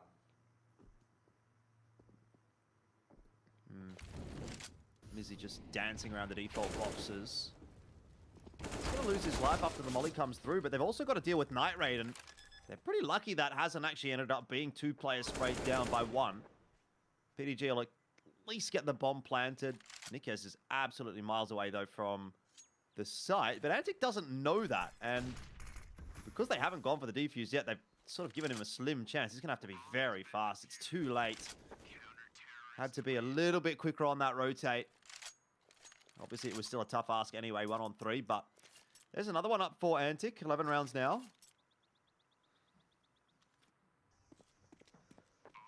The initial mid-aggression, and then the flash over the top towards Cheetah.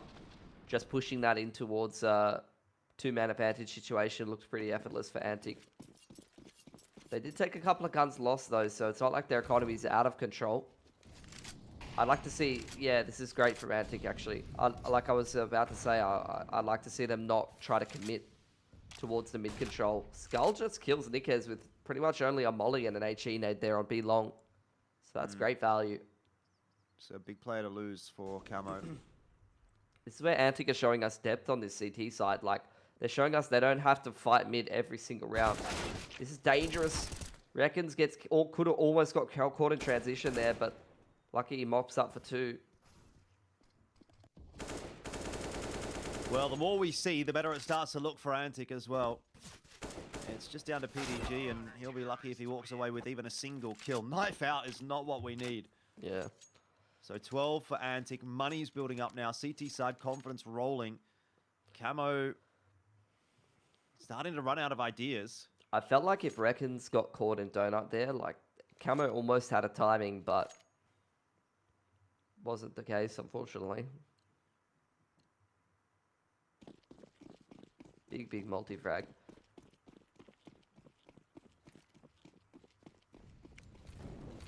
Hero AK on Nikez, couple of pistols. It could work. They're going to pick up the pace into B here, but it's just great counter util. Double headshot out of Skull. He just locks that down. He makes it look so easy. Oh.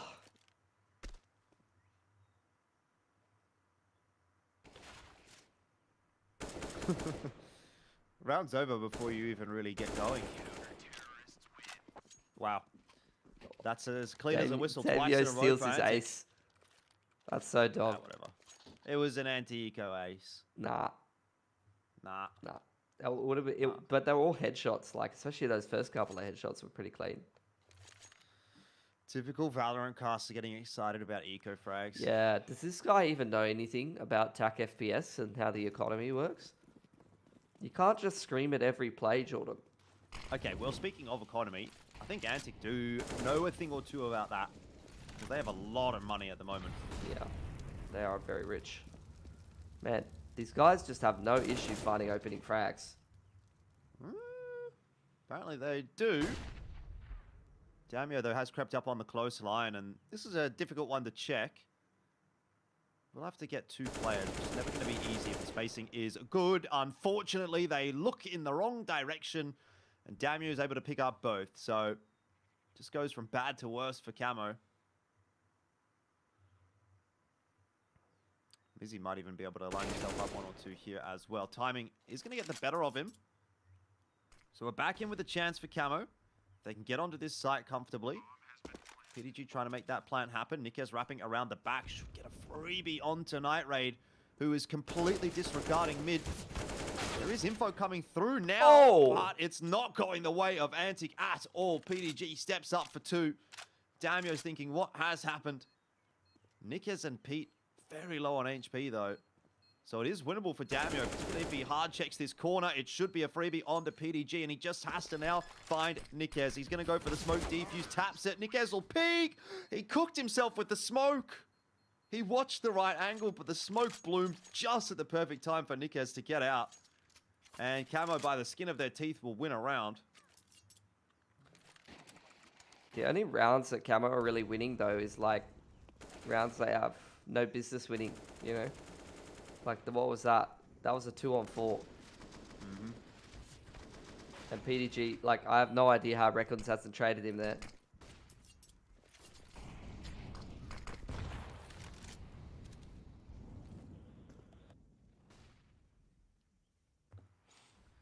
Well, it's not really going to bail Camo out of trouble, is it?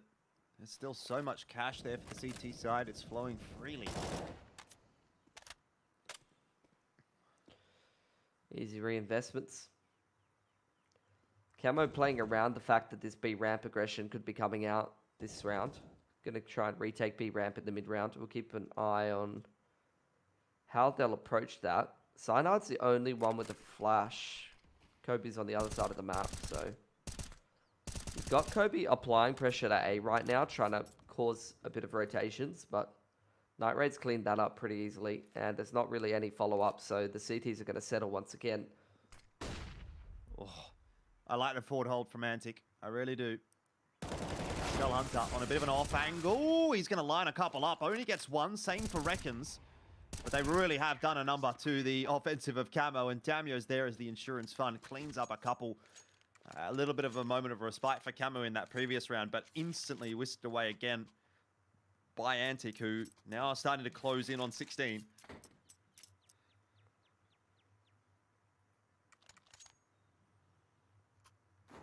It's just good, well-rounded gameplay from Antic. Actually keen to see them take on Vertex with the stand-ins, honestly.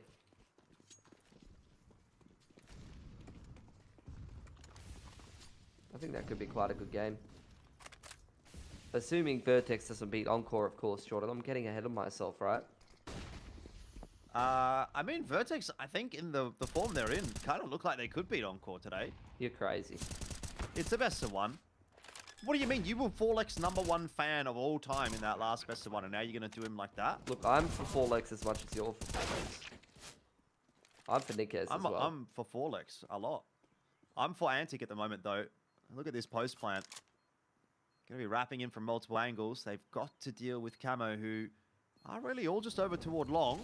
They haven't spotted any of them out just yet. There's a lot of util on that CT side, but Kobe's position is a bit of a cheeky one, and Night Raid now with the AWP is going to have a pretty awkward angle to fight with. Kobe tries the running, jumping, 360 no-scope headshot power move, but Night Raid has seen that trick once or twice.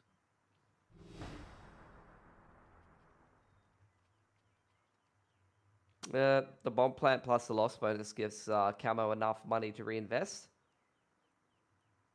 But I just haven't seen anything that makes me feel like they're bringing back 5 in a row here, Jordan.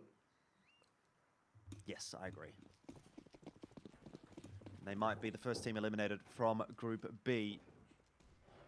Someone has to be. It's good experience for Camo nonetheless. Don't often see them in, qualifiers like this one. Often they're just playing in the domestic leagues and sort of going through the paces of the early stages of those tournaments, but it's nice to see them pushing a couple of the top teams. Ooh.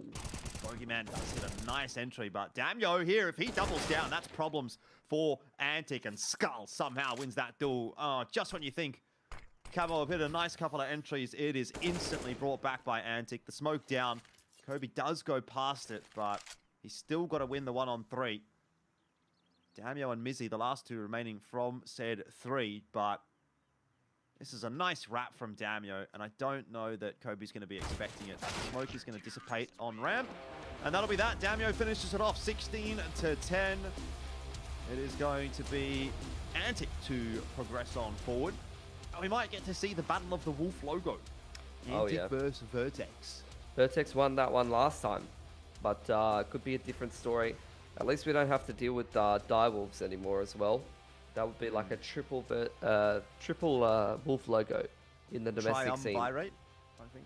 That would be a little bit too much. Look, I have to say, very solid CT side out of Antic. Even though their T side wasn't as strong as we saw against Encore, I think these guys just played an excellent CT side there of Ancient. I'd be surprised if a third opponent lets them go to this map, because they look very solid on it, honestly. Well, I suppose that is something that we're going to have to wait and see a little bit later on. Antic do have another game to play today, but we have to check out the upper bracket final first. And of course, before we get there, we want to check in with our fantastic, amazing, awesome, really cool and lovely analyst desk.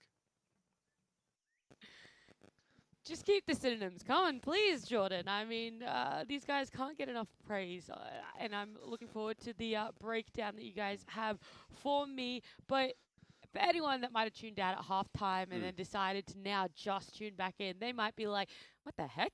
Antic winning at halftime. Yeah. It was 6-9 in favor of Camo. So for those people who might just be rejoining, how did this happen? How is it that Antic CT side was just so much stronger?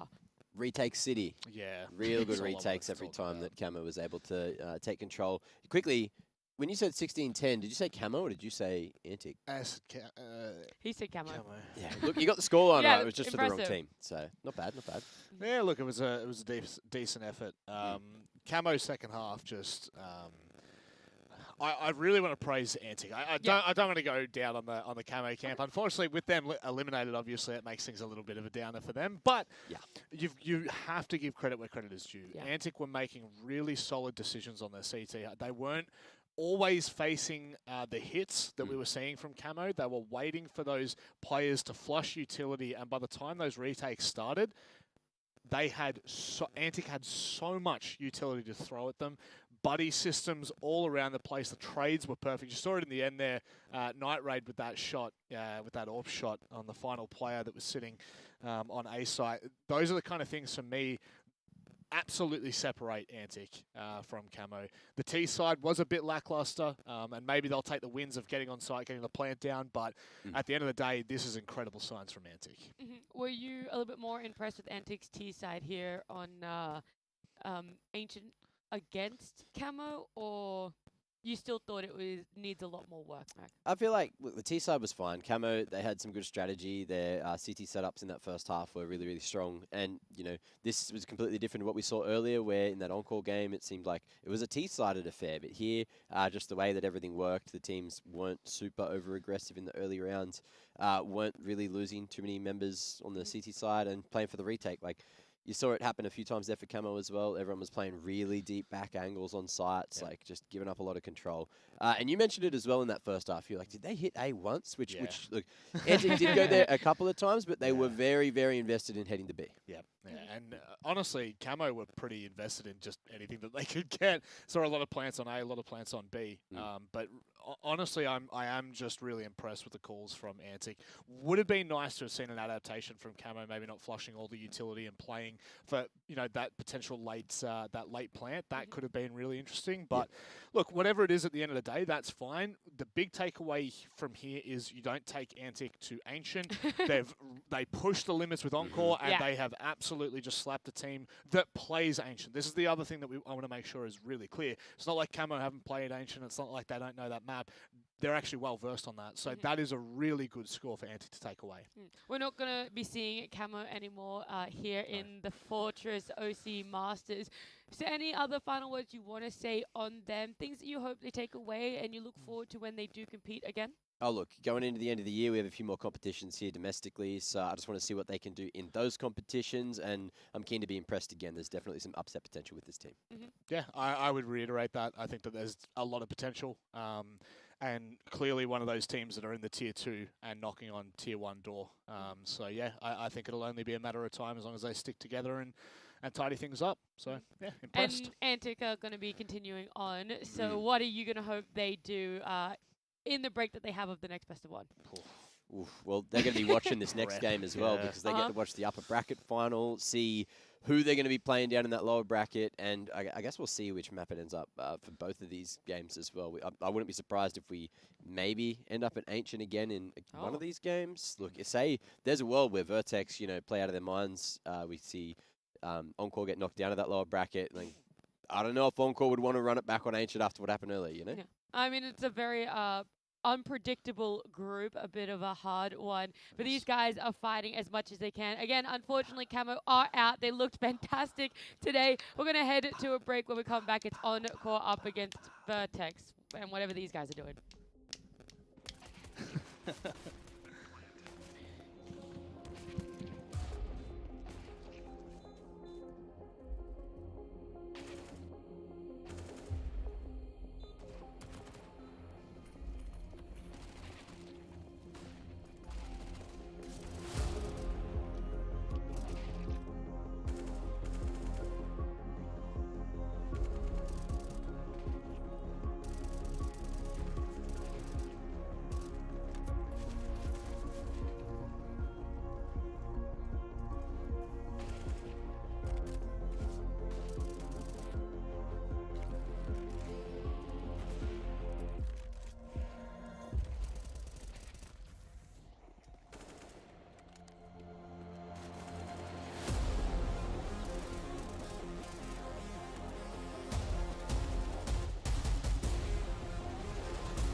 You're in the Fortress Land Lounge, and we're here to find out what gamers really think. Let's see if we can find out. What are you playing?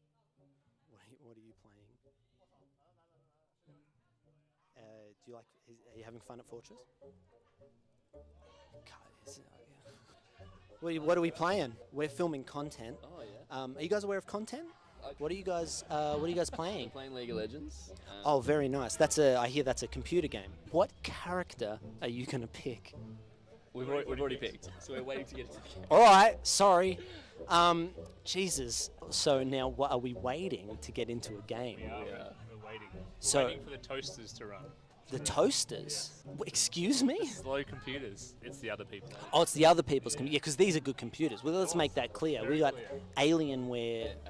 Yep. I love these ones. They look like they're gonna fuck you. All right, good luck. Good luck. Thanks, mate. Good luck with the game. I hope you guys win. I think you have to get to the other side. You have to get the other team's tree. Is it a tree? Is it a tree there? It's basically a tree. It's basically a tree. We're gonna invade now. And you clicking. Oh, look at you boys click. I'm so impressed with all the clicking. Oh my goodness gracious. All right, boys. I wish you the best of luck. I hope you have a good time. Are you any good at the game? No, we're fucking shit. You're shit? Terrible. Oh, that's great. At least you can admit that about yourself. All right, have a great game, guys. I'll see you guys. Auntie Donna and the Magical Dead Cat Tour. It's March. I'll see you guys in March. See you guys. Let's get out of here.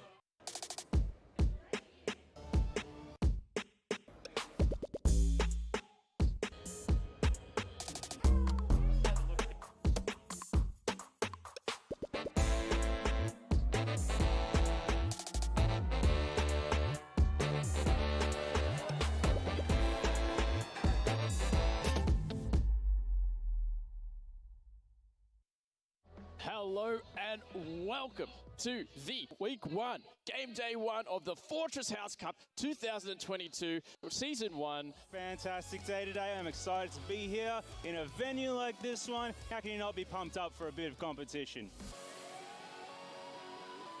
The real killers are here, the real deal professionals. About to kick off Sweaty Gamers Live. Brought to you here by Fortress Melbourne. Presented by Telstra, supported by Alienware. We've been playing a lot of Tetris today. We've been talking about a lot of Tetris today.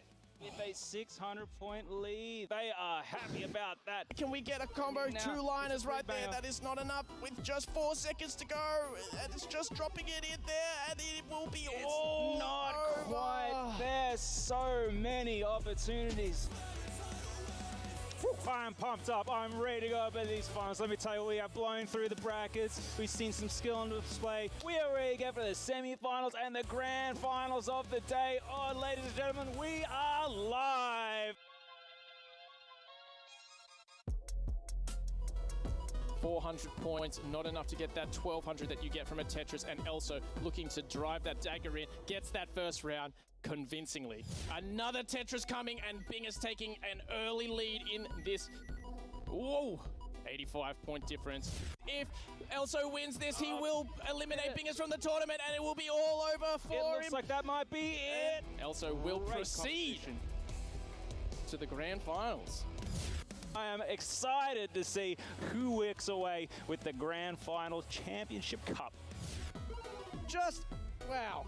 5 seconds left. Another Tetris. Another Tetris. 6.2 thousand lead in this round. 2-0 effort Just with a stellar showcasing in that second round. Style points. Look at this player go. Oh, a misplacement. The look on Elso's face. Oh no, they're going to top out. This is such a precarious position. Really needs a light piece. A nice combo. They're going to take it back in the lead. Just saves it in time. Is he going to put it in 3? He does, and he says, I'm going to save that for later. If that was me, that's why I don't play this type of game. This is too much for me. My nerves ain't holding out. These pieces for Elso are not good. Oh, please, where's the line piece? Where's the line piece? No! Elso tops out. That is all over. That's going to be all over. The risk was taken, and it did not pay off. They worked their absolute heart out. Game day one, season one, Fortress Cup 2022, first place champion, FODO! And you can see the crowd, they loved it. Excited to be part of this awesome event. Fortress Melbourne, it's been absolutely fantastic.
building it?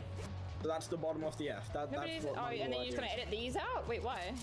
They're not gonna is. see Don't that. worry, I'm building the F. I'm building the F. Trust. Yeah, yeah. Oh, you went that way. You went that way. Actually, start Hell yeah. Right, keep going, just keep going. Keep going. Oh, hell yeah. Go, Hell yeah. Let's go on top of it. Come. Yeah. Okay. We can break the builds out once we get up. Just build it and we'll shoot it out. Oh, hell yeah. That's an incredible castle. It looks like something out of platformer or something. That's Loyal a big. What do you company, think the F stands for, boys? I reckon it might stand for fortress. Let's give out a low blow for That's this. a low blow. Incredible building. For appealing to the back of the room. Yeah.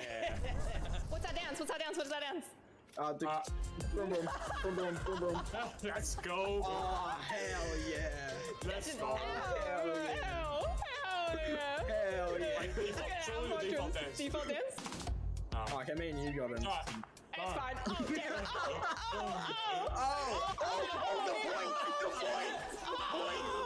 These guys. Let's die on our fortress. We'll die proud of our fortress. They're coming to look at our fortress, man. How do we not have a pad after so many llamas? Do they not drop in llamas anymore? Okay, I need to get down or else I'm gonna die. Come here, just follow me, ready?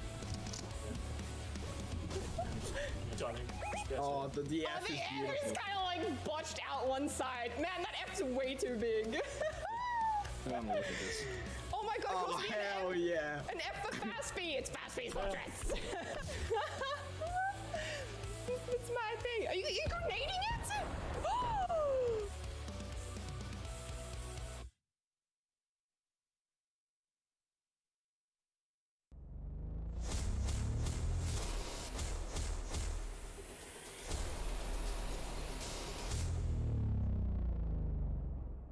Three, two, one.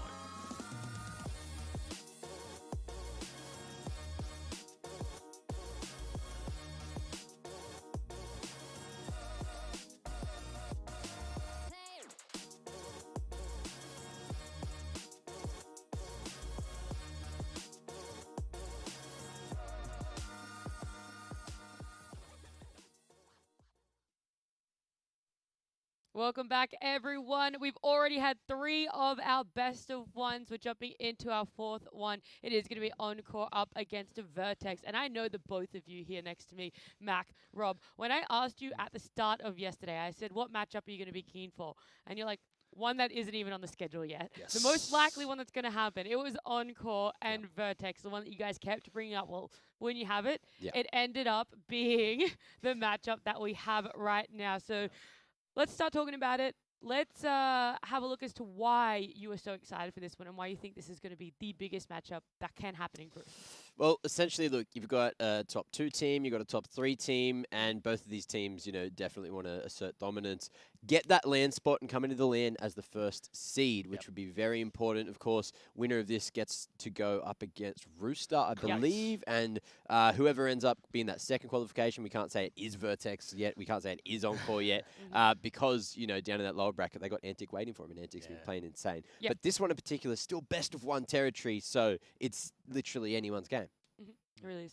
Is that exactly why you're keen too, or is it more of an individual, is player versus player? Oh, I think the teams match up quite nicely. Obviously, Encore have the bigger names, very easily have the bigger names. Yeah. But, if you're an OCS fan, you know full well what Vertex have. And a little side note that I'm just going to say anyway. It looks like Brace is subbing back in for Valhalla. So Man's just spoiling everything. I know, but balance, that really does change the conversation for me. If they had 2 subs, I'd be like, oh, this is looking pretty rough. But bringing Brace back in, I know Valhalla is, not an awful player and played well in the last map, but this one here, this is where I think they can sit back on a level of comfort and that kind of camaraderie that you build within a team. So now that we've got that back in, this is anyone's game. Yeah, let's actually have a look at the lineups for those of you guys who are at home.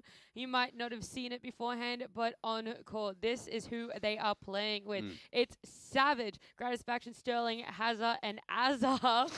These guys, as a 5-man, have been together for a short time, but I said earlier, Gratisfaction and Azza, they've been together since 2018. Sterling, Hazard, been together since 2019. Savage, Sterling and Hazard been together since 2021. So there's a lot of synergy that's going on. I feel like it showcased when they played earlier in the day just how well they were able to mix all together and pull out some great strategies when they were on Ancient. Yeah, it's going to be a fun time. I don't think we would be going to Ancient here. I know Vertex definitely have Ancient in their map pool, but going up against Encore, like Encore's been pretty damn solid lately. I wouldn't be surprised if we end up back on an Inferno. I'd love to see something like an Overpass, but I don't even know if like either of these teams have been cracking that one too much. Of course, you got to remember for like Vertex in particular, if they do keep Forlex in there, going to something towards the middle of the map pool might favor them. But it's just so tough to call. These two teams are so close in terms of their results recently, and I just want to see, I want to see more, particularly from Grat Rat, because we got to see a little bit. We got to see some shining moments, but we know he's a superstar AWPer, and we're just waiting for that moment for him to be that superstar rifler, and it's going to take a moment. It's going to take a time. I think the thing I'd like to see Encore clean up from that first map is it felt like all the cogs weren't turning at the same time for a couple of those rounds. So maybe just try to focus on the chemistry, try to focus on the positioning and spacing, especially in terms of those retakes, because there was a few times where like Savage in particular was a little bit further behind and kept on having to try and be the hero in the 1vx situations. And that happened pretty frequently. Too frequently to like, that's for sure. Let's have a look at Vertex. We've talked about it. You've already dropped the spoiler here for us, but it is, I'm okay with it. You have to apologize to everyone else, He back. Brace, he's back. He's back. It's back. It's back. Yeah. They're back. They are all looking great. They really are. Look, I'm really happy with what we saw from Forlex, considering he's coming in as that stand-in. And going into this matchup, I want to see how he does against the likes of Encore, right? Because earlier, you'd argue that maybe going up against Camo, the skill between a Camo and an Encore, definitely, you can tell the difference between them. Yep. So this may be, maybe too far of a step ahead. Either way, look, you've got Addict, who's been pretty solid. You've got PZ, who's been pretty solid. Yep. And Brace as well. He, depending on the day, he can carry the team. Or he can just do some silly things where he thinks he has reads and stuff. His key piece, the key thing for Vertex a lot of the time is their prep that they put into matches. They know like tendencies in terms of positioning for their opponents, and they'll go for like odd nade stacks to get the free kill, free man advantage, and then from there they'll just work out all the pieces to convert those rounds. And that's what I really like about watching Vertex on a good day. I don't know if today's a good day, though, because they have subs. They have been changing the roster around. It's a best of one, and it's just kind of an odd position to be in. With everything going on, how do you prep? Well, that's just it. I think that prep element that you're talking about is definitely going to play a part. If they get time to prep and they do well, then that's a whole conversation that we're kind of leaning into. There's just no chance that they've been able to do what they would have wanted heading into this game. And in the same breath, that's kind of like, well, now you haven't had the prep that you needed or wanted. It's time to kind of let that bit go and play your game. And I think that could also be equally as dangerous. I mean, you looked at the numbers that PZ put up in their first match up against Camo, and they were quite impressive. So I have no doubt going into this game that they're going to hold their own.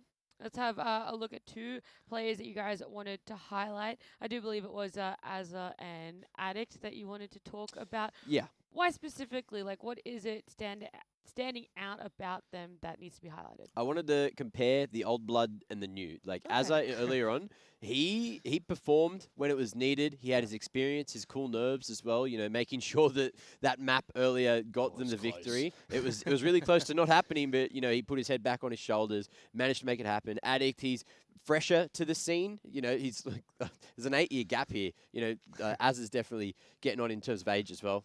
Still a bit younger than me, all right? Don't call him out like that. He's he's a little bit younger than me, so I'm still allowed to talk about that. Now, Addict, in terms of his HLTV rating, it's looking a little bit better. But, Encore's only been playing against some of the top teams in the region. They haven't had a chance to pad some stats, whereas Addict and Vertex, the same might not be said. Also, Addict in particular, playing on stage last weekend, he pumped up the team. He pumped up himself. He was leading by example. And I want to see him at LAN because I just want to see that happen again. Well, that's just the thing, right? It's really rare to find a young player that has the head on their shoulders to be a leader, and maybe not necessarily in terms of IGLing, but there's a whole other aspect to CS to any game that is, it's motivation. It is feeling like the rest of your team are on board.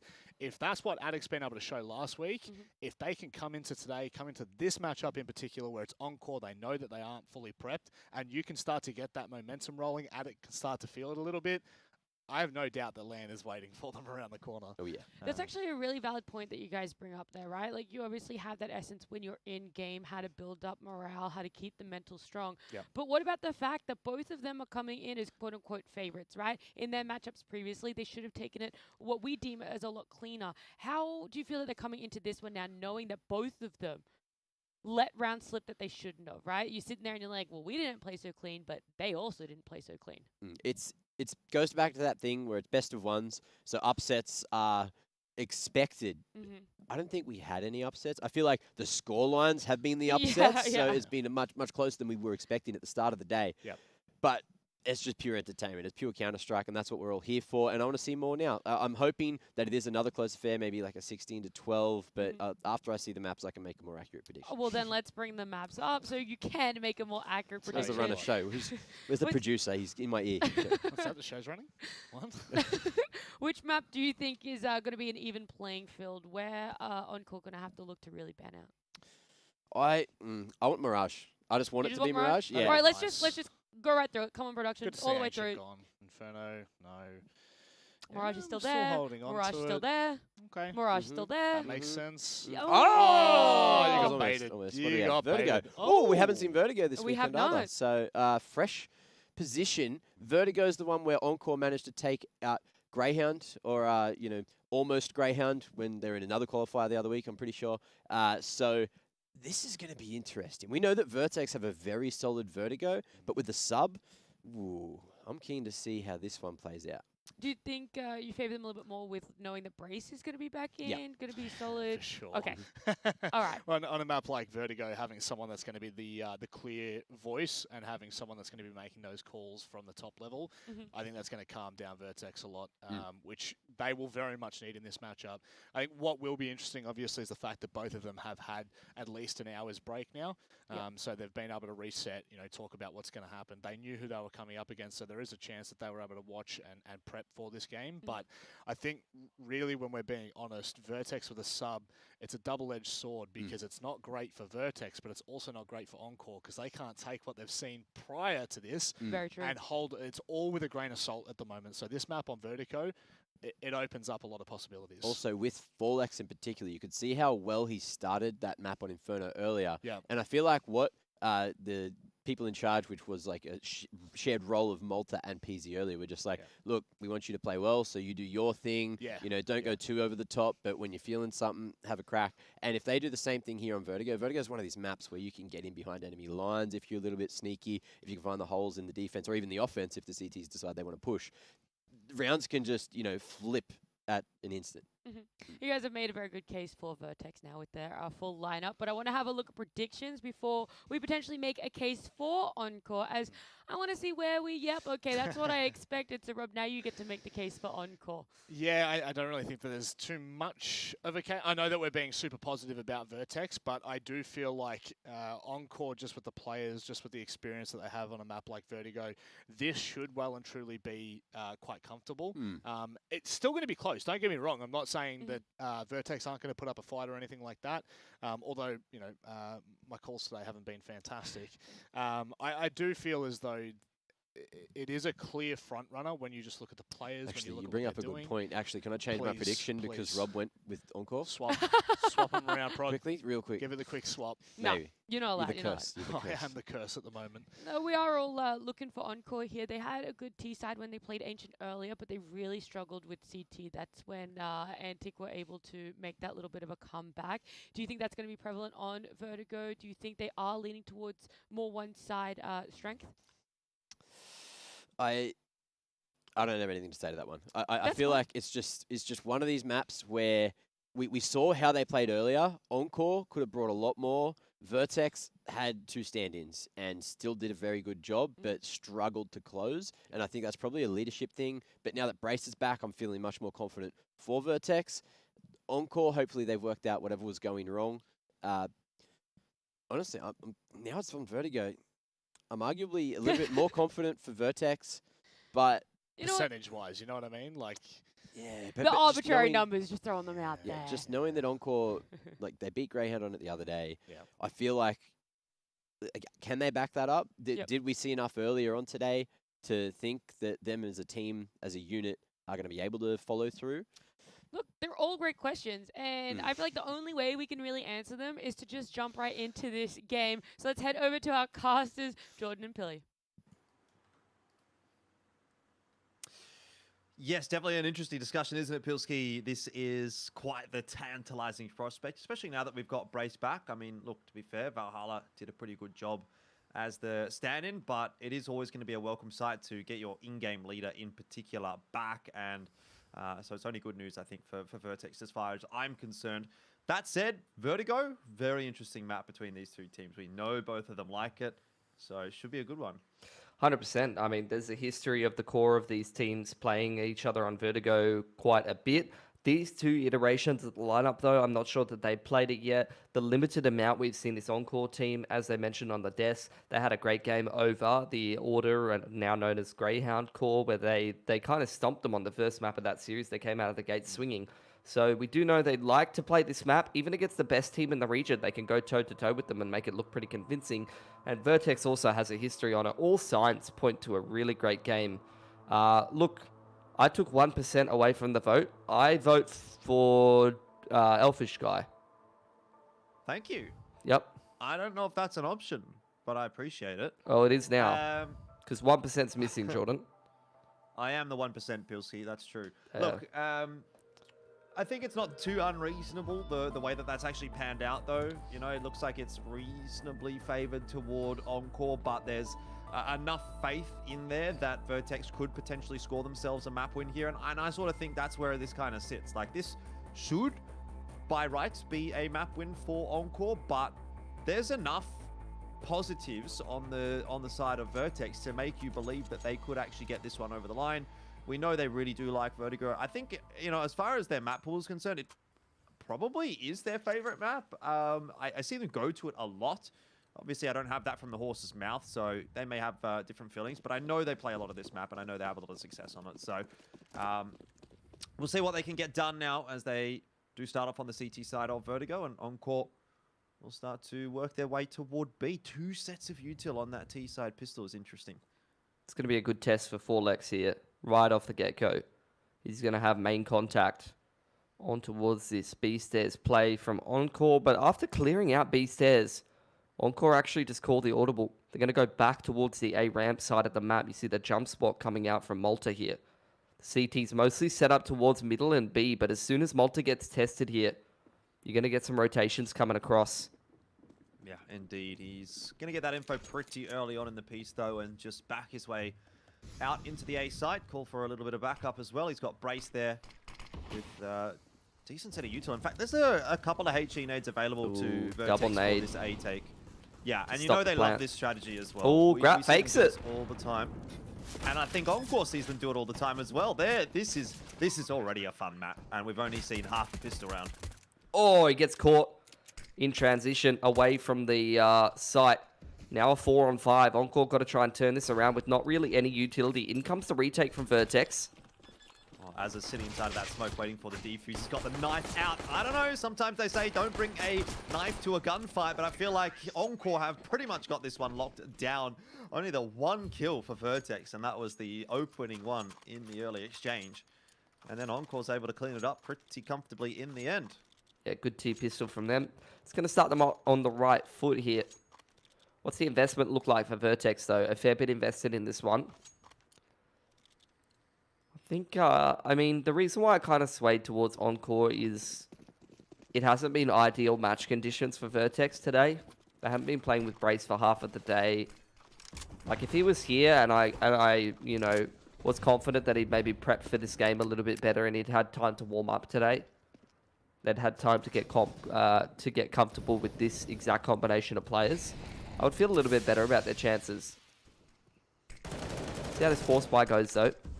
Progression from Encore. pressure over towards the A ramp. They're still fairly spread out around the map, just running those standard kind of default map control protocols.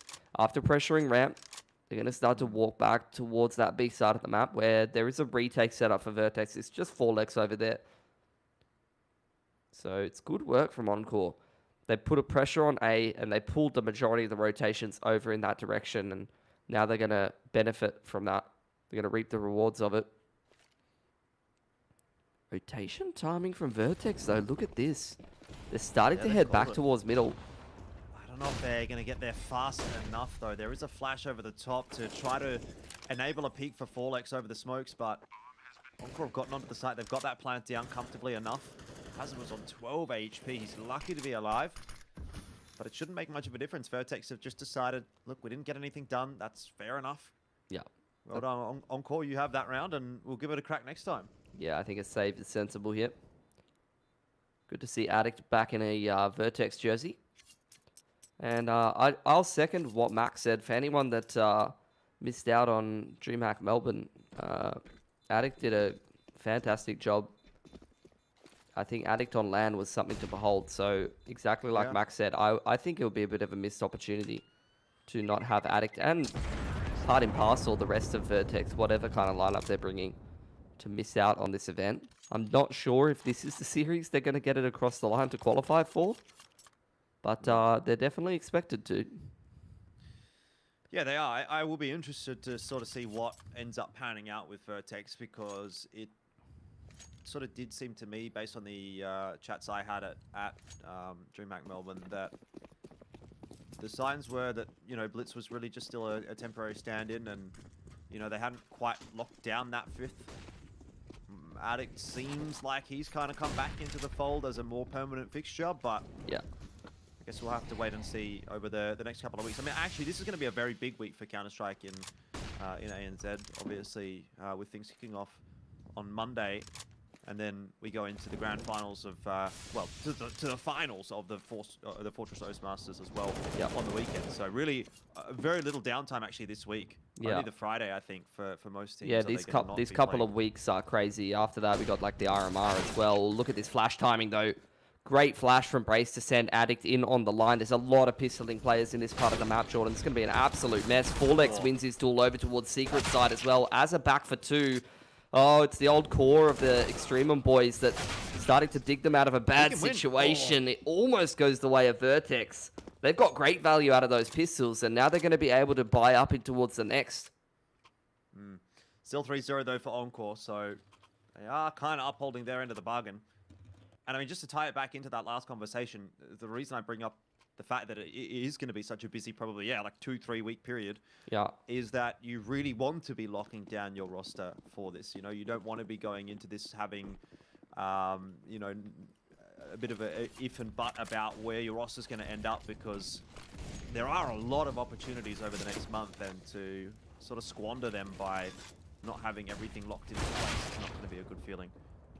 Anyway, decent little walk up the ramp from Hazza. He just gets away with absolute murder onto PZ.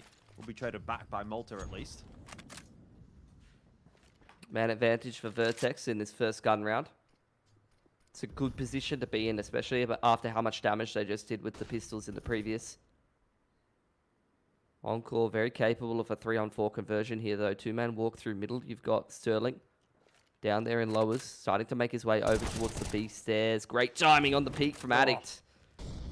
Further extending Vertex's advantage and putting them in a good stead to crunch down on this first gun round fairly cleanly.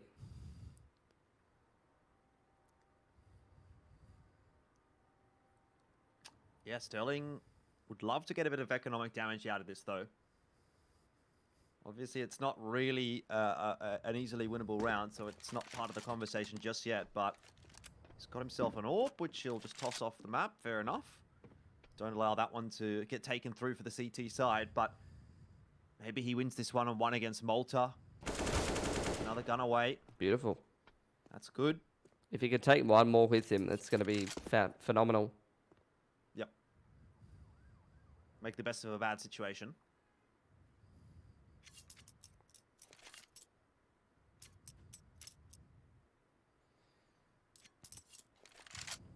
Going to save it though. full util and AK armor after getting a bit of damage done and ensuring that the CTs don't get that up. I'd say that's a pretty good job well done from Sterling. Money across the board for Encore looking shaky though. They're going to force up to even it out. Gratisfaction able to drop one more AK over.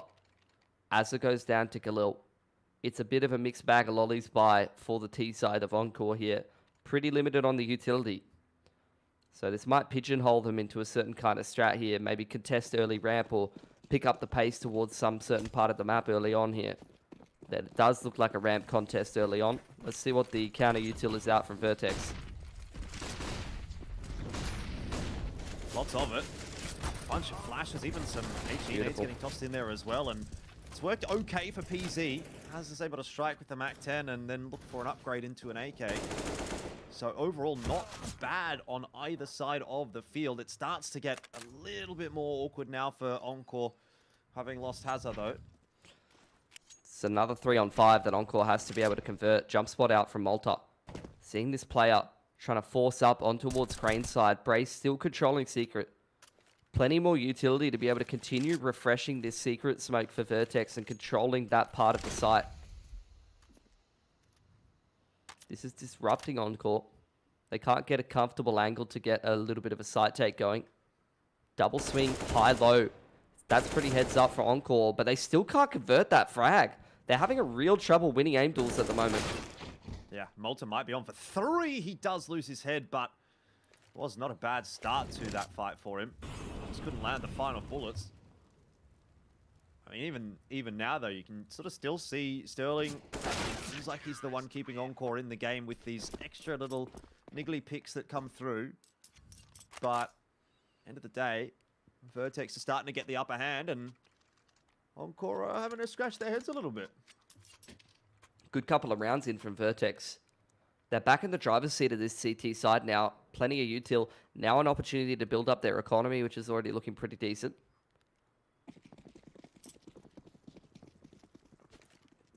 I'm quite excited to see Forlex get a proper shot at a game of this level. He's by far the least experienced player in the server. But if he has a good game here, it's going to continue to kind of reinforce my idea that he's quite a good up-and-coming player domestically.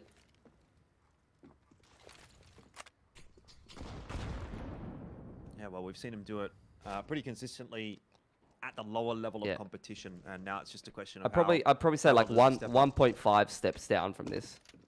Yeah. That kind of level. So far, he seems to be holding his own, which is not something you can say for every player that sort of gets their opportunity at this level. Not in their first outing, that's for sure. Yeah. Especially when you're like a bit of a stand-in, it can be a bit of a weird situation. Mm-hmm. I think Malta always does well in these kind of games as well, especially since coming into this Vertex roster. Oh, this is going to be fun for Brace. That's just beautiful. It doesn't look like he's too cold coming into this, despite the fact that this is his first BO1 of the day to play, and I don't think he's had much time on the Counter-Strike. So some good aim there, nice little spray down. But most importantly, Jordan, 3 in a row for Vertex and a strong economy to boot. They've got at least 2 gun rounds in the back pocket after this. Or at least 1, and then a soft reset. Encore now, we got to start to see them maybe trade a little bit more favorably in the early round. They're pretty consistently coming out one man behind Vertex after the initial contact. High-low set up in middle.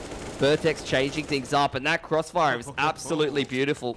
Forlex and Attic just make mincemeat of Encore, who are trying to change things up, trying to go for this mid to beat, and it just hasn't worked out at all. Oh, it's almost the perfect round for Vertex. Had Brace not gone down there, it would have been something to behold. But Gratisfaction still in with a chance of doing some more damage. Close to the headshot on PZ, but does go astray. And he doesn't have control of the bomb, so Vertex will be getting this one done pretty handedly and continuing to flex their muscles on the CT side of Vertigo. Again, a nice little display from Forlex in that mid setup. Obviously helped out by Addict.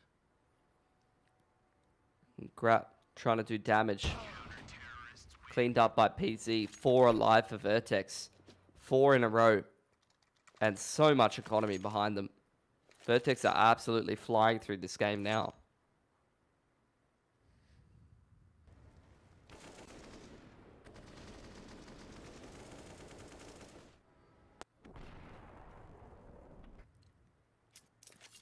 What is the response going to be from Encore? What's the adaptation? What's the change-up? Probably doesn't come in this round. It is just pistol and armor. They've got enough to play with, though, to get something done. But I'll be looking for that gun round to be the one that's going to be the difference maker. Encore again, setting up for mid to B of some kind. Forlex and Addict, the ones to be tested. Forlex on a pretty deep line there, just spotting the bottom of stairs side. These are pretty split up forward positions from some of the CTs. They need to make sure they're not caught out in no man's land without support. Addict, Forlex, they're all getting it done really cleanly. Vertex is looking like a really, really solid team at the moment. Ooh. And you scoffed at me when I said Vertex might be in with a chance of winning this series, but I'm starting to feel like, you know, if they can keep this form rolling, then definitely they can. Encore looks very shaky though, Jordan. Yep. I mean, you put 2 and 2 together, right? And then you get 4. So, I don't know if we're at 2 plus 2 yet, or are we at like 2 plus 1? And we're just waiting to see if Vertex can take it the next level. I've never been good at maths, so just going to leave that for Twitch chat maybe. Probably not a good thing to struggle with if you wanted to be a CS IGL in your time. Hey, I think it's a little bit different with games, you know, sometimes. Pattern recognition and such, a bit more so. That's just why I play the cartoon shooter now, because you just get to see their money. You don't even have to think about it. They just tell you what it is. It's pretty cool. Less of a skill to it. Encore, back in for another buy post-tack. Like I said, they've been having a tough time finding favorable duels in the early round. Malta goes straight down in towards ramp. Finally, Encore find a man advantage and an opening kill for themselves. Surely they must convert this T round, Jordan. Well, you say that, but PZ is lurking and waiting. He might get more than just the one. Oh, just unscopes at the wrong time. He is going to be very disappointed, because that could have been a pretty routine shot for him onto Azza, and now Brace is going to have to work to clear out scaffolding once again. Azza's just gone completely on the other side, straight up the ramp. Vertex have been broken open on the B side of the map. On the A side of the map, I should say. Plant goes in for Encore. They want to try to stabilize their money. Come through with as many guns as possible. Forlex being sensible, looking for exits, seeing if anyone from Encore wants to test him. Could think about a ninja. Self angle from Savage is a little bit too good though. Surprised he went for that. Guess their money is pretty good.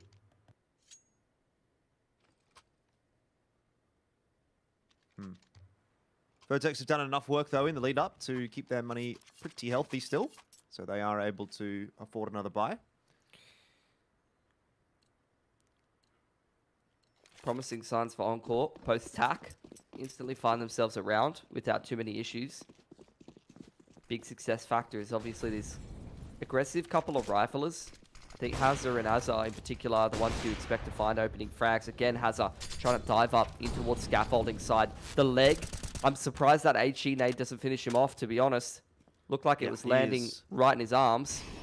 Very lucky to be alive, whether it was from the HE or even just a proper connection from that AWP. Playing with fire for a bit there, Hazza. Still though, he is a gun in the game, and Forlex creeping up behind the half wall. It is actually potentially going to be in a good spot for this round. Gratisfaction behind that smoke. His position now known. Forlex is going to be there for the trade. Should be able to get out of this one okay, unless Azza hits a nice cheeky one. And in fact, Forlex is going to stick around. He spotted Azza out though. The smoke is starting to fade and Azza is able to see him over the top of it. So now it's on to Brace, who has a bit of a sneaky suspicion that Azza has crossed. The flashes though, way too good. Somehow, Hazza dies to a molly. And PZ, if he would have hit that, that could have been the round. Back on offer for Vertex. Hang on a moment. Malta's been good on this map, but is he good enough for a 1-on-3? Nade's landed on his head. He's got almost no HP to play with. And he knows it. He picks up the AWP and goes into a save position. Wants to hold that over in towards the next round for PZ. Encore taking their time here. Molotov onto the boost. Smoke to the backside of the site. He's trying to use the utility to 100% this round, but Malta wants absolutely nothing to do with. That round's all Azza, has to be said. Just gets it done himself, going straight up B stairs in towards the site. Great flashes from Hazza. We all love it when Hazza flashes for Azza, and then Azza goes and gets kills from Hazza's flashes. Just Hazza, you know? What have you just said? Get used to it, bro. It's not going away. Listen, Pilsky, I got a question for you. Yeah. If an Azza could Hazza, could a Hazza? Yeah, nah, yeah, Hazza.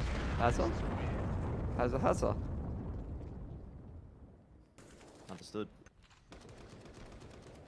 Well, we're starting to see Encore bring it back a little. Didn't mind that attempt from Forlex. But just undone again is Vertex. Now they're down to their last buy. Obviously the loss bonus is starting to build up, but they're getting pretty broke now. And this will be a big one for Encore to win. Yeah. Post-tack, Encore's 1-2 in a row. They're putting pressure on this CT side economy now. This is the big swing round. More so for Encore than Vertex. Forlex starts off beautifully, though. A good pick over on the wing there. And a second backed off by the flash from Addict. He's just dominating stairs. He is 10-4 against Encore in a match that's going to qualify Vertex for LAN. I don't think anyone can doubt his ability anymore. PZ just gone 100-0 in a molly. I mean, that's not the first time he's died to a molly on this map so far. Granted, last time he was on 16 HP, but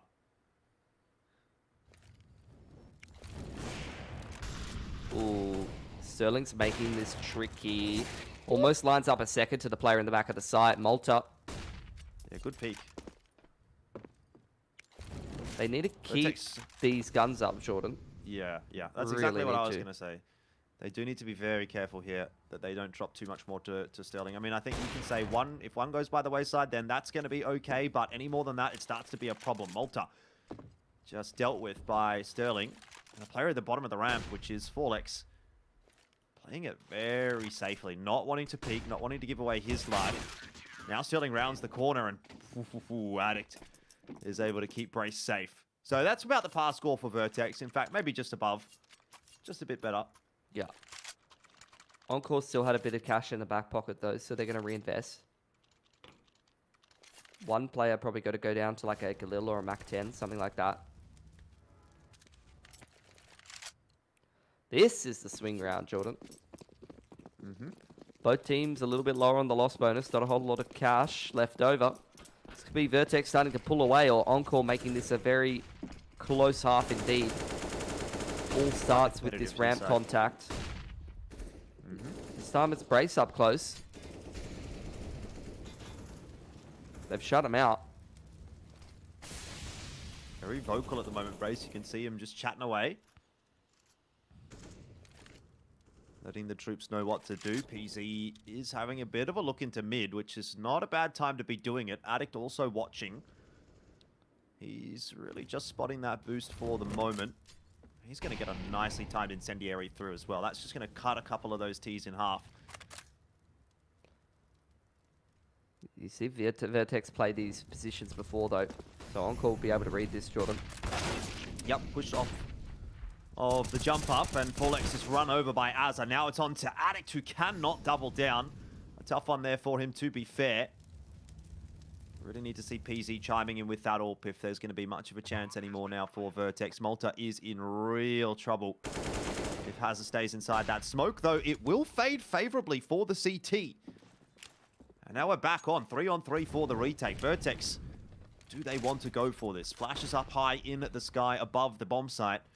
Time's really dropping away, though, from Vertex, and they haven't made any inroads just yet. Azza watching out on the side of the site. Catches Malta, gets Brace as well, and that's a big, big round from Azza. He's got 4 in it.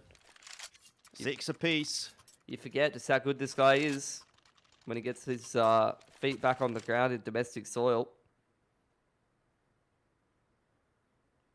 Dominant.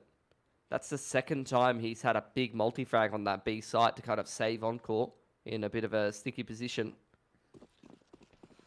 And that's where this half gets much closer. In fact, Encore might even start to be pulling ahead. They force Vertex to go for this force buy with pistol armor. AWP out onto PZ is really the only thing worth writing home about. But he hasn't really done too much with it so far. He's been pretty pinned back, pretty subdued. Hasn't had one of those pop-off rounds just yet. This would be a good time for it.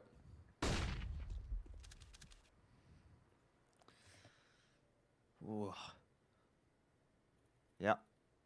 Could still be a big one for Vertex. It's a really, really competitive game of Counter-Strike that we're getting to see so far, which is what we had hoped to get. It's a good map for both teams, and we're getting a good display on it. Orbs out for PZ. Really, really key player in this round for Vertex. Flash ready for Malta.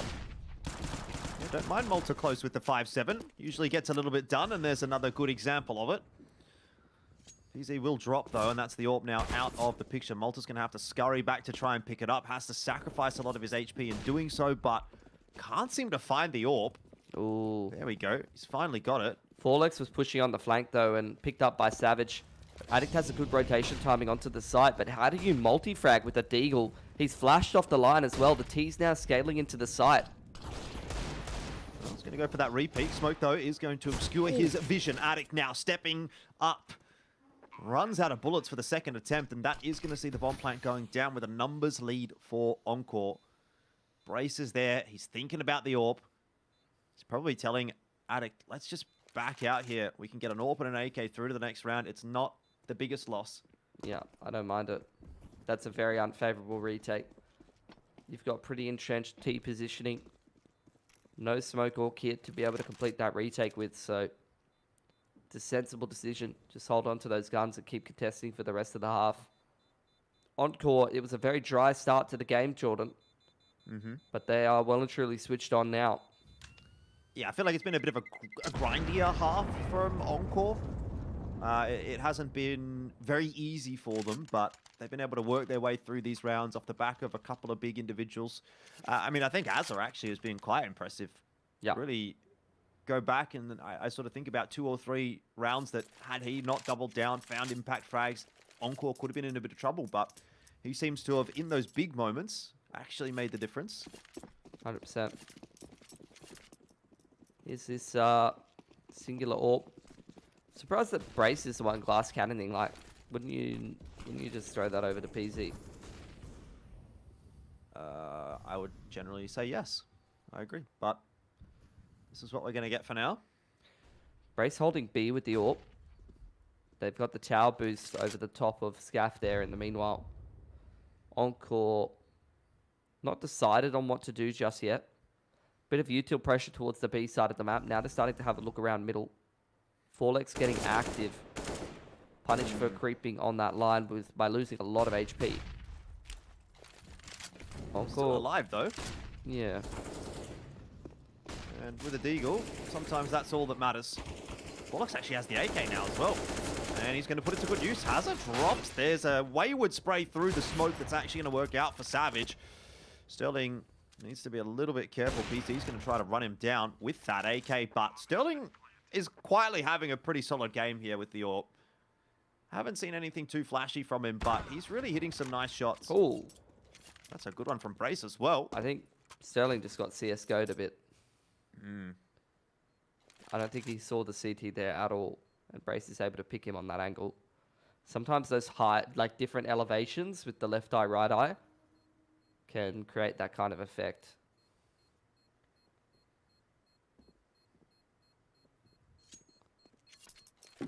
Oh, another one for Encore.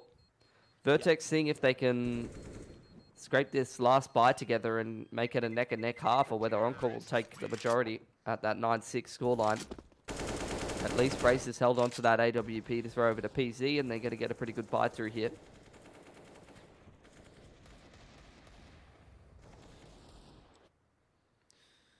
Yeah, the scales definitely have tipped. Even if Vertex is able to get this 7th, it just feels like maybe Encore have stretched that lead out a little bit much. Malta's usually the B anchor for Vertex, is he not? I think he actually plays A. I think I've seen him playing A. Maybe it's just on T side I'm thinking of.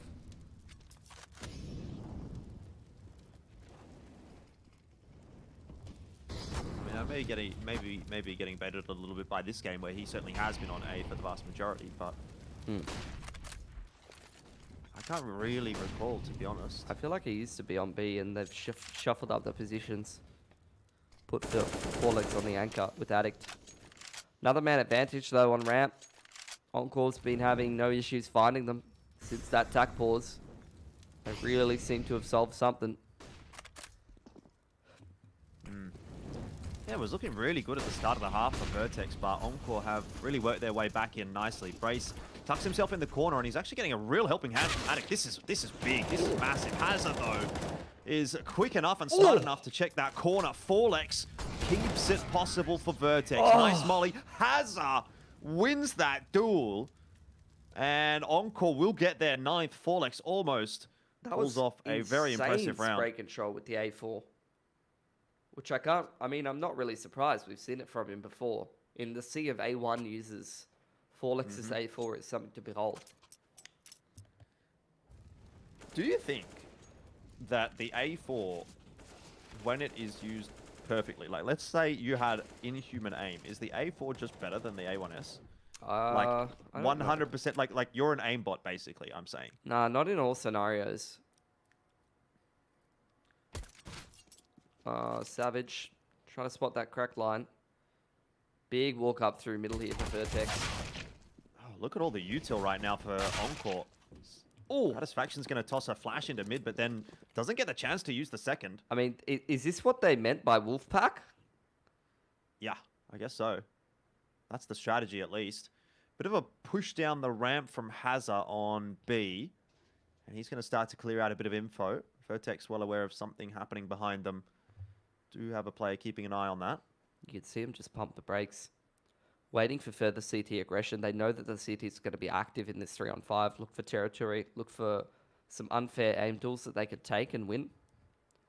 But after enough time elapses, Vertex, after the CT rotations have settled, or that they pushed elsewhere, he's going to see Vertex just again pick up the pace. Where will they end here? Looks like a wrap through spawn to beat. You're going to leave PZ deep in CT spawn. Hazard, though, harassing them from stairs side, doing a great job.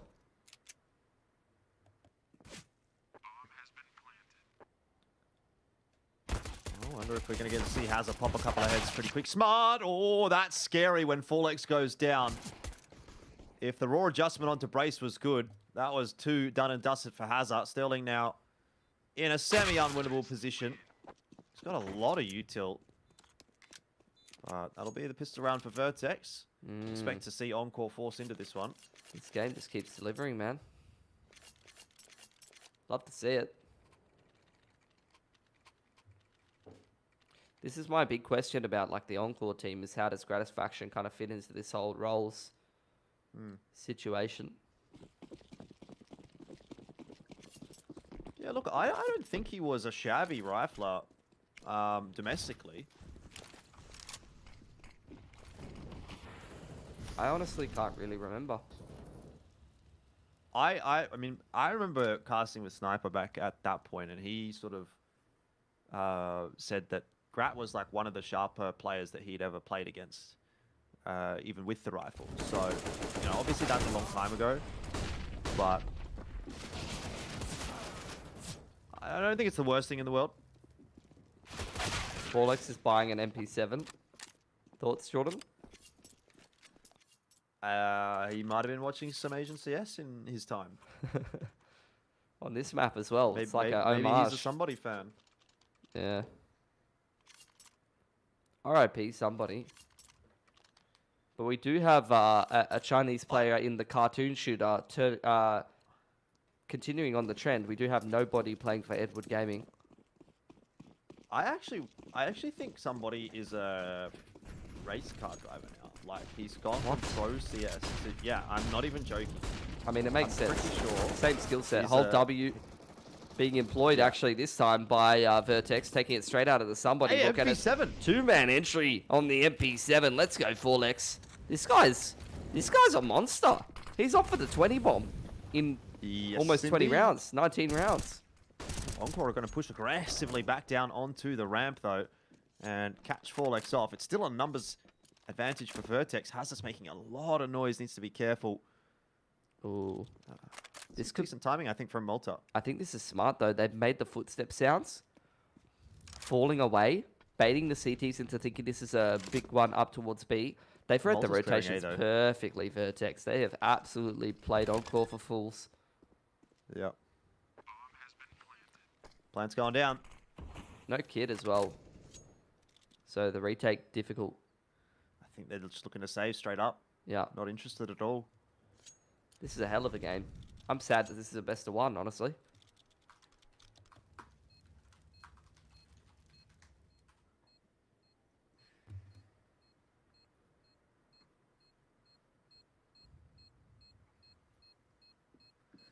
Yeah, there's not much info on somebody, but on his Liquipedia it says he is now a racer in Hangzhou. If I Google his real name, isn't it like How When Wu or something? How When Who? How When Zhu. How When Zhu.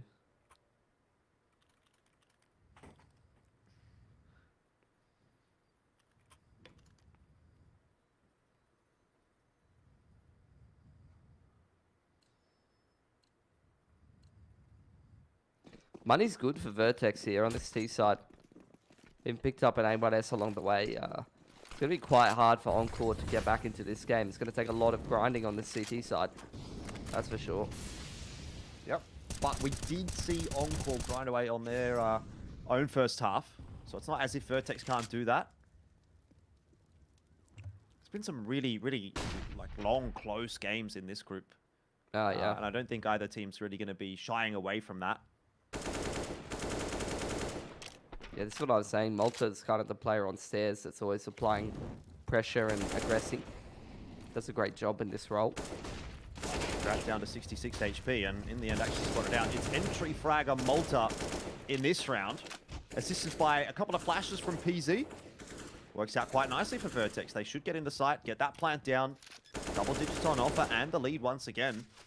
Haven't met with any of the rifles yet. So damage still on the cards here for Encore. Hazard finds one over onto Addict, but instantly traded. Good protocols out of Vertex. Maintaining the buddy system.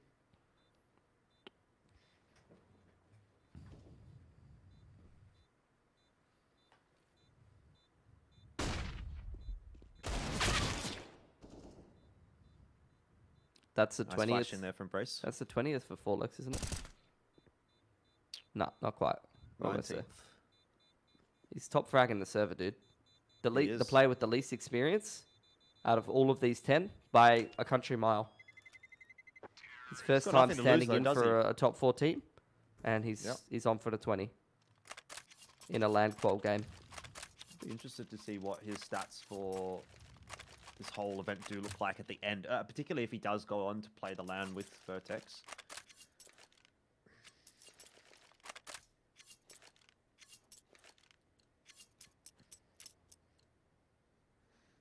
Very, very promising player.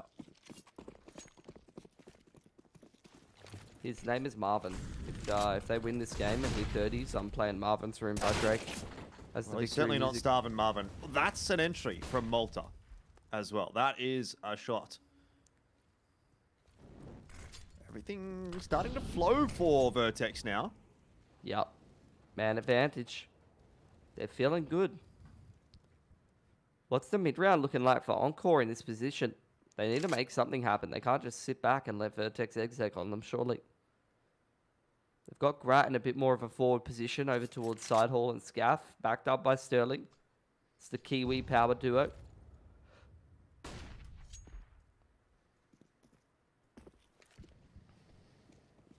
I like that Vertex have slowed the pace after getting that initial pick. Really making Encore think. For their own right, though, Encore haven't done anything silly just yet. Gratisfaction now trying to get that aggression going, but oh, how does he get out of there alive? Sterling also clearing out scaffolding. This is now starting to look a little worse for wear for Vertex. Grat is getting away with way too much for 23 HP. Sterling round the back is going to start to try to save things with the AWP, but Vertex know he's coming. They're also aware of Savage potentially pushing in through on that rotation. This is a round that's down to timing. It's going to be everything. Addict, he'll lose his life, and Forlex is not there for the trade, so Bomb's dropped in an awful spot. And Forlex has been having a good map, but he's really going to have to come up big now for Vertex to win this round. Sterling around the back. That's all Gratisfaction right there. Yeah, they didn't punish him hard enough. I mean, he does a bit of a ballistic play if I'm honest. They had no util. And he just W's up in front of the one-way and finds one and then manages to get away and then hits them with a wide peak as they're caught in transition crossing to the site. Like, those two frags are so critical because it allows time for the CTs to scale back into the site and for Sterling to find some impact in the background. Otherwise, Vertex would have had no business losing that round. As we said, though, Vertex quite responsible with their money. Are going to reinvest. Both teams starting to run out of money, and we're pretty close in terms of the scoreline. So we get attack pause from Vertex. Going to get some words of wisdom from Toby Brace Barnes, and we'll see what he comes up with. I reckon right now what he's saying is, if we want to win this round, guys. Actually, I cooked it. I was going to say, if we want to win this game, guys, we need to win some rounds. I think he's saying, if we lose this game, guys, I'm going back on holiday. Well, they've got one more game to play tonight if they do lose, so I hope not. Almost doing his damn hardest to get these entries. How many entries has this man had this half? That's 2 in a row. Forlex another. On the Galil. Vertex are sharp at the moment. There's a 24. They're really putting Encore through their paces. I'm for Forlex. Yeah, I'm for Forlex as well. Just need him to 44 bomb. And then it could be 4 Lex. But with 44. Az has already pegged one back in the mid-round here. Vertex cutting sound. Grouping up towards B. Getting ready for some kind of B play. They're leaving Brace in middle. On the lurk through. Grant is having a look down the ramp on A. So not really seeing too much. Azza starting to come aware that, yeah, there's a bit going on over toward B. Big round for him to step up in, though. Does get a double. It's not enough to hold on to the site. And Brace deals with one in mid, which is pretty much the insurance fund for Vertex. It's not been as clean as they'd like. Sterling really in with a chance here, particularly given Brace is on 9 HP. A tick from that molly could be the end of him. And he now, his position is known. Sterling could really just get this one done. Somehow doesn't get it cleanly, and he's now down to 10 himself. No kit. You'd back Addict here. Yeah, he's got absolutely no idea where Addict is either, does he? So Sterling should not win it. Yeah. Can't cross. I mean, look, yeah, it's when you're on 10 HP, you can't cross. If he is on full HP there, maybe you give him a chance, but you back Addict every day of the week to just hit at least one. This buy's going to be a bit jank from Encore. It's another multi-frag from Azza that makes a round look much closer than it should have been.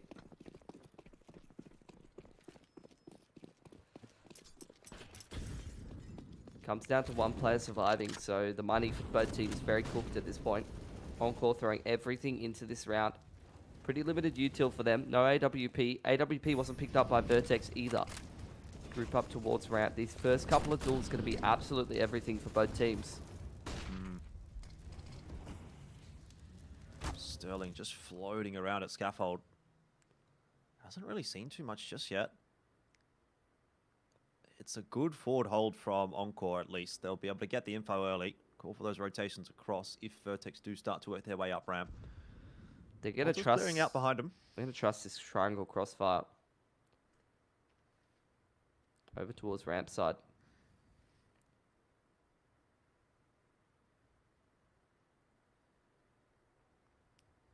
Gratisfaction to take first contact.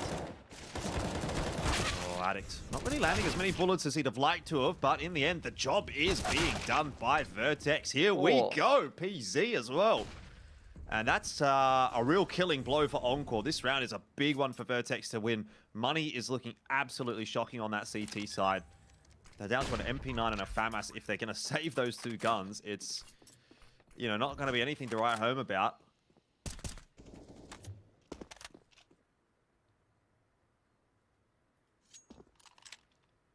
Yeah, FAMAS and MP9 is a bit of a wooden spoon prize at this point.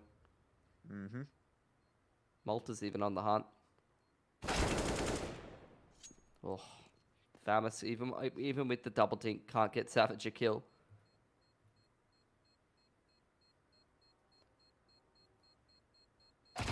Malta shouldn't. He shouldn't. But he does. It's fine. It's worth it. Takes both of the last two guns away from Encore, who now have to probably single save. It's going to be some kind of a half buy here. They have like an outside shot at winning this one. Maybe doing a bit of economic damage. This is where Vertex, you really want to see them keep 3-4 guns up here. Build up their economy a little bit. Not only will they go up 13-10, but they'll have enough money to keep applying pressure and keep closing this game. But Encore are not out of it yet. Despite that big round being won in the last one, Encore still got the loss bonus to continue half buying and applying economic pressure. And even have an outside shot at winning this round. What was that? A triple dink out of Azza on the MP9 to open things up. Yeah, a bit of a drive-by from him as well. I'm not sure he stopped moving, but this is really not the round to lose as Vertex. This kind of goes back to that conversation we were having in the very first series of the day. Encore and Antic. Antic had every opportunity to knock Encore down to the lower bracket, but they fumbled it right at the final hurdle. And Vertex, much the same kind of a concept here. Well, looks like they're a good enough team to get this one over the line. 13 is starting to look more and more likely. It was scary, but those HE nades definitely have helped out. CT's pretty heavily stacked up towards A. Vertex just going to be relatively sensible. Grouping up, clearing out all the angles. Wolf packing it. Once again. Would have liked to see them juggle that A1S out of the map. Now Encore are going to be able to go forth and pick that up. Savage gets his hands on it. Vertex need to get out of this post plan without dropping like 3 guns. It's actually a fairly difficult prospect given the map control that Encore have got. Yeah. Their best route will be into CT spawn past Hazard. They're not going to go that way. They're already set up towards stairs. Yeah. I was going to say, they look to go down the stairs. Brace, though, does deal with Hazard. Maybe that's going to change a few opinions. He's looking to clear things out. No. I think Addict is in trouble one way or another. So, yeah, they're going to go back down in the direction of Encore. It's going to be a big swing. And they lose a lot of guns, 2 of them. Still. Job done, 13 on the board. They've got a 3-round leeway. Yeah. And still good money. I'd say it's a pretty even result, but it's good damage still being chipped in by Encore. Good HE nades, has to be said. Great bowling out of Vertex. AWP out for Sterling. This will change things up a little bit because Vertex haven't been able to put one together. Money's a bit all over the place for Vertex now. 3 of the boys starting to get a little bit lower in terms of economy. Malta and Brace having the large majority of it. Initial ramp contact going well for Vertex. They've got Brace deep in scaff already.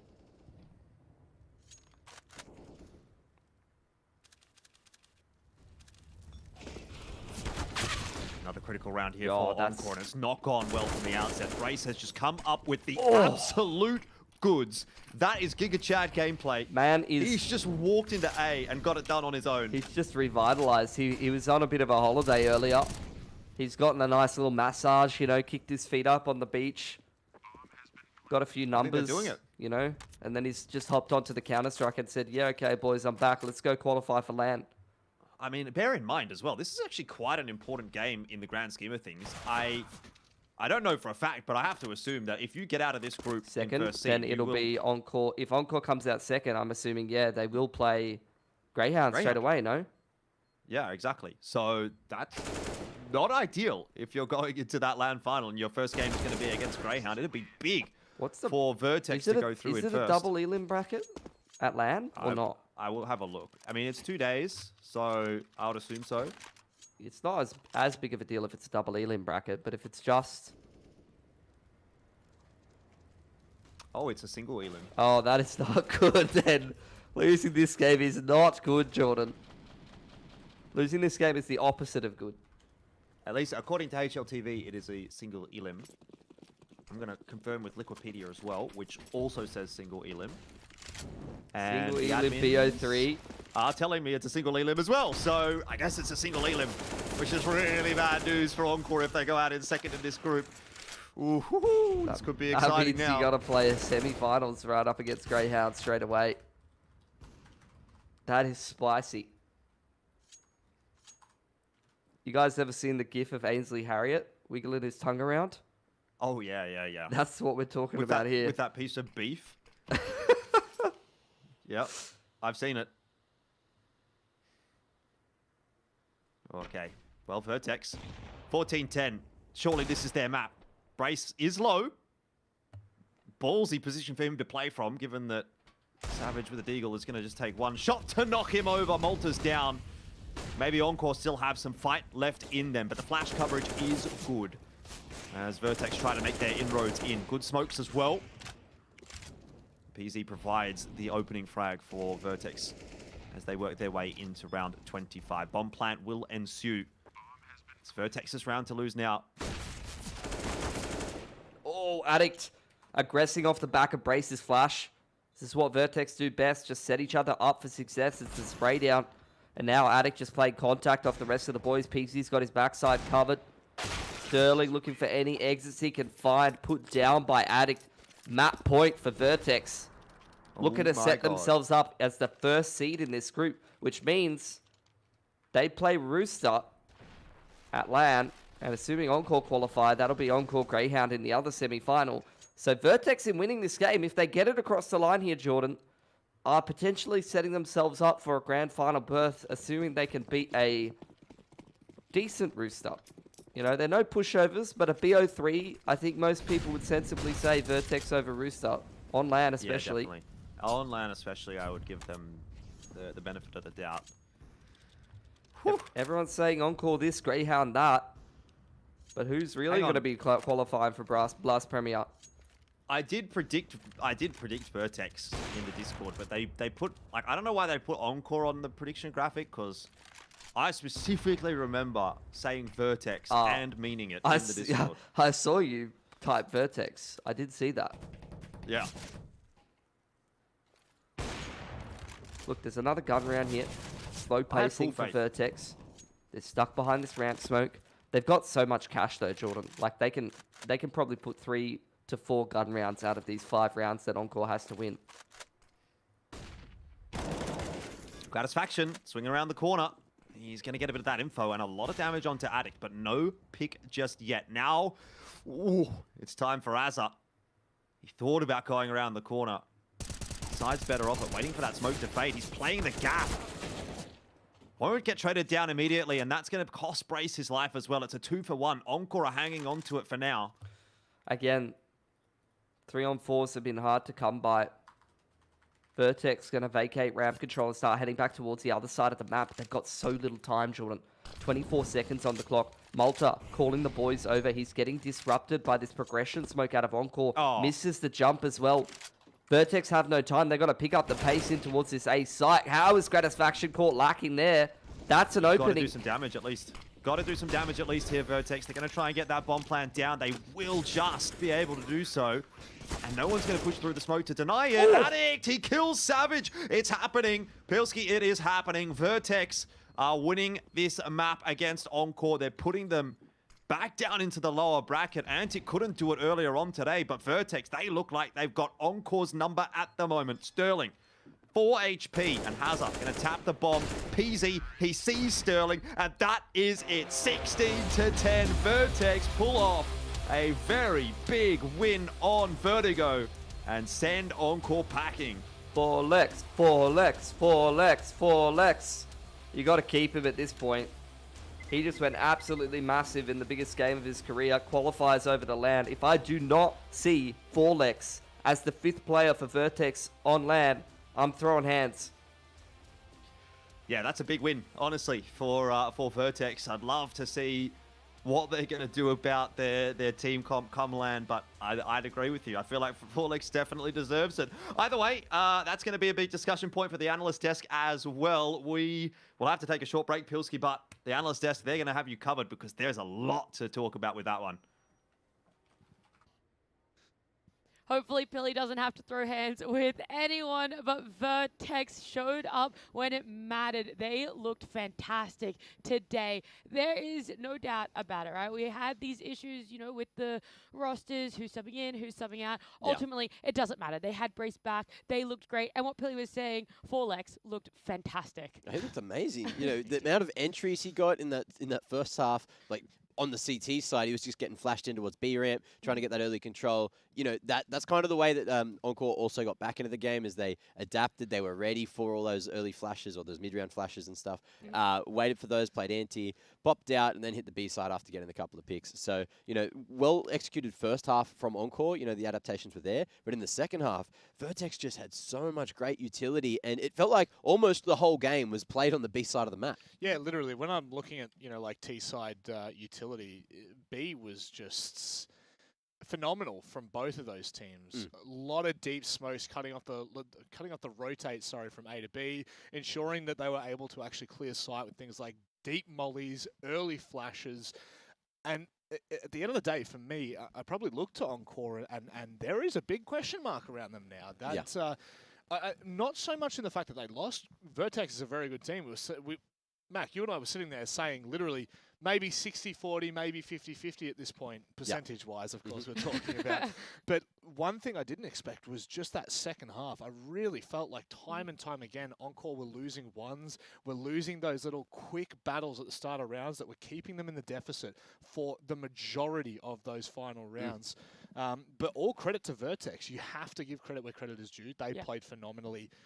Of course. Brace different, or I don't know. Well, I still want to talk a little bit more about Encore, right? Because do you think it is that aspect of they were doing the right things and, you know, they just weren't as sharp as Vertex today? Or do you actually think that there's maybe some more deeper seated issues about how they're playing on Vertigo? Well, I don't know. Coming in, right? Like, you could see Brace, the amount of calls coming into that second half that were winning them so many rounds, you know, just tracking the economy so well. Every time they were up against an anti-eco, they weren't splitting, they weren't losing rifles, they were maximizing their chances at winning those rounds. They'd go find a pick somewhere, then regroup and just hit B, and then just know they'd have the numbers, know they'd have the ability to trade because the spacing was on point for almost every single one of those Vertex members in the second half. Like, you couldn't really fault him, and that's why it's on par with the biggest scoreline we've seen today, you know, 16-10. That's crazy. Every other game's been so close, 16-12, 16-14, 16-13. You name it, we had it here today, and we still got another game to go. But look, I need to also quickly say congrats to Vertex, because now they've got this top seed going into LAN. They get to play against Rooster. They dodge that game against Greyhound. That's so huge. I think that's a pretty good reward for coming first in this group. I mean, I know that that's next weekend that they're going to go up against Rooster, but we can like briefly talk about it. This form that Vertex looked like today, do you think they stand a really big chance against Rooster? It's a best of 3, single or limb. Think they're definitely top contenders for potentially that matchup? I think there's two things to that conversation. One, we haven't seen Roosters on LAN for, I mean, maybe ever, some of those players. But also the fact that we have seen Vertex have a bit of experience on LAN only a short week ago, and the fact that they are looking really good here when they've got their roster up and running, obviously, for Vertex, when I'm looking at this, the conversation will turn to with experienced LAN players, with experience as a team on LAN. I back them in a best of 3 every day of the week against Rooster, so that is a huge, huge win. I'd say that, but I'm just thinking about so many of those members of Rooster on they're LAN. sharp as all hell. Shell on LAN plays insane most of the time. ASAP on LAN for maybe the first time at a what we would call the Nats, right? it's going to be fire, and there's going to be loud members on both of these teams. I know that the Vertex guys, they get really fired up at LAN. Yeah. You could hear them yelling last weekend, and I know that it's only going to be the same for Rooster. There's just going to be a lot of yelling going on both sides of the stage. It's going to be a lot of fun. Well, now we have 3 out of our 4 teams that are going to be going to LAN. It's Greyhound, Rooster, and Vertex. If you guys want to see any of those 3 teams, !LAN in chat, you can go ahead and buy yourself some tickets. There's, I think it's $40 for the whole weekend. You go into the raffle as well to play an audience show match on Sunday if you're here. So it's an absolute bargain to get to see some insane CS if anything is to go by. And look, Rooster and Vertex, it's kind of like I wouldn't say it's like an El Clasico, but it is definitely a classic matchup, right? for years, Rooster and Vertex, when Vertex were, other names as well, they're all sort of like, we're the 3rd best team, we're the 4th best team. They'd always be fighting for that. And I think, in recent times, Vertex definitely pulled ahead, but now it's like Rooster's time to shine. Oh boy, is it ever. I mean, on LAN, anything goes when you're on LAN. And in a best-of-3 format where you actually get the length to showcase what you've got, this is a dangerous place to be. But I think that Vertex, best chance they have, I mean, if we're talking about the best chance they have, they do not want to be dropping into the lower bracket to then potentially play Greyhound. So this is a huge, huge win. Well, there is still one more best-of-1 to happen today. Encore are going to have to pull themselves together as they are coming up against Antic after this break. Give him the smooch.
My name's Mark Bonanno. We're here at Fortress shooting content because everyone just wants content now. Disney Plus, slow down with the Star Wars. It's enough content. I have enough. We're here with AJ.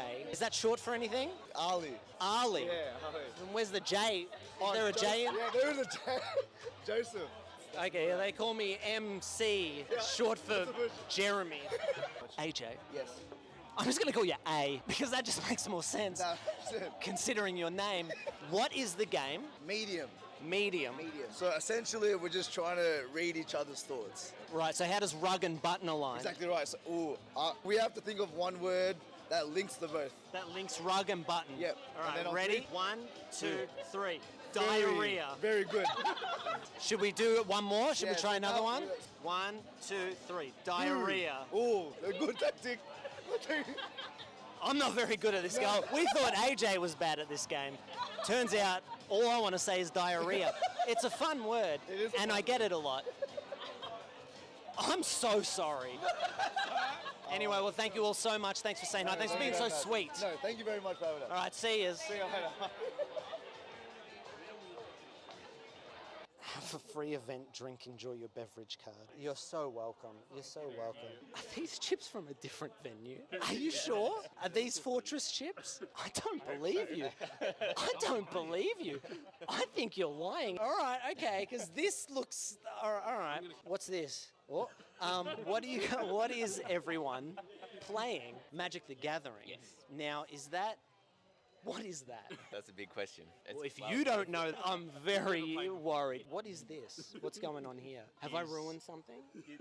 Sort of. It's an ancient ziggurat, which seems to be a building. Add 1 mana. What color would you pick? I would choose white. Incorrect. Well, look, this is all so exciting. Did you see when that guy cracked out the loot? Some motherfucker pulled out a loot and just started playing some fairy tale tavern shit. It was fucked up. My name's Big Jetty, and this is Official, and we're here for your Dragon Ball Fighters, presented by Telstra, supported by Alienware, Season 1, Game Day 2. Let's go. Oh, Already strong off to start. a strong start. Looking for, gets caught out of the air. Nerd will finish it off cleanly with the 2-0. Trying to do the same left-right shenanigans right there. Oh my god. Oh no, he's done it! Oh my god. I think he has been eliminated. Oh, what a nice reaction! punish. Huge. Goes low again! Brings it That's back the up grimy again. stuff. Is this going to be it? That should be it. TN damage. Goodbye. Oh! Wow, what a round there. Oh, there we go. Wow. Zed just consistently applying the pressure. Great sportsmanship from both players. Yeah, Bit of a fist bump at the end. Oh, wow. Mantis with the perfect response right there. Mantis will eliminate Eversaurus from second qualifier in the first round. Oh, goes high, cracks Grim on the head to open them up. Digit with the win. Both players are basically 1 clean hit away from winning. Doesn't not quite a clean hit there. There's a level 3. Will that punish? Will that punish? Will it work? It does. Oh, is the last character for both sides. They need your support. They need your energy. Katsu! It's not enough. It's not enough. One more hit. One more hit. Digit has a chance here. The man grab. And that will be it. You couldn't see it on camera. I'm jumping around. I'm dancing. I'm doing cartwheels. That gets me super excited for the grand finals. I should say the finals that are going to be coming up. We got Mantis, Kujal, Digit. We have Zed. So the first match is going to be Zed and Mantis. Zed getting the first touch with his blue Goku. I think the Subman's still active. I think he's still there. He's still there. Zed He's doesn't there. know. Oh, what a cross mix-up from Mantis, the pressure. Mantis guesses wrong, and Zed will be rewarded with a second game. Final character, final chance for Mantis against the reigning champion. Guard break, and Zed jumps straight over it and will eliminate Mantis, moving on to the grand final. Kujal wants to scramble. He Kujal wants to make a mess of things. That's right, he wants to make a mess of things. He wants to damage you. But he gets away with it. Wow. Vanishes into the... It catches, it kills. Goodbye, Vegito. Wow. So many scrambles. One more hit left on Broly. Catches with a 5M. This oppressive pressure from Kujal. Going forever, catches and resets. Drops that combo. Huge amount of pressure, and Kujal will take it 3-0 in convincing fashion. Your grand finals, Fortress, make some noise. This is the grand finals. Zed versus Kujal the Clever to see who will take home That's $700 first place. Oh my goodness, huge drop right there, uncharacteristic of Kujul. Okay, makes up for it. Kujul making it look easy and will finish Zed off in this first game. Zed wants to clap back as soon as possible. The Master was a good start. Ooh. Wow, what a response from Kujul. Blasts through that attempt, forces the defensive sparking, but no, he's still maintaining the pressure. Zed really wants to get out and make use of this sparking. Zed is not out of this yet. This is going to be a huge amount of damage using hopefully all of the resources in his control. When fighting for positioning, huge hit. That will be enough. Yeah, closes it out. Clean. 2-0 to Kujul. Match point, tournament point, $700 point. Right. They have the meter. Do it. Zed is going to be able to take their first game in this grand finals. Still one character against 3. Can he make it happen? It's so scary, this Vegito stagger pressure. Oh, but what a read! Oh, he's dropped it, but gets it back again. Oh, the pickup, that's it, gets it. Oh, that's all over. Kujul, your Fortress House Cup Game Day 2 champion. Congratulations. Woo. That was just awesome. So massive shout out to all of you guys out there. Thank you for being here. Thank you for competing. Thank you to the production staff. Thank you to Fortress, Telstra, Alienware for making this possible, because it has just been so much fun. Oh, a bit of vehicle see, here's action. that helicopter action we were clamoring for. Landing on the. Oh, it's Chopper v Chopper here. Eric Banner. Come to this. Oh! I can't. I downed him with the helicopter. A fantastic helicopter projectile. There's an incredibly insensitive joke I want to make, and I'm not going to do it. Wow. We even had a slow-mo replay. Look at that. Yeah, that's a hot rod if ever I've seen one. That is like Eric Banner's career after that film. It's blowing up after Chopper. Oh, okay, right. It was a real Hulk move. Yeah, okay. Oh, that is the best thing I've seen all day. All right, this is, that's a fantastic shot as well. I don't want to give the awards out too quickly in succession, but that was a really great shot from a long distance over the other side of a stadium. Too bad, I'm doing it. That's the sharpshooter. It's got it. All right. Nicely done. Damn. The length of a drop punt wins the sharpshooter award. Match. Hello. Butt shot. Okay. That's a low blow. Ring the bell. That's a low blow. That's a low blow, baby. That's a low blow. Don't get much lower than that. Close enough you can smell it. Well done. To Rodens. Ooh. There's a precision airstrike incoming too. Oh, that's a big bang. That is a very large bang in my opinion. I would call it a big bang. Man prone in the back of a car getting blown up by an airstrike. Man, that's how I want to go. So this might be an opportunity for a hot rod. I'm personally gonna give one out if I think any of this driving is cool. Well, hell yeah, that's hot rod, baby. No, crashing into that wall and getting into an Austin Powers situation where they couldn't back out. That's a hot rod, as far as I'm concerned. Combatants like Remenzy here, who we're following, who has plenty of armor to stock up on here, so is very wisely doing that. Oh, I love this. That's a sharpshooter. It's got to be. That's a sharpshooter. Oh my god, that's a sharpshooter award. That was a fantastic headshot. And look at the people in the control room there paying attention to us. Sharpshooter bursting on screen. We're back up in the hills, I think. He's gotten a rib removed so that he can use self-revive. That's good. Tommy justifying on having that been quiet for a while. 2.5 hours. Yeah. All right, I'm giving away a low blow award for that call. Throw it on the screen. Seth Sentry is going to win the prize, but Tommy, I think a low blow is fair as well, because this Woods play did kind of tickle me before, even though it is a legitimate way to play the game. Yeah. Let's call it, baby. It's a low blow for just lying there waiting to die behind the tree. Yep. Very nice. Well done, Seth. Terrifying people who I would cross the street to avoid. Like the Home Alone kid. Yeah, see that and this trailer? was the ending. I think, there's the self-airstrike that we missed. Yeah, okay. Yeah, very nice. Glad we awarded that. Yep. It definitely deserved the post award. You know, taking someone down, nut shots, good for getting your prizes. Right in the prizes. How many are in that car? Do we want to? Can we have a little example of what it looks like when we give out one of those awards? Okay. So people know what to look out for. Well, there's an airstrike coming in, so.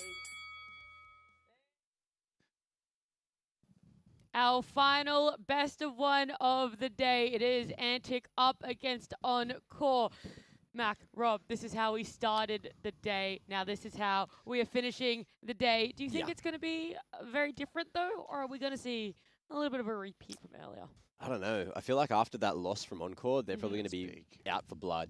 And unfortunately for Antic, they're going to be the ones on the receiving end.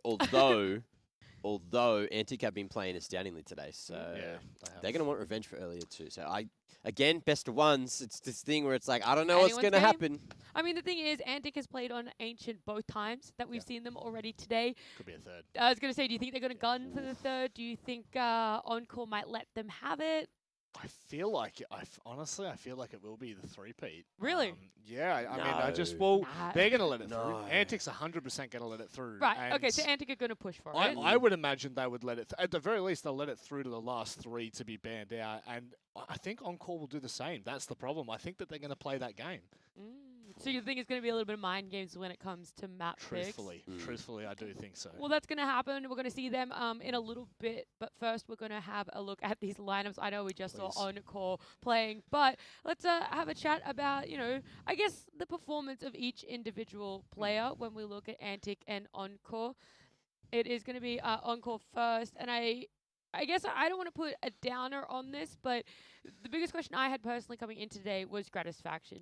We saw him go competitively inactive for quite some months. We see him go from AWPA to Rifler. There are these big question marks around him, and seeing him a little bit, at the bottom of that. Yeah, he's not answered the questions. Yeah.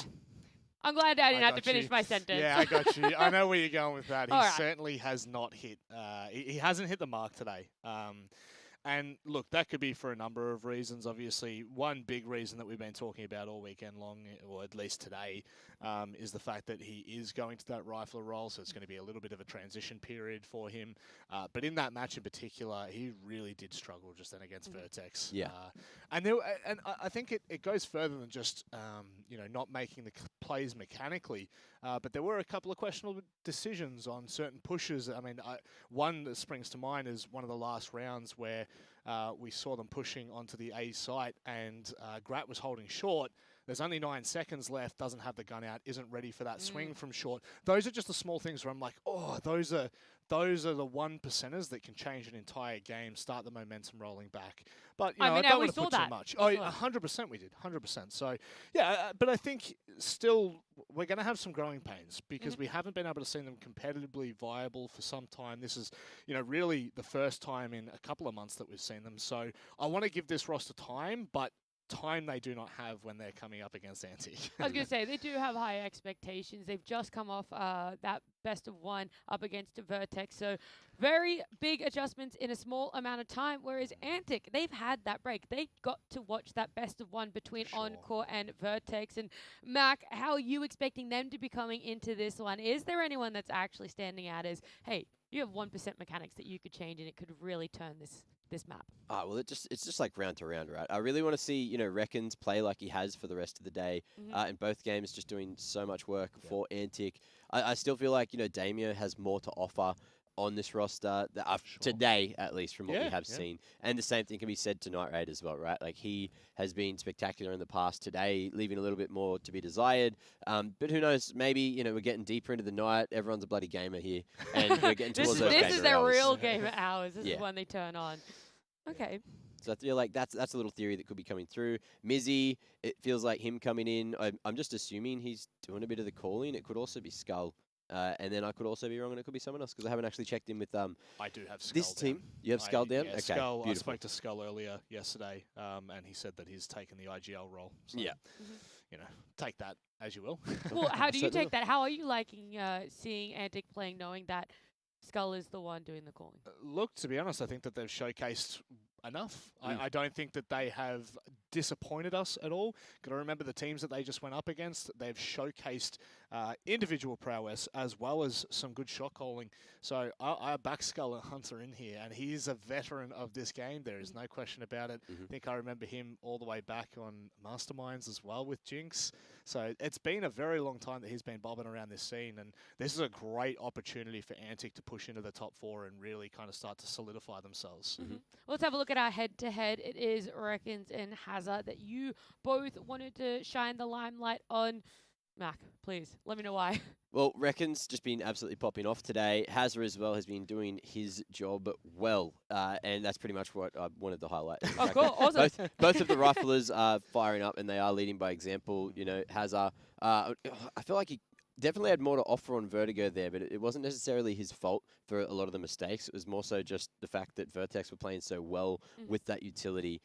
So individually, both these players are performing. Reckons it's like you saw earlier on Ancient in both those games. He was doing so much work at cracking open bomb sites, and that's exactly why he's on the team. It's also why, you know, his KD's still pretty good for, you know, how early he goes in these executes, and I just want to see him, you know, have that big performance to close out the day for Antic. He's going to be a key piece of the puzzle if Antic are to cause another upset, or at least make it competitive against Encore, because they've already done it once today. Yeah, I mean, the last time they went up again, it was on Ancient, and it was 14-16. It was insanely close. Yeah. Goes to show just how much Antic is bringing to the table, potentially how people might be... what's the word they're looking for? I guess underestimating them. Yeah. That's it. And do you think that that's going to be a change for Encore mentally? Do you think maybe there was an ounce of underestimating? Or Encore just really have to look internally? I think I think that's it. I think they've got to look internally. For me, it's not so much the other team playing out of their minds as it is Encore letting the ball slip. And that could just be a completely invalid statement. But when I look at it, Encore have been leading in both occasions and have not been able to take advantages when they've had them. And for me, that's not externally. That's not on the other team. That is 100% on Encore. And the thing is, at the end of the day, this roster has some unbelievable names on it. Yeah. And bringing it together it's not going to be easy. You know, sometimes we see this where really, really big names come together and it just doesn't click to begin with. It takes time for these things to work, but I'm still 100% with my heart. I know that Encore, if they can slow things down, if they can calm things down, I think this is theirs. Okay. Let's have a look at map vetoes. Mac, do you want to tell me where you feel the even playing field might be? Do you think it's going to be that Ancient again? Will it be one of the first ones we see banned out? I don't think. I think Ancient will be floated deep into the map pool, but I really don't want him to go to it again, because I feel like it's just too much of a coin flip with how close the last series was on that map. So Nuke's out of there, so again we're going to be going towards the middle of the map pool. Still feeling like maybe a Mirage, maybe a D2. Would love to see it swing that way. Look, they're playing chicken with Ancient and Antic. They don't want to go back there, even though they got close. Ooh, and they're going to let Encore select the playing field of Mirage. So an interesting one. I feel like, you know, with the individual performance we've seen from a lot of these players, Mirage, it's an upset map. Okay. Why did you like it, Rob? Is it the same thing? You think it has more potential than any other map for upsets? I always, like, when I look at Dust 2 and Mirage, I always think it's just the evil. Evil? It's the evil brother in the map. No, it is certainly an even level playing field. I like Evil more. Yeah, Evil definitely worked a lot more. Yes. D2 and Mirage just been in for such a long time. Those maps are just so... I want to say overplayed, and so every team is going to have their way that they decide to approach this map, and I think that it does kind of it evens things out. Like Ancient, for example, I'm still not sure where I lie with some teams, but I honestly, I feel like everyone can hold their own on Mirage to a certain point. To a certain point. I need to point out as well, we finished yesterday on a high note with a Mirage game that went almost all the way. It was an absolute banger between DGG and Rooster, and I feel like we could be going into our 5th and final game today. It could be the exact same. Exactly the same. I'm going to let maybe my lack of CS knowledge shine a little bit here, but we know that Encore, Grat, we said, you know, he wasn't doing so well as Rifler. We know he can run AWPA, which means they might be able to do the double AWP strat. Is Mirage a map that allows that? 100%. Yes. Yeah. Yeah, 100%. You've got a lot of opportunities to play with a double AWP. There are many different positions that you can utilize. T-side, obviously, you could probably take with a grain of salt. I would not be running double AWP on T-side, but that's just personal.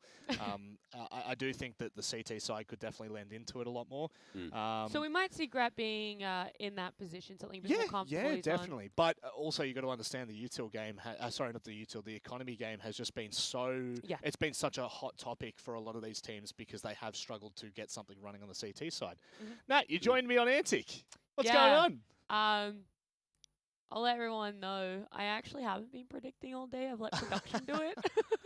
I've just said You're production. a liar. Wow. Production, whatever you want to do, use me as your vessel for predictions. I didn't mean to throw you under the bus. Please still love me. But the audience, if you guys want to have your say in predictions too, you guys can do !socials. I do believe that takes you over to Twitter. You can participate in the Twitter poll over there. Yep. Or the one in Twitch chat. There's a few prediction polls running around, but you can have a flex. You can add us on Twitter if you actually have better day predictions than us. It might be hard. You might not get to max level of predictions, but or my level of flex.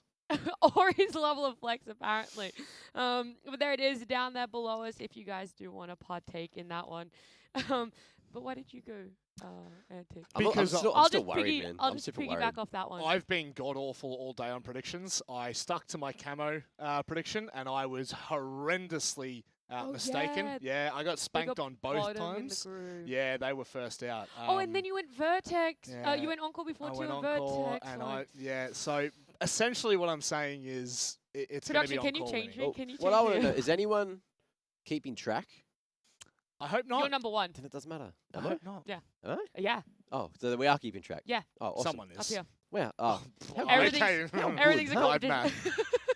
I'll take that. I'll take that. Yeah, no, you're definitely coming in clutch there, Mac, number one prediction, God. But we're going to jump into this last map. It is Mirage between Antic and Encore with Billy and Jordan. Oh. Bloody hell. Is that how you do it? Is that how you do it? I think so. Like your biceps are so huge they don't even fit in the frame. But I know that it's analyst hard for test, me. that analyst test, Jordan, just like bloody hell, they just don't stop, mean, do they they? don't I'm stop trying to talking. cast the They- game. I'm trying to start the game. Jesus. They just keep going. Yeah. They just keep telling me about They how must much love they the think sound of their Antic's own going to win. voice. Yeah. I mean, look, I wanted to get the game going as well, Pilski, but sometimes the analyst tests, they hold things up. It is what it is. Yeah, look, Antic, are they going to win? I don't know. I feel like that would be a shocking result today if Encore got upset twice, but Antic, they were very close to being able to do that on Ancient earlier today, so who knows? I mean, there is a very real possibility that that could happen. Again, you know, as the analyst test did say, Mirage is one of those maps where we do sometimes see those upsets happen, but I would be very surprised if Encore let this one slip. Yeah, I'd be very surprised as well. Honestly, I felt like that last game of Vertigo was probably an uncharacteristic underperformance from Encore. Don't get me wrong, Vertex played very well across the board. All 5 of the boys were pumped and fired up, and they played a great game of Counter-Strike, but Encore did not play well at all. What? A couple of key individuals not really stepping up when you Who's thought done that this? they would. Look, a lot of people are believing in Antic. I think you guys are crazy, but I would be entertained by the prospect of them winning. However, in the interest of having a good LAN finals to qualify our best OCE team over to Blast Premier, upsets are actually the opposite of what I want. Well, look, I mean, Greyhound's already there, so what does it matter? That's what I reckon. Wow, okay. Bit of a Yep. fanboy over here. You don't believe in Vertex, you don't believe in Forlex. You've abandoned everything that you stood for as of half an hour ago. I mean, it was, yeah. Look, it was a good game from Vertex, but I did watch them play already on LAN against Greyhound once this month, and that didn't go too well for them. So we'll see how that turns out. Of course, !LAN in the chat if you want to head on down to Fortress Melbourne next weekend. We're and giving you away can Mac. You can catch up with Mac. Yeah, look, I've already tried to give him away on a couple of broadcasts. I haven't actually successfully done it, so hopefully you're going to be able to get it done next weekend. We'll be doing a live auction for Mac at Fortress Melbourne. We're going to be putting him up on the stage, and we'll hand out some paddles. And he goes to the highest bidder. He's going home with whoever bids the most on him, and it's all going to charity. That's great. That's good to hear. World's greatest shave, hopefully. Because God knows Mac needs a bit of help in that department. Either way, we do have the pistol round to have a look at.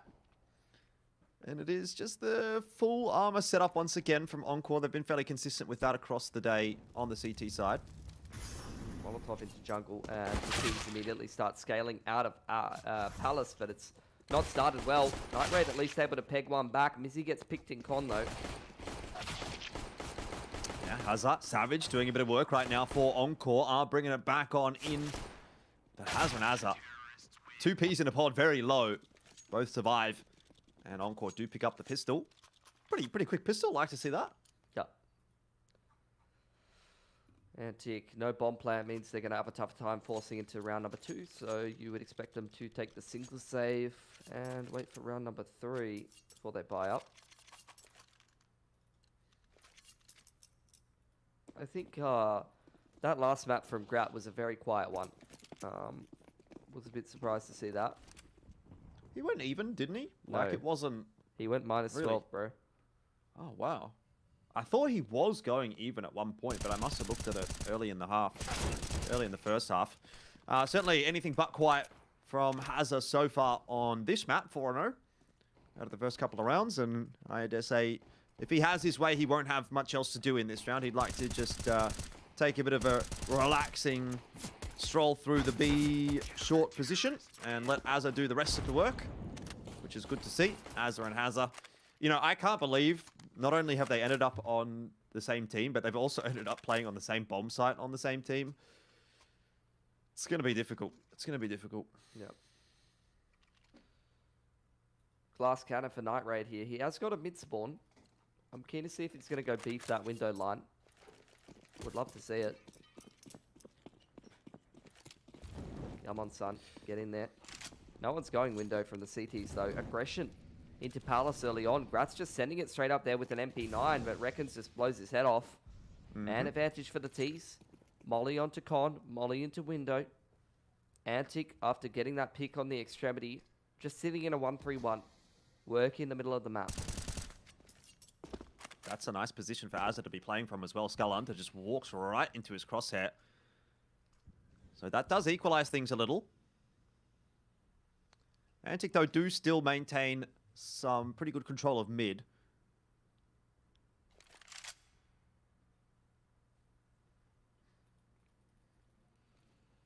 Night Raid looking for a pick. Azza staying active in the middle round, kind of floating around outside Murder Hole. Relying on this 2-man crossfire on A. Hazard's jump spotting on B. They're kind of leaning more heavily towards A, leaving the middle of the map open. So Hazard's got a whole lot of work to do over on this B side. And if he doesn't get much work done, I dare say this is going to be a save from Encore. Hazard's ready with a flash there to set him up for success.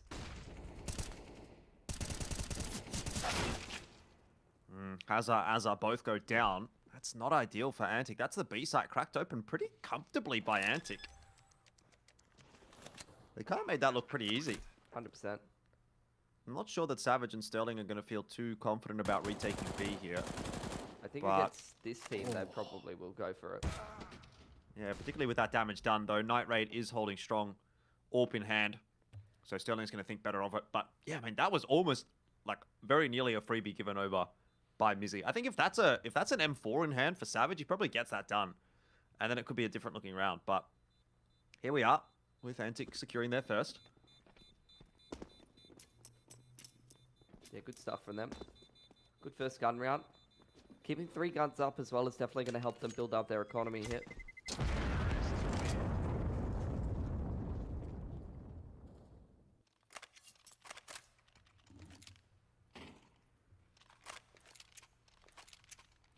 Going to get the reinvestment through from Encore though, who, I mean, last round you did just see Gratisfaction because he only had an MP9, kind of sent it up in towards Palace side. This time a bit more well-rounded of a buy. Might see a bit more standard kind of play on the CT side here. Yeah, looks to be the case. Gratisfaction just going to set up shop underneath the balcony this time. No mid presence at all from Encore, really. Yeah. I mean, you do, to an extent, have Azza looking through the con, but Tamio's been allowed to walk his way out of main. Pop flash onto the line. Regains ramp control here for the CT's Gratisfaction, anticipating some kind of an execute. He's going to try and misc it inside of the smoke. Shading closer to him, but Damio still takes his head off. That's the second time Grat's been first picked in these last 2 gun rounds.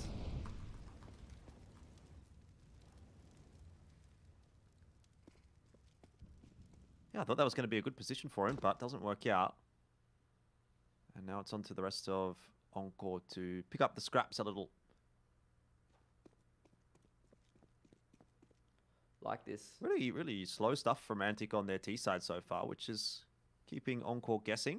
I like it though. They've left Mizzy under window and they're just going to group up towards A, keep things simple.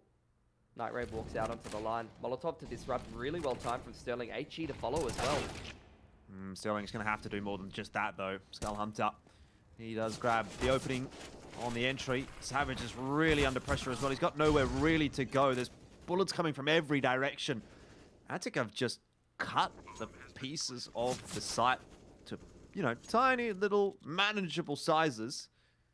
And they've kind of worked their way through it.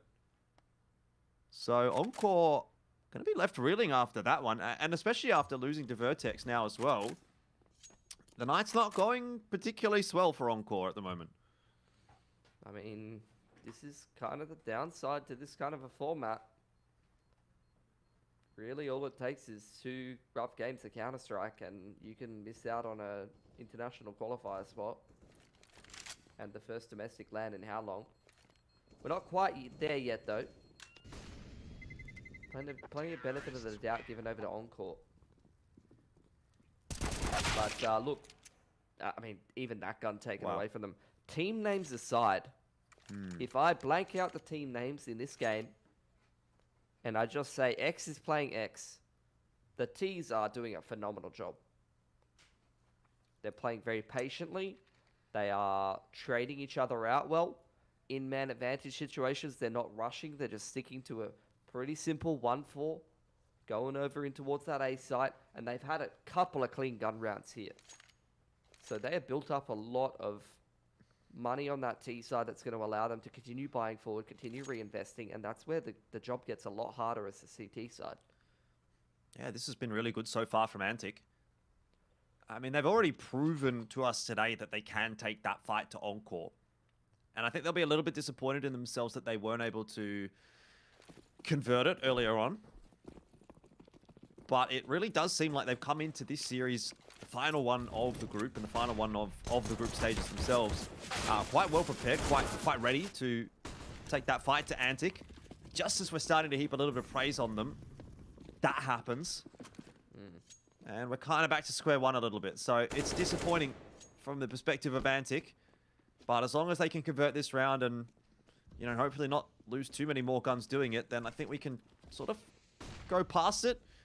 Encore, though, have really read this nicely, and they're heading straight into the B-bomb site. This is not looking good at all. Yeah. Reckons and Skull have a big job ahead. Sterling with an AWP in hand. That's just a disaster for Antic, honestly. Reckons 1v3. Hazard probably just going to finish this off in a second here. On the offline. Savage close enough to get a 3rd rifle here. Just all the off angles being played well by Encore, not really giving Reckons any opportunities to get back into this one. Hazard just stacks him. That should be Savage to pick up the additional AK. And that's a full eco won by Encore. That gives them a lease of new life into this CT half. It was looking kind of grim to start things off, but completely different story now. Antic know they've missed a big opportunity there. This could be them up 3-2 with a much better economy than their opponents, but winning a full eco and picking up 3 rifles swings the economy back so much more heavily in the favor of Encore, and they pick up an AWP to boot.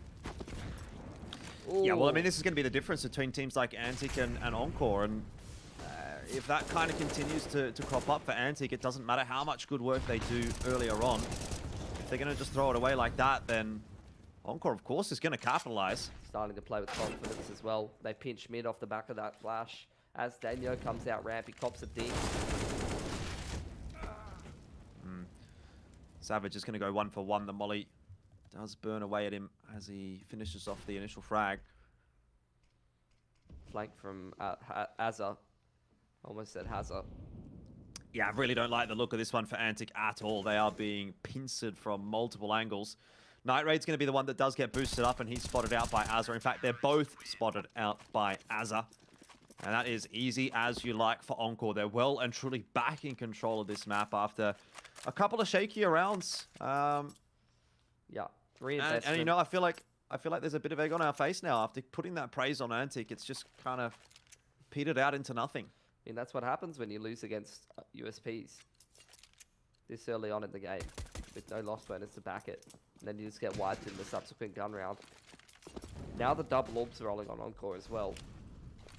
Grat's rifling was looking a little bit rough in that last map, so maybe now that he gets the AWP out and they have economy to support double orb for the foreseeable future, he could start having a fair bit more impact.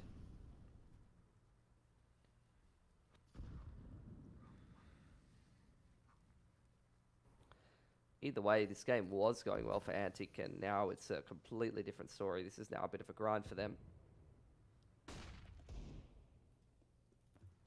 Yep. I mean, benefit, I guess, is at least that they're on the T side, so it's not going to take them as long to get back into a position where they feel like they can have a crack, but what could have been, really, what could have been is kind of what's going through my mind at the moment. This is very quickly going to turn into 5-2 for Encore, and we're starting to get deeper and deeper into that first half in quite favorable fashion for Encore, and it sort of feels like it's like really relieved a lot of pressure on Encore, who were kind of under the pump, but now you're seeing people hitting shots. Gratisfaction's got himself an AWP. Obviously, there's that double AWP set up as well on the CT side with Sterling involved as well. And it sort of just feels like Encore have sort of hit their stride. They're in comfortable territory where otherwise they could have really been under the pump, but Antic just released that pressure valve, and unfortunately now they're the ones that are going to have to do the hard yards. Wouldn't mind like a quicker play towards B against the double AWP hit. Gratisfaction's put out that window smoke, so he's giving himself a one-way to play with. Clears out top middle. Azza takes that space in mid. So now they've got a bit of a crossfire over there.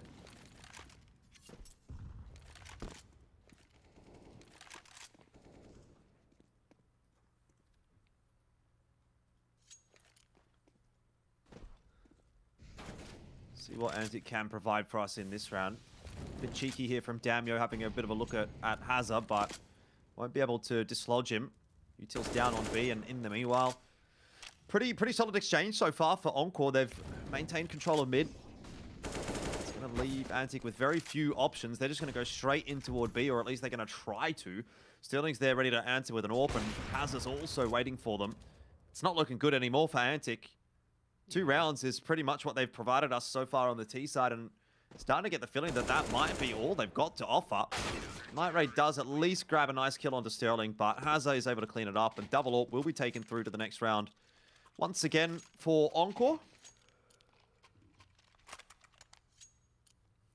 Antic gonna give another half by a crack. Look, pistol armor, if you hit the right timing, can work against the double AWP setup. You just really need to force it into those favorable close range duels with like Tech 9 armor, but they're going for Deegs, which I'm not as big of a fan of against double AWP. Deegs no util versus like Tech 9 a bit of armor and a couple of like well-placed pieces of utility is a bit of a world of difference in my opinion against a double AWP setup.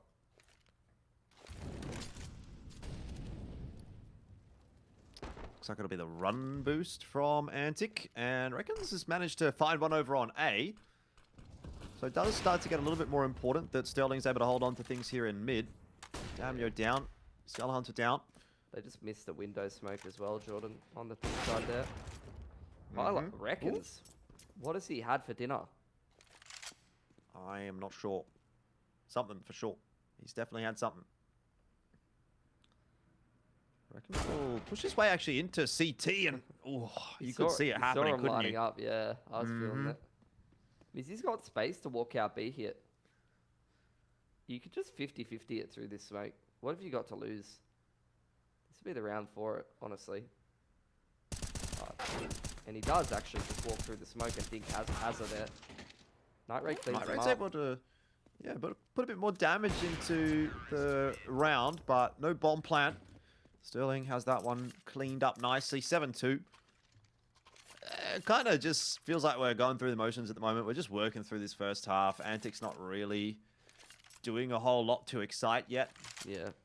This will have to be the round where they do start to bring it back, though. Otherwise, Encore's really just going to start to run away with it. And I mean, not that they haven't already, but it's going to get beyond the point of no return quite quickly.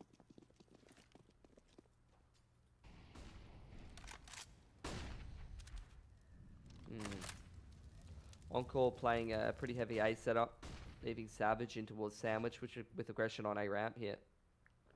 Antic working mid control. Now starting to regroup back towards the A side of the map.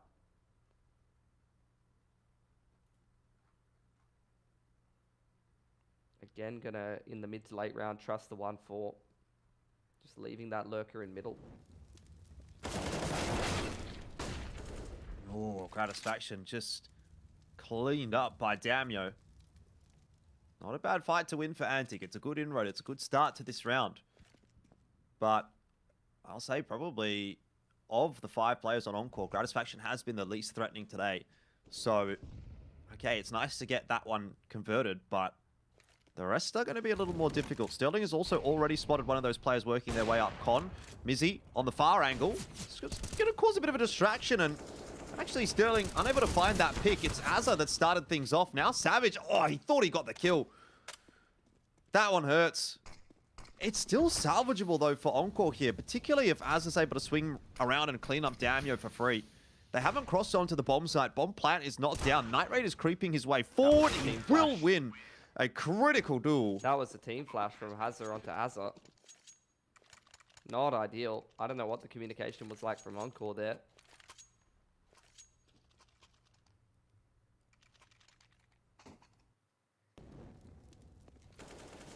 That was a big round from Damio. 3 for him. It's been a pretty big map from him so far, to be honest. He's been working hard for Antic, and in a lot of cases hasn't been rewarded for it either. But at least that one does go over the line. These bloody Portellis, they just keep cranking them out. It's like an assembly line of CS gods.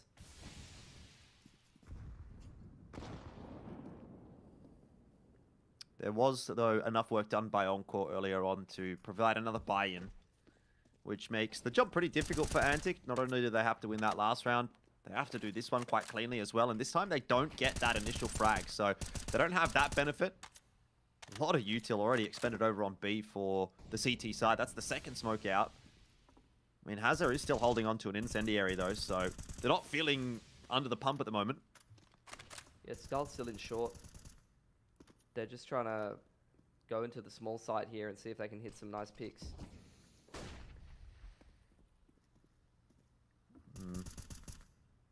Hazza is just keeping an eye on short, but what he really needs to be aware of is what's happening in the apartments right in front of him. He'll know that they're coming, adjusts his aim a little bit. Antic really waiting patiently, and Hazza's expecting something. You can see he's turning away from flashes. He's been a little bit tetchy. He's going to go for a little bit of a peek himself. And still, Antic are not coming. Finally, Hazza gets to peek, and there we go. We waited so patiently, and we were rewarded. A nice triple in that round for Hazza. Yeah. Got one early, and then 2 late. I think, like, yeah, it might be Antic being a little bit trepidatious given their opponent. But actually, what I think is more likely the explanation for it. Let's go, Robert. Thanks for the tweet, TLD Rao. We all love Rob Monday here. He's been doing that in Twitch chat, I think. Oh, is he? It might have been a tweet as well, but I've seen him in the chat too. Yeah. Well, cheers for tuning in. Away. Hopefully we see you at LAN next weekend. Yeah, exclamation mark LAN if you're interested in seeing how to get there. Azza has fallen. Bit of a wayward spray from him. He'll be disappointed by that, but it's not the end of the round just yet for Encore. They've still got a lot of members to hold on to these bomb sites with, and Antic, while they have picked up a gun, that's only one early inroad being made. Gratisfaction looks to clear out a ramp. Does do so, but it could be a bit of false information because Skull Hunter is still lurking. Another man advantage. Antic have not been having too many issues finding openers. conversion rate's been a bit sketchy. This will be a tough round for it because they just have such lackluster weapons. Damio boosted up into window though. After the contacts made over towards A, could have some impact. These players over towards middle. It's all going to be a game of timing. Yeah, Grat's going to get that smoke down at a good time and deal with the push relatively well. Beautiful. That said, Reckons and Skull fighting a killer pieces. Cracked open that A bomb site. And so Antic, they will pick themselves up a pretty cheeky round. So, I mean, look, okay, I guess Encore's won themselves a cheeky round on this half already. It's Antic's turn to do so as well. Seems fair. Balance being restored a little bit in that respect.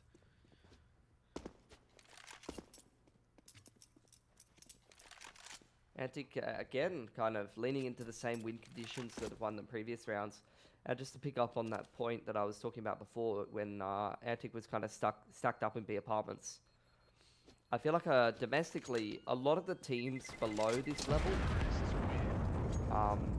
when you just throw utility and you just sit and wait for them to overpeak and overextend, a lot of the time you'll be rewarded with kills and you're rewarded with picks that you didn't really necessarily work too hard for.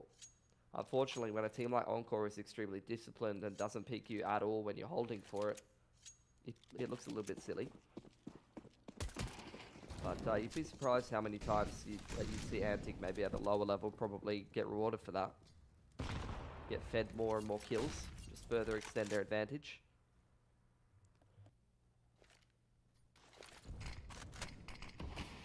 Bit more disruption this time from Encore, Jordan. Wanted to dominate A ramp. It's been a pretty hot point of contention in the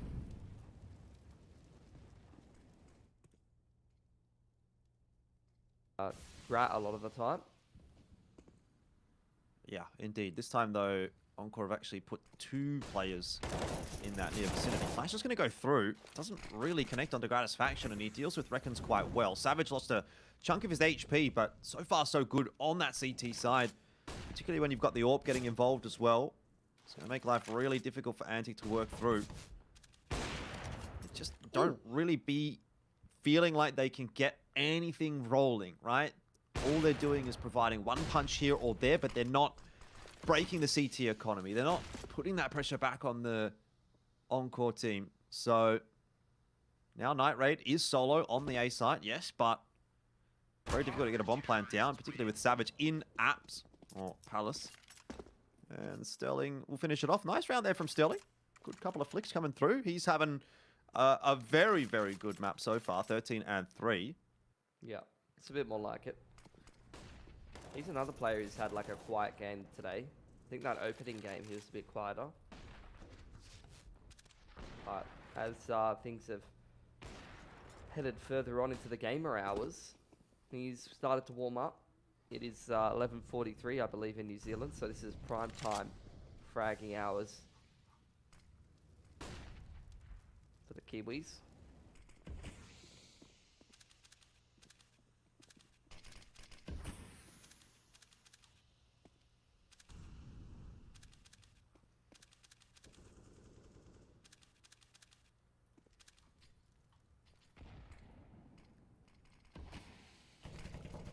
More of a relaxed approach to this round from both sides. No real contest over the A ramp. Nothing much going on in mid. Big.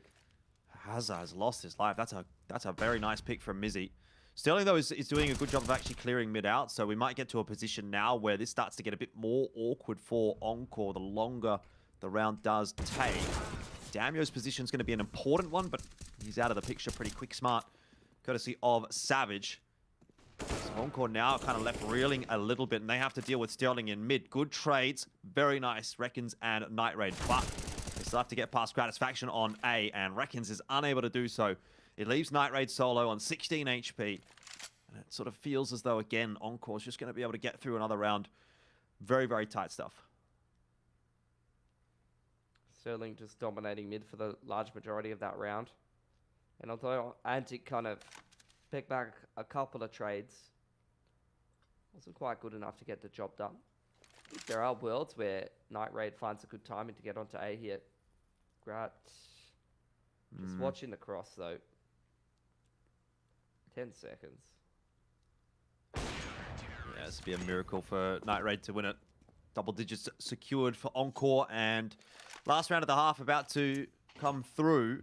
It's not going to be a great one for Antic. Their money's quite low on Skull and Reckons in particular.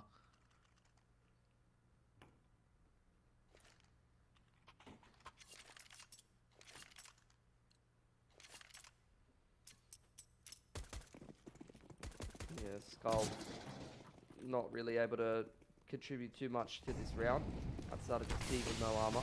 Quick pace, straight out ramp here for Antic. This is something we haven't seen too much from them. Pressure on Grat on default now.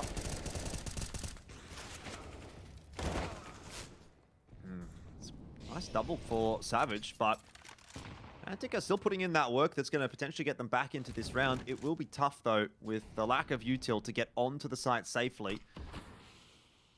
Smoke's gone through onto Con. They don't have any more left. Another one about to land in jungle, but if Az is able to get in front of it, Sterling actually putting a little prog smoke down there, and Haz is going to take the peek from CT at the right timing as well to grab himself one. It's all just a case of timing, isn't it? And it's gone the way of Encore. 11-4, they are wrapping this up pretty neatly. I will say, though, that is sort of what we saw in the first meeting between these two teams today. So let's not get too far ahead of ourselves just yet. It was a 10-5 first half favoring Encore on Ancient, and that ended up being a 16-14 win for them. So they've gone one step better here, but not prepared to call Antic out just yet until I see the pistol, until I see the first gun round, because they might be able to pull something off on the CT side. 2 sets of util here for Encore.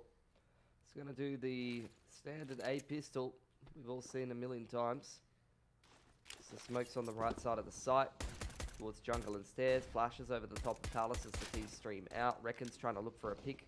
It's playing retake from CT. Night Raid trying to spam one through the smoke.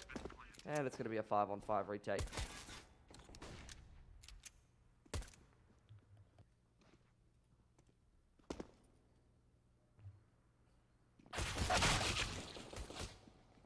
That's not a bad start to the pistol round for actually both sides, as Damio somehow again is doing a huge amount of work. It's Night Raid and Sterling in the one-on-one.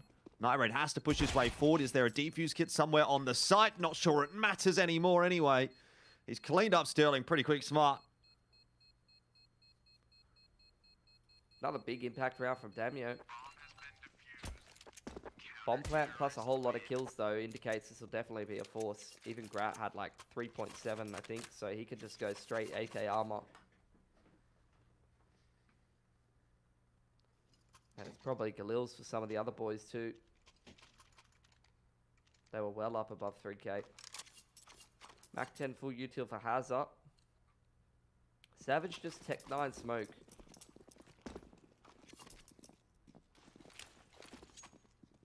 Holding on to a bit of extra cash, maybe AWP fund for Sterling later on. Sterling being sent to middle while the rest of Encore group in towards A.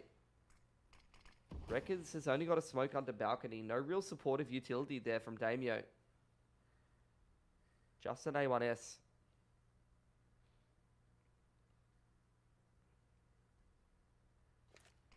Definitely have the numbers over toward the A-bomb site for Encore. It's pretty evident what their intentions are going to be. Sterling is creeping his way up through mid. If he gets into Con unspotted, that'll be a big difference maker. Night Raid just holding strong at the window. And in fact, Sterling's actually waiting for that peek from Night Raid. So, again, a lot of little intricacies playing into this round. Encore are very patient, but they've just missed looks like Sterling has called it and got himself into Con. So this is now dangerous territory for Antic because Sterling's got so much room to work, looks away at the wrong time. And in the end, the timing does go the way of Antic. Night Raid's gone and doubled down and Reckons is, as of yet, completely unspotted. He eventually gets traded through, but it's far too late to make an impact. Antic should well and truly be winning this round from here. Savage has only a FAMAS. Can't do anything with it. And Antic get through with 4 guns. Pretty big.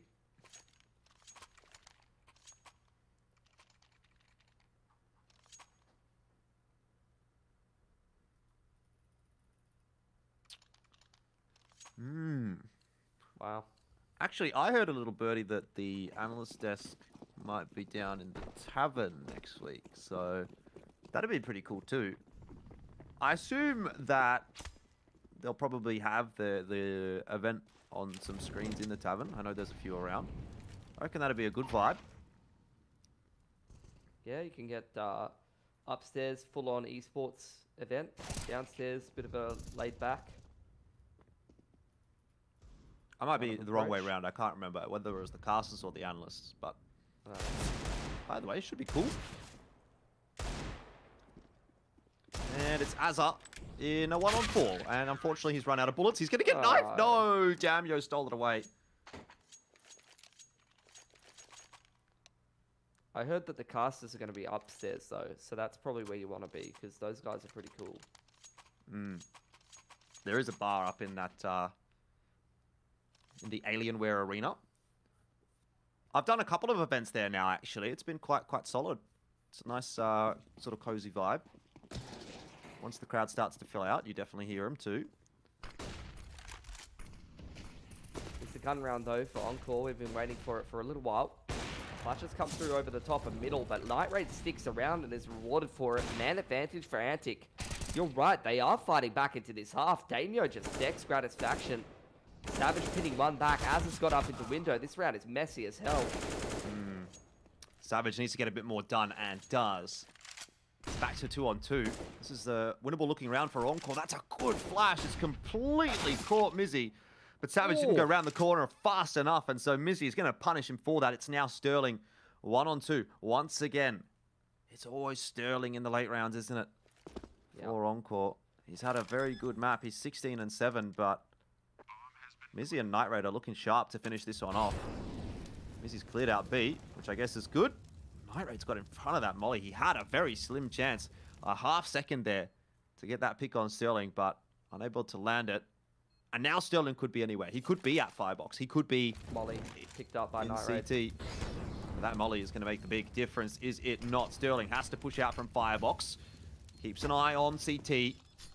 Waiting to see whether or not anyone's going to go in that direction. But on the bomb is Night Raid, and Mizzy locks it down again for Antic. It is happening again, isn't it? Very similar to Ancient. Antic bringing it back in the second half, one step at a time. Good game coming out from Night Raid. Damio's had a couple of big impact plays as well, big multi-frags. Quiet game from Mizzy and Skull Hunter that you need to start to see turn around though. They cannot afford to have these quiet individuals, especially when those players were playing well on Ancient just before. Reinvestment though from Encore. Boss bonus plus bomb plan on the T side. We all know how that goes. Buys on buys. Oh, Damio. Can't win that duel against Hazard. Man advantage for Encore. Night Raid could trade one back though, but he's missed his timing window. He's worried about this pressure on A. And I mean, that makes a lot of sense, right? He's careful that he's not getting crept up on through the connector. It'll be what eventuates anyway. 4-on-3, advantage to Encore, and Reckons is dispatched off. Nice little jump up onto triple for Gratisfaction, who's able to get another as well. Just playing around these smokes. And he's really making it work for Encore in this round. Mizzy's going to try and get it done. I actually can't believe Mizzy's only 6-15 for this map. It feels like he's had a bit more impact than that. But that'll be a tough round to lose for Antic because it's going to put their money back into Breaking Point. I mean, there'll be the reinvestment for Mizzy, Reckons, and Night Raid easily, but Skull's going to have to go down to a Famis, and Damio, he can't even afford that. I would probably double AWP here. Yeah, I think double AWP in this kind of a buy round is super important. The reason being is because you're a little bit lacking on util and you're a little bit lacking on firepower, and a good way to shore up that is to just get an early pick in the round with a bit of a change up. Night Raid gets on the extremity over here towards B. The other AWP is posted on A ramp. Not something you might be accounting for on the T side is this double AWP change up on a bit of an off angle. So T's could definitely lose an early pick here if you're skipping a couple of the protocols. I thought Hazard was lining up a flash, but this might end up just being a dry peek around the corner for Savage. And that could definitely go wrong. The shoulder peek does bait the shot out. Night Raid, maybe some of that inexperience starting to shine through. He is able to land the shot on the Savage, but it's not enough. Entries are hit on B. If he would have just held his nerve and hit that first shot, it could have been a completely different round, but he gets collapsed upon, chased down, and Encore are in. This will be their 13th. Antic are not interested in the retake. Encore with just such a huge lead in the first half, showing exactly why CT side comebacks are so difficult in the current state of the economy. Despite so many rounds in a row going the way of Antic, Encore has just used that loss bonus to get a couple of good buys in. And now you're going to see a pretty big economic swing as they retain 4 guns here. Antic holding on to 3 weapons. Saved over is going to put them in a bit of a weird economic position there. Loss bonus still hasn't built up yet. They're still only getting 1900. So a force does not look pretty here. A single save puts you on a 4 to 4.5k buy, which also you're not writing home about. You're definitely not getting that AWP onto Night Raid, and he's the one doing the work for you.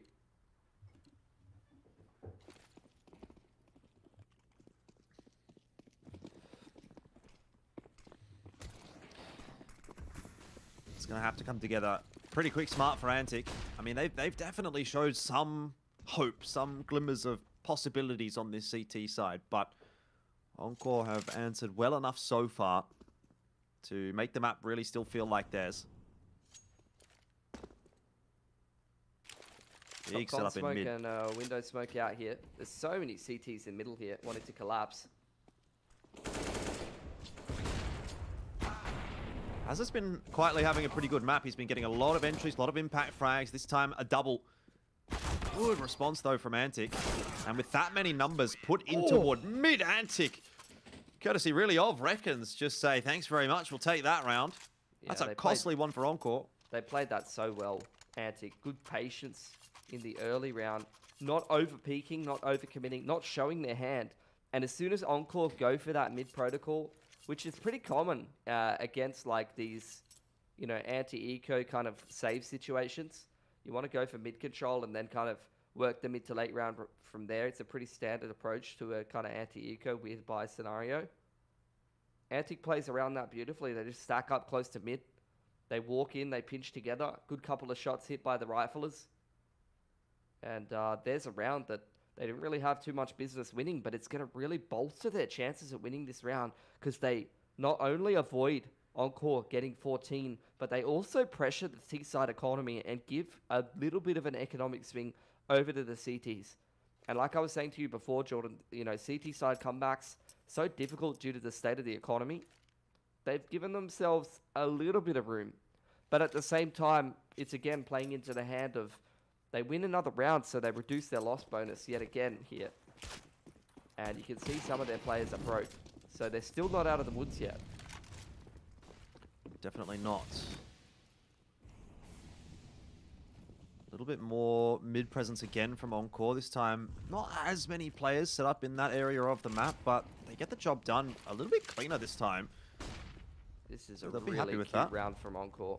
Yeah, and a very fast play up short from Gratisfaction. Might well catch those B defenders off guard. He has gotten so deep into the site. And they are caught unawares indeed. There's still one more there. Skull is going to be able to trade it back down, but he's now kind of isolated on that side. Damio has wrapped in to help him out. Never mind. Skull doesn't even have to do a bloody thing. Wow. I cannot believe Antic's been able to deal with that. There were so many layers to that strat. I think Az is spotted in murder hole there. Reckons trying to get him checked. Does dink him for 60. Savage has space to work with on this side. Yeah. This is very workable for the T. Skull up on the boost, not spotted though. I mean, the problem there is... Repositioning to short. But it's an off angle from Skull. Well handled by Antic. That strat was cool as hell though from Encore. Yeah. They drop a whole bunch of smokes over near A. They put out the CT Molotov on a ramp and then throw wall of smoke across A. And use the CT rotations off of middle to try to help that A site, you know, thinking that it's a bit of an A execute out of the T's. Encore runs into that space in middle and tries to go for a quick mid to B. And honestly, they got pretty deep. You're talking about how deep they got up short. I thought they were in pole position to win that round. But again, these Antic riflers keep digging them out of bad situations. Making it a little bit of a tighter prospect. This would be the round that Antic really do not want to lose, though. Antic have just got pistols. They've got a decent array of util behind that as well. Some smoke, some flashes they can make and execute onto A happen here. It's going to be the double pump, though. Throw the first set of util out. Try to draw some CT counter util. And now go for the real deal on the second time around. Reckons is going to drop Hazard early on in the piece. He has been really sharp, really solid on this CT side. And this is a very solid round from him. A good triple. Leaves it to just Savage. Though he has got an AK. So some more work can still yet be done here for Encore. Across towards stairs. The sound cue. Wow. Heard by the CTs. The spray transfer very nearly allows Savage to double up there. Very cute sequencing by Encore on this T side as well, because remember how I was saying they used that A smokes as a bit of a fake in that previous gun round? Well, the double pump called right after that is again kind of trying to bait a bit of an overreaction out of the CTs. Doesn't end up working out for them, but they get significant economic damage done. And that's what Encore did well to start to get themselves back into the half. Start to grind down the CT side. Antic, very risky to be playing underpass at this state of money. They are so broke. Losing that first pick could be a death blow to their economy here, Jordan.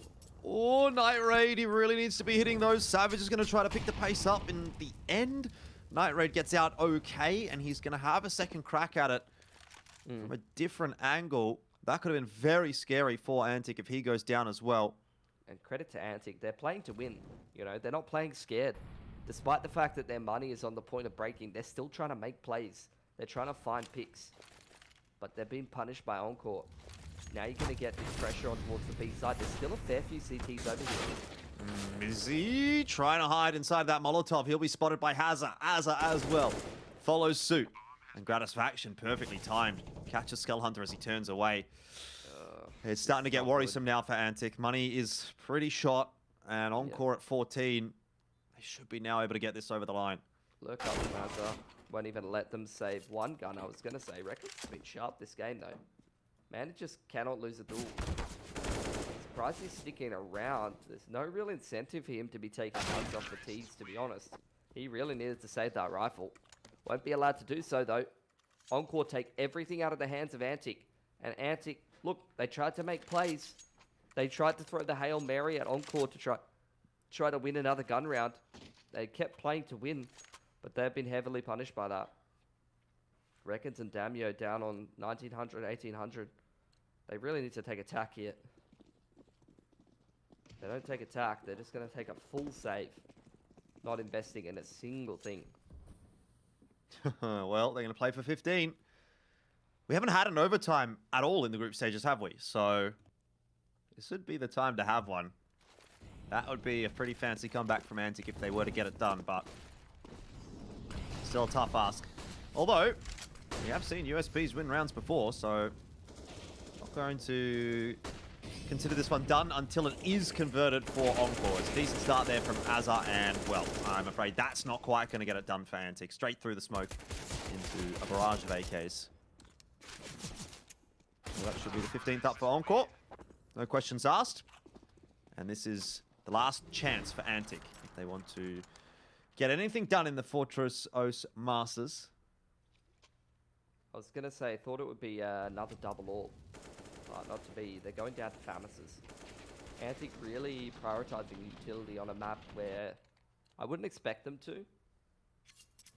Double AWP with 2 Famises, A1S. I've seen better buys.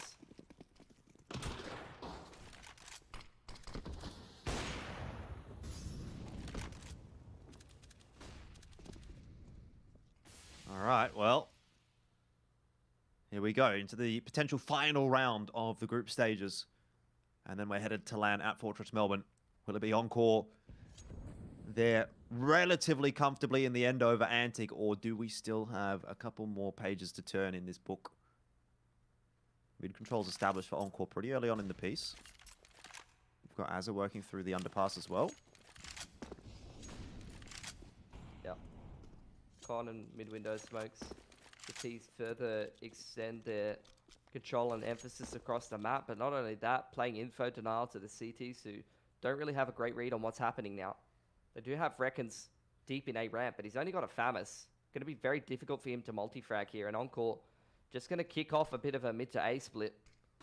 Yeah, I don't even know if Reckons is going to actually get any contact until Encore's on the site. Molly's going to go down underneath balcony. Night Raid, though, does catch Savage nicely, and this is the perfect round to be stepping up with a double on the AWP. Night Raid locking down A. Bomb plant is denied by Reckons. Perfectly timed from him. And that round is going to go by the wayside for Encore, unless Azza and Sterling step up and say something about it. It'll be tough to do so. Here, Jordan. Like, they don't even need to go for this round. Just take as many guns away from the CTs as possible. Az is doing an excellent job of that. Dix Reckons out of ramp. That opens up the side a bit more. Sterling, if he wins this duel against Damio, that could be a real problematic one for Antic. Now, though, it is down to Sterling solo, and he peeks into Damio's crosshair. Antic survive again. They'll have to get through another gun round or two of Encores at least. And there's still heaps of cash. I don't think they can reset, no matter what happens here. I don't think it's possible. Especially if you keep getting bomb plants through for Encore. Maybe if they keep buying AWPs, it'll get a bit easier. Because that's going to make things a bit more expensive. Encore's seen this double AWP a couple of times, though. Eager to see if they're going to try something a bit more up-tempo to try to force the AWPs into a retake scenario early on. And it seems like already, yeah, they're grouping up towards A pretty early on here. Just the one defender right now on the A side. If Encore were to hit it fast, this would be horrible news for Antic. Is it even just going to be that quick contact play? I mean, there's a bit of util being tossed out, but in reality, Hazard's kind of out in front of that. Sees the player in CT spawn, and that's Reckons done and dusted. The one time he fails might be the one time Antic can't afford that to happen. Reckons has been really solid on the CT side of A, but unfortunately this time it might just get the better of them. Encore want to push their way into CT spawn as well for satisfaction. He does go down. Hazard and Sterling, though, seem to have it on lock. It's 1 HP for Damio, and this is a really difficult spot to dig Hazard out from. He's well aware of Damio, who is on 1 HP, but hitting shots at the moment. Smokes on the bomb. Savage is there and waiting. Sterling as well. Surely there's no way a 10-second defuse goes through here. Sterling has it done and dusted, and Damio cannot win the round anymore. Time is a factor. Savage is a factor. Damio's hoping for the peak, but that is that. Encore will secure their spot at LAN at Fortress Melbourne for the Fortress OCE Masters. Remembering this, of course, is a blast premiere for Qualifier, and that is something that Encore will certainly have their eyes on. With that said, though, Pilski, it is a second seed for Encore out of Group B, and that is going to put them face-to-face with Greyhound in the very first game of the Grand Finals next weekend on LAN. So not exactly the way Encore would have liked to have gone about things here in the group stages, but at least they've made it through to the next weekend.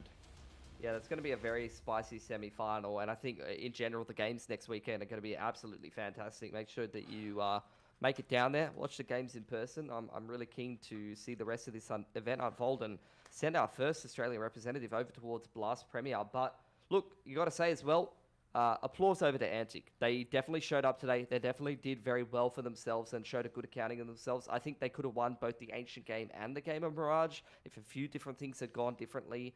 A lot of the players stepped up, and I'm very eager, although we won't get to see them at Fortress OCE Masters, I'm very keen to see the rest of Antic in some of the other domestic leagues as we round out the rest of 2022. Well, speaking of rounding things out, that is us done and dusted for the weekend, Pilski. We've got a lot more coming up, obviously, next weekend. But I tell you what, there are a couple of people on the desk that are not done just yet for tonight. So we'll hand it back over to Nat and the boys and see what they have to say about it.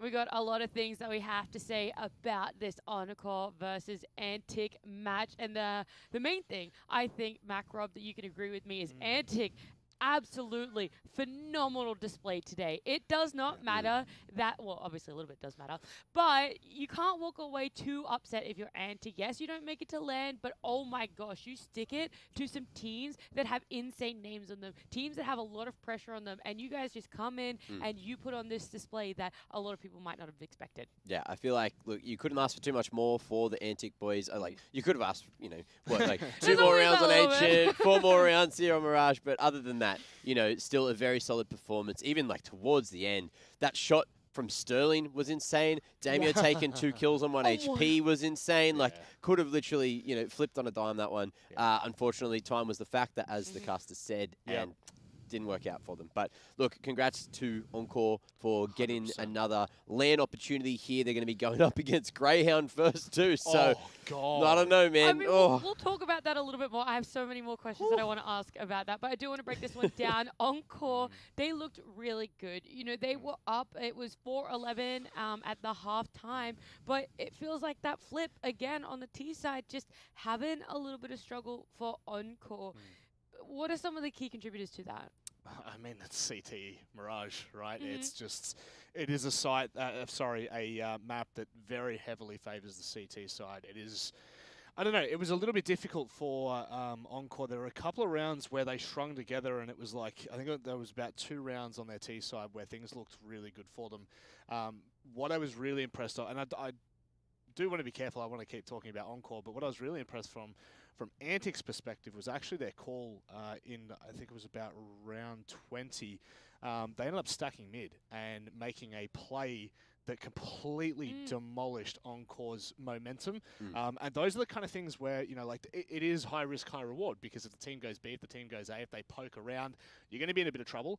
And you're probably even looking at a save there. But the call that they made, absolutely pinpoint perfect. And some of the plays that they made individually in that round, I think really goes to highlight what Antic have been able to do, like you said, time and time again. But for Encore, I don't know. I don't really have a lot for them on their T side of Mirage. I'll just be completely honest with you. I'll be as blunt as I can be. I think that Antic held their own, and there were moments where you could see maybe just slight hesitation from Encore that cost them. But outside of that, I actually think Antic had a solid second half, which was a different story to what we saw from Encore on Ancient. So... You know, it's good to see the difference between map 1 and map 3 for them. Yeah. Well, that was our last best of 1 for today. And we ended up, again, on another banger Mirage game. Definitely coming down to the wire there. But let's have a little bit of a look back at the whole weekend. Yes. The whole entire weekend, because now we are actually finished group stages. We had that Group A yesterday on Saturday, Greyhound, Yellow, DGG, Rooster. The way it played out, Greyhound, Rooster coming through. Greyhound being first, Rooster being second. We can look at the right-hand side, the group that played out today, Encore, Antic, Vertex, Camo. The 2 teams we expected got through. It was Encore, Vertex, but the order in which they came through might have been a little bit of an upset to some people out there. Vertex coming in at number 1 of this group, and Encore coming in second. Is that how you guys expected it? Were you expecting Vertex to be one, or do you think it was actually quite heavy favorites for Encore? Well, I think the biggest surprise today was that everyone wants Marvin to be the next Prime Minister after his performance in that upper bracket game, and then also in the earlier games as well. That's Fallex. For everyone at home, we are friends with, you know, first name basis, etc. You know, like that. Yeah, we like that, man. Yeah, but at the same time, it's no big deal. Just friends with pro Vertex have given themselves a huge advantage going into next weekend because they get to go up against Rooster instead of Greyhound, and both of these matchups. Single limb too, by the way. I do want to put that one out there. So whoever's going up against, well, the Greyhound one is just so big, right? It's going to be Greyhound Encore. And it's a best of 3, but one of them is just going to be straight on out. You lose it, you're out. That's it. There is no second chance. Which is a little bit sad. Of course. But Encore already at least had that second chance, which allowed them to get to the LAN finals. Greyhound and Vertex, however, don't have that second chance. So it will, you know, hurt a little bit, but at least they do manage to, you know, play weaker on paper opponents by being the first seed through. So we'll see how that one works out. But look, both of these matchups, you could argue that it's as even as possible going into the LAN finals next week. Next Saturday, that's just going to be a bunch of Counter-Strike, really close Counter-Strike as well. Encore want revenge against Greyhound for other qualifiers before, and Rooster and Vertex, that's just like a derby you don't want to miss. You definitely don't, and we keep saying it, but you guys can be here at Fortress Melbourne in the Alienware Arena. It's just !LAN. It is that simple, guys. It will take you to where you can buy tickets. It's $40 for the weekend. You get to go in the draw to play an audience show match, so you can show your skills up here on the stage. You can cheer on any of your friends that might end up in the show match down there in the arena. But let's have a look at what our predictions were for today. Because yesterday, Mac, you were the prediction god. Let's see if it's continued over today. I think you only got one wrong. Yes, the second last one. Second last one. Yeah, Although everyone got that one wrong, to be fair. I was very close to going for Vertex there as well. Once I saw it went to Vertigo, I was very like, you know what? But the thing that I don't think anyone was expecting was, Forlex popping off like he did. And he was really the difference maker, I feel like, today. Brace coming back as well. That was something that was unforeseen before we made those predictions. Maybe that could have swayed me. But at the same time, look, I think that's one wrong across the weekend. So that's not bad. 10 games and you only get one wrong. What a flex and a half. It's not bad. That's not bad. Rob, what about you? What would you say your percentage is? Just looking at that one, you got one right. 10%. Yeah, you only got one right. One right for the entire day. Wow. I truly believed in Camo. I doubled down on my prediction. You did. That was the single worst. Like, oh, they just needed to warm up. It's fine. They're here now. I blame Nikez. Honestly, I blame him entirely. I put too much trust into Nikez. But look, to be fair, I think that this right-hand side of the bracket, and it's been shown in the matches, today's games have been incredibly close. And I am happy to have only walked away with only one win, because it means that I was going for the underdogs. I was trusting in the tried and true method of the Aussies, but didn't happen. That's Every team needs a #1 supporter, and you were that for a lot of them on the desk here. But you definitely tried. You're right, though. It was fantastic CS that played out here. I do know that we're going to get our bracket for next weekend, so we can see those matchups, how it's going to play out. Do you guys want to do bold predictions on where it's going to go? The map, everything? I'm going to make Greyhound. We'll start with Greyhound Encore. No, I'm not. Greyhound win everything. That's the biggest, boldest Okay, but is it like everything? Like they're going to 2-0 everything? Yeah.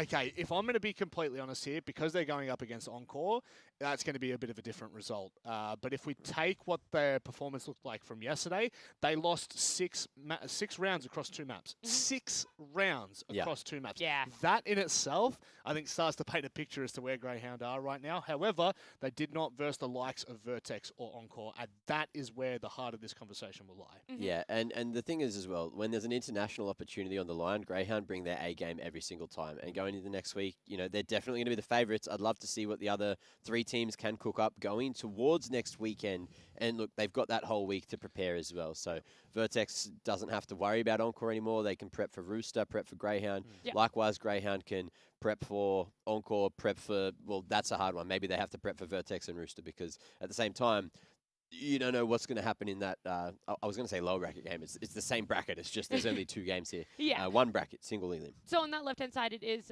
going to be Greyhound, Encore, Vertex, Rooster. That's the Saturday. That's going to be 2 best-of-3s there. LAN here at Fortress Melbourne. And then on the Sunday is that grand final between the 2 teams that win on Saturday. So I'm just saying, if I had to pick what I was going to be doing next weekend, if I wasn't on the desk hosting, it would be turning up for both Saturday and Sunday. You're not going to want it. You are actually not going to want to miss this. The teams that we've got, the names that we've got coming here. Yeah. Second to none in Australia. So 100%. Don't miss it. I mean, that Saturday you get to see all 4 teams playing. And then on the Sunday, it's the grand final. Like, you cannot ask for a better weekend. And if you're here, you can play in the show match. I heard there's some pretty cool prizes. So make sure you apply for that. I can't remember where you apply, but if you follow... It's literally just buying a ticket. Oh, well, there you go. So you buy a ticket. That's it. This is why she's the host. I'm sure there'll be some information online about that at some point during the week as well. So if you are here, you got to be here to be in the show match. Cool prizes for you guys at home. So extra entertainment. You get to see the plays. You get to see us here at Fortress Melbourne. you get to be surrounded by everyone else that is enjoying the fantastic CS that we've had all weekend. But this is coming to the end of show. This is the final moment, so I will give you guys the space if you would like for any closing remarks, especially for Camo, Antic, Yellow, and DGG that we didn't get to see anymore. I was surprised. I thought there was maybe going to be one team missing there with GGG. I got it. DGG. Look, I'll close my remarks and allow Mac the floor, but I think probably what I want to lean into is this is the first domestic OCE LAN we have had for CS in 3 years. Like, this is, we were talking about it, like, the last time we cast together was almost the last time there was a domestic LAN in Australia. This is something that I can't reiterate enough. You do not want to miss the opportunity to see this. This is the heartblood of what we have come to know and love. Don't miss it. You're going to make Rob cry if you're not here. Yeah, basically. I'll be in tears. But no, and it's incredible to see the teams that we have going through. Commiserations to the bottom 4. Yeah, I need to say goodbye to all those teams. I feel like DGG, coin flip between them and Rooster if they were going to make it here. So I feel like that's kind of an upset. They were one of the invited teams, and they've been playing really, really well lately. But I'm so ridiculously excited to see Rooster on LAN again for the first time in ages. A couple of these other teams, they've had some LAN experiences over the last couple of months and so, or this year, international opportunities and such. So they've had those experiences. They're going to be coming in probably more favorited than what Rooster are. So I really want to see, underdog victory, see how that one goes. But look, you got to be here to experience it with all of us. We're going to be down in the tavern for the analyst desk. Up here is going to be the casters casting, yelling, shouting with all the players here. And you guys, everyone that comes down, you're going to be in the grandstand as well. It's going to be amazing here at the Alienware Arena. And I cannot wait to get there. But to get there, I've got to go home, have some sleep, come back next week. 100%. We've got to rest up. The teams have to rest up as well. But that's it. The group stages, best of ones online. They're over. They're done. They're dusted. We will see you guys next weekend, hopefully right here in the Alienware Arena for the Fortress OCE Masters, a blast premier qualifier. We'll see you next weekend.